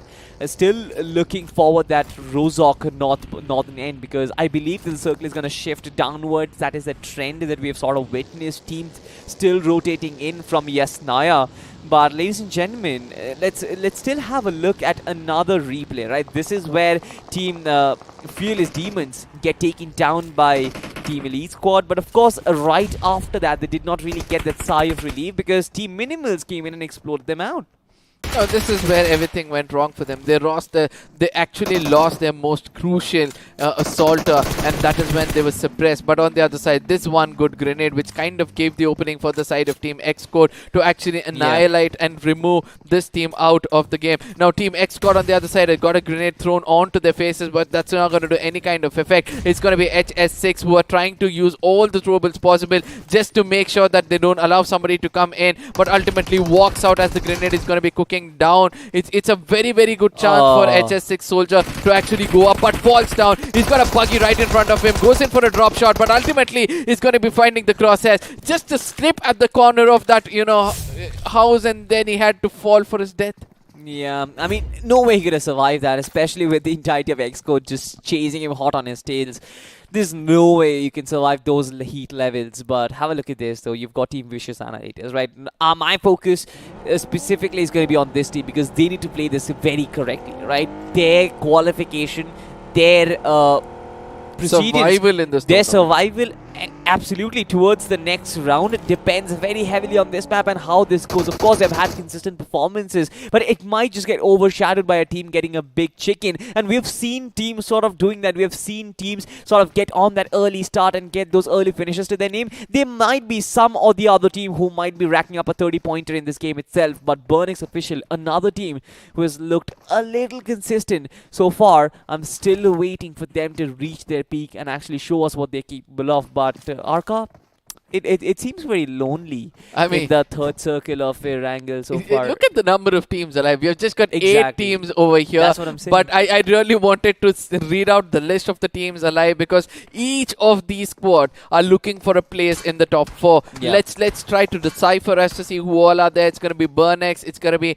MN, it's going to be Xcode. Then we have Team GC coming in from another corner, Yeah. Rex coming in from another corner. So all these teams are actually having a shot into the next round, and that is why they are trying to play it as safe as possible. You know, this Toxic or what are also one of those teams as well. So once this circle is going to get smaller, that is when the intensity is going to be a bit more heavier, as Deadly Epic has got one last man standing with 4 finishes in their name. Probably he'll also be looking for some kind of a miracle of at least 10 pointer, 10 finish, you know, with Yeah. chicken dinner, so that he also has a very good chance up next. Absolutely, but Arka, I think like this is a good opportunity for us to catch our breath. Also for the viewer as well, because I'm pretty sure the audience must be ecstatic. They would not have expected such action right from the start of the game. But oh boy, oh, as soon as I say that, ladies and gentlemen, just catch your breath for more time as Rage Oh, nice. gets pushed off that ridge. Beautiful Molotov over there, pinpoint. But Minimal Esports, they've got 3 finishes. They are warmed up. They've got 4 players as well. But Team Xcode looking to go in for the flank. You can see the Lamb is already on the move. But there is Arjuan, who is already in position. Lovely spray comes in as Rage gets the first knock, gets the first opening. Xcode need to retaliate.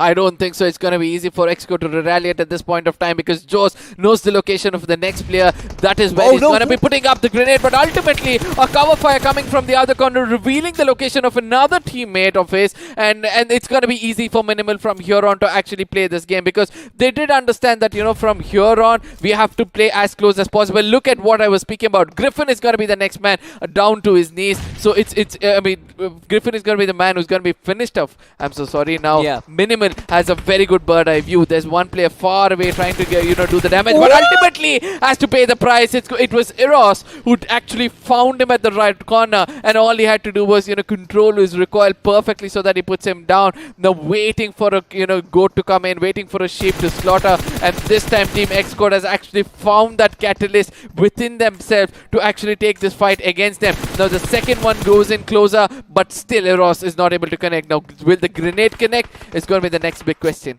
Team Xcode just enjoying themselves. They're intensified in Oh, this game so far. But here comes a third party as one player gets taken down. Tough times for Team Xcode, but Thor is still there. You can have a look. The Team Minimus, they've got one player in the vantage point. Thor is very influential in this region. Oh my god, Eros with a UMP, but Thor from the back lines, both of them coming together to find this knock and finish for themselves as the two flankers and the lurkers go head to head, and Rage reigns supreme. You've got Minimal Esports once again on the offense, as I believe Eros is the only one who survives 2v4 situation, or rather 1v4 situation for this match. No. And yeah, he's gonna fall as usual, no surprises. Now, that is when the scavengers are going to rush in and make sure they take the final piece. They're going to chew on the final bone in the plate because they do understand that, this finish point is going to building up a lot of confidence for themselves. 7 finishes already coming in for them, but Resters, after doing so much of hard work, is going to go down with no finish point for themselves, and they're going to be, I wouldn't say heartbroken. They're going to be devastated. They're going to be looking out for a hole to put their head in. Boy, oh boy, have a look at this circle. My heart is paining, Arka. 6 teams, 21 players. I don't know, do these players have to catch a train or something? Because I'm pretty sure we are going home early. I just hope that we do go home early and enjoy really good food because, Eid is around the corner. So very soon we're going to be losing all those delicious food which we can find in Hyderabad. For now, we're going to be looking at this thing. It's going to be 5 teams alone. It's not even the 5th circle. There was a time where we were looking at the number of teams alive. 14 teams were there in the 5th circle alive and running. And now we have just not even a half of it, and that is not disheartening in one way, but it is disheartening in the other. For sure, man. But I guess we have another replay for you, ladies and gentlemen. This is where Team Rex actually got caught out. Now they were rotating on top of their vehicles, and Vicious Annihilators were like, "All right, we've got some fishes for ourselves." I don't know what Drago did over there though. Tried to go for the drive-by on a vehicle all by himself for Glaciers. To actually feast upon him, not really the best of strategies once again. But coming back to the game itself, right, 21 players still alive in this circle. Now, all that happens because of this early engagement is that you tend to get that slower end circle. Most of these teams would just be holding their ground, holding their hut covers as long as the circle does not force them in. And eventually it will. This circle, this hardship that we get to see is sort of favoring, I believe, if I'm not mistaken, Team Glaciers. Yep. Burnex. Pardon me for that. Pardon me for that. Team Burnex is the one who is being very benefited. You've got minimals in the line as well. But team this Annihilators. Now one player is down already. I feel like Team Toxic or what would be falling back from this fight because they have no interest right now. They're just 6 teams and 21 players. Just get to your positions, hold your ground. You've got no business fighting anymore. I just hope that they were looking at the finish feed on the left where they did realize that the most important teams or one of the most dominating teams in the lobby is no more, so that gets a kind of a confidence for them to actually go in. It's going to be from the other corner. Vicious is going to be walking into the crosshairs of the team which is looking the strongest at this point of time, as smokes are going to be covered here and there to make sure that Vicious Annihilators can actually re-strategize against this team, as it's going to be gatekeeping done from the other side. Minimal has to make sure that they restrict the team from gatekeeping them, or else it's going to be the end of the story for the side of Minimal. Now Zoe, being one of the strongest players over here, is the person trying to come in from the other corner, makes a lot of noise, due to which his location is going to be compromised. Toxico Watt on the other side gets eliminated. Probably the last man standing is going to be breathing by the final breaths that he can hold on to, but yep, let's see how that is going to turn out. Exactly, Shivang on the receiving end of the nade. Have a look at this. The entirety of Team Minimals is right on top of him. Vicious Annihilators are the ones who are getting annihilated right now. You've got Lone Ranger. Of course, there's another player who is still trying to back him up, but with so many teams coming in contention, it just gets a little more difficult. We just saw that Burnex just took down Toxico Watt because they were caught in between a rock and a hard place. Now, Burnex official for them, finding players out in the open is going to be more important. They can feast upon some finishes right before they can enter into that final fight. Jose has been spotted.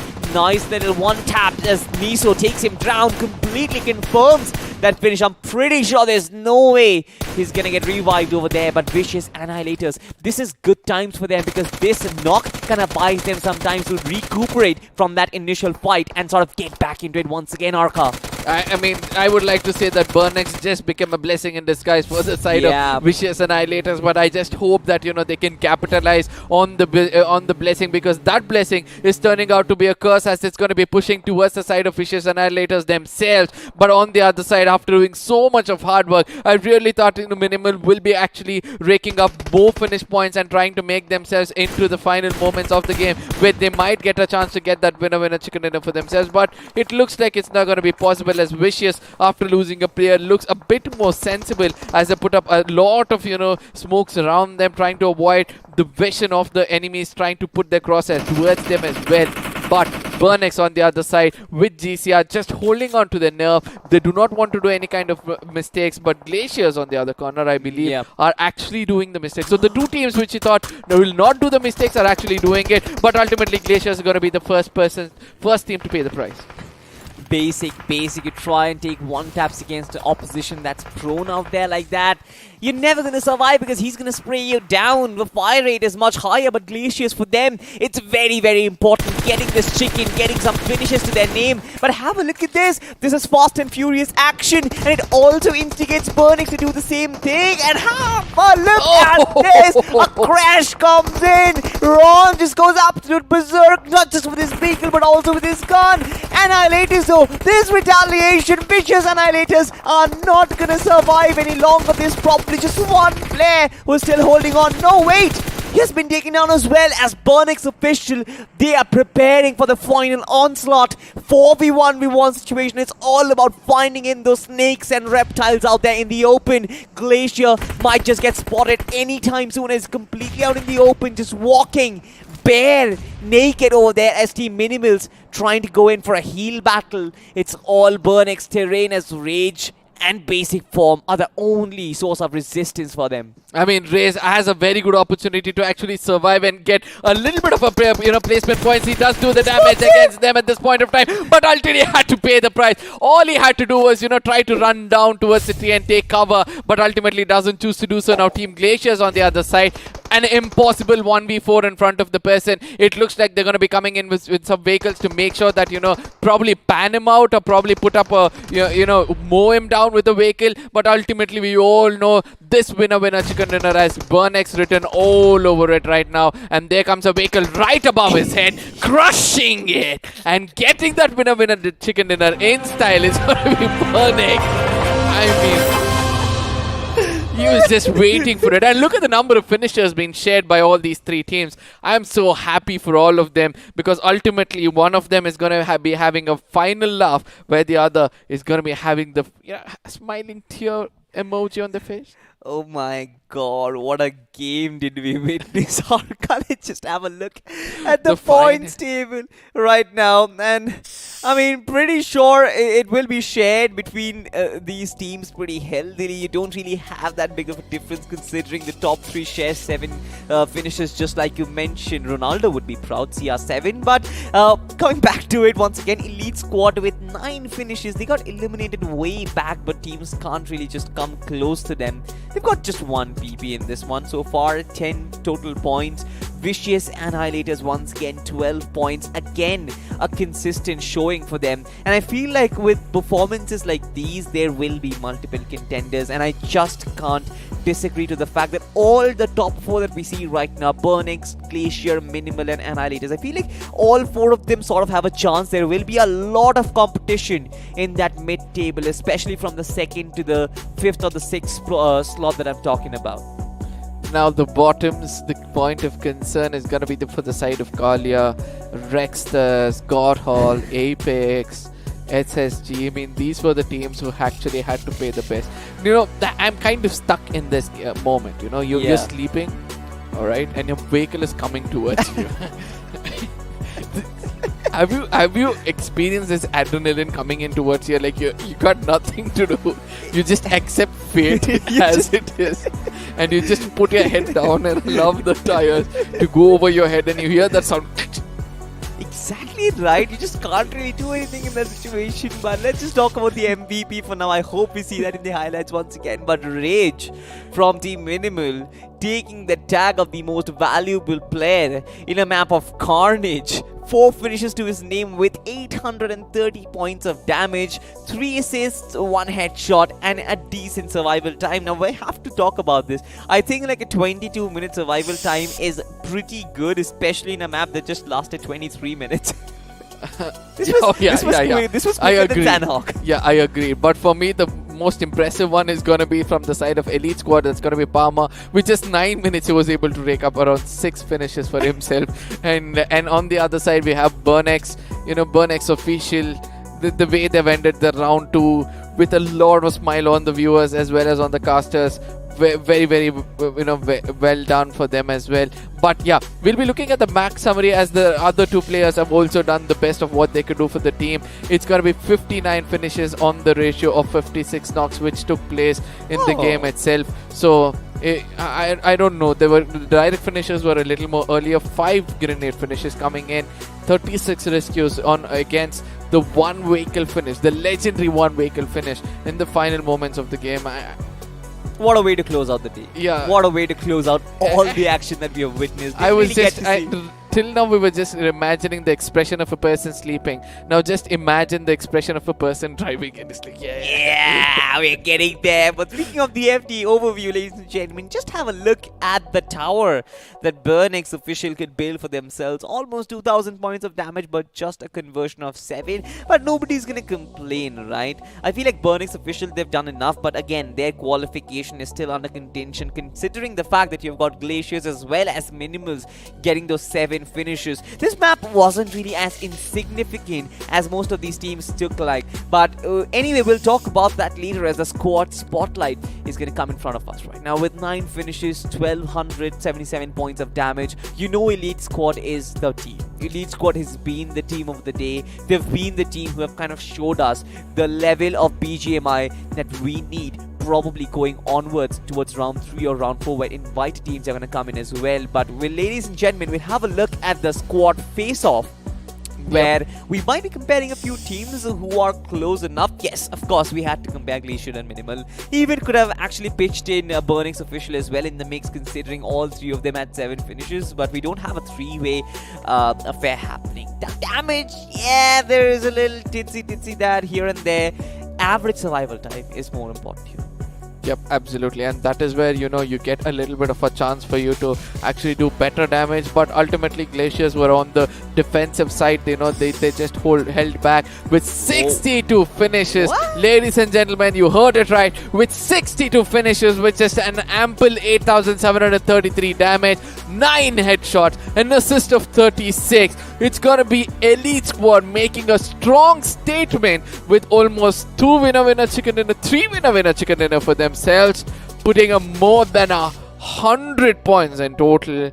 Yeah. It's gonna be Elite Squad coming in for the next round. Probably, let's not, you know, put a lot of false hope in the fans as of now. But let's see how that is gonna turn out. As next, we're gonna be looking at the next segment. That's gonna be squad face-off for overall, where we have Vicious Annihilators versus the side of Team Glaciers. That is where Glaciers, being a little more on the defensive side, doing the damage with 6,000, is gonna be, you know, having four better finishes for themselves, and the headshots of 3 with the survival time almost the same. I somewhere feel that Team Glaciers are actually, you know, held on to their rise as much as possible.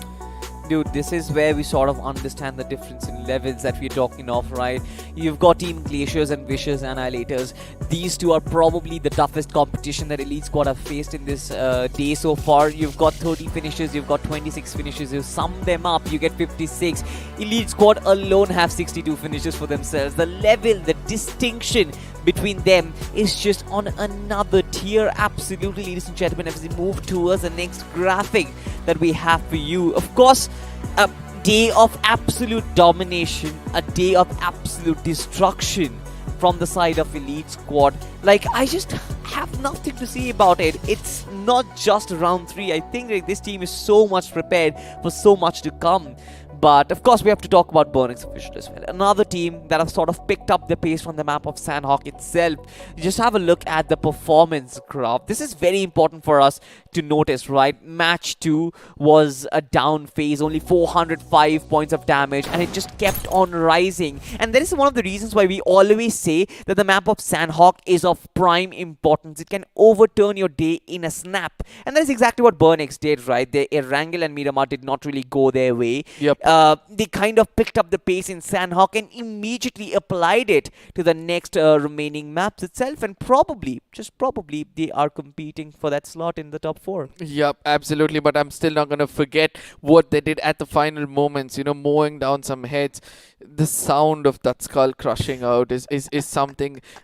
I would like to say it's music to ears for few, but we might sound like a broken record at this point of time, but still, it was something which can, you know, which we can look out for. But ultimately, congratulations to all those squads which are going to make up into the next round. For the others who might not make it, just remember this, that, you know, you're just the star in the making. It give time for you to shine, and once you're in your supernova form, that probably you'll be shining out the brightest. Exactly, the birth of a star. It's a very complicated process. It takes millions of years, and we know it. I've sort of done some research back then as well in my school days.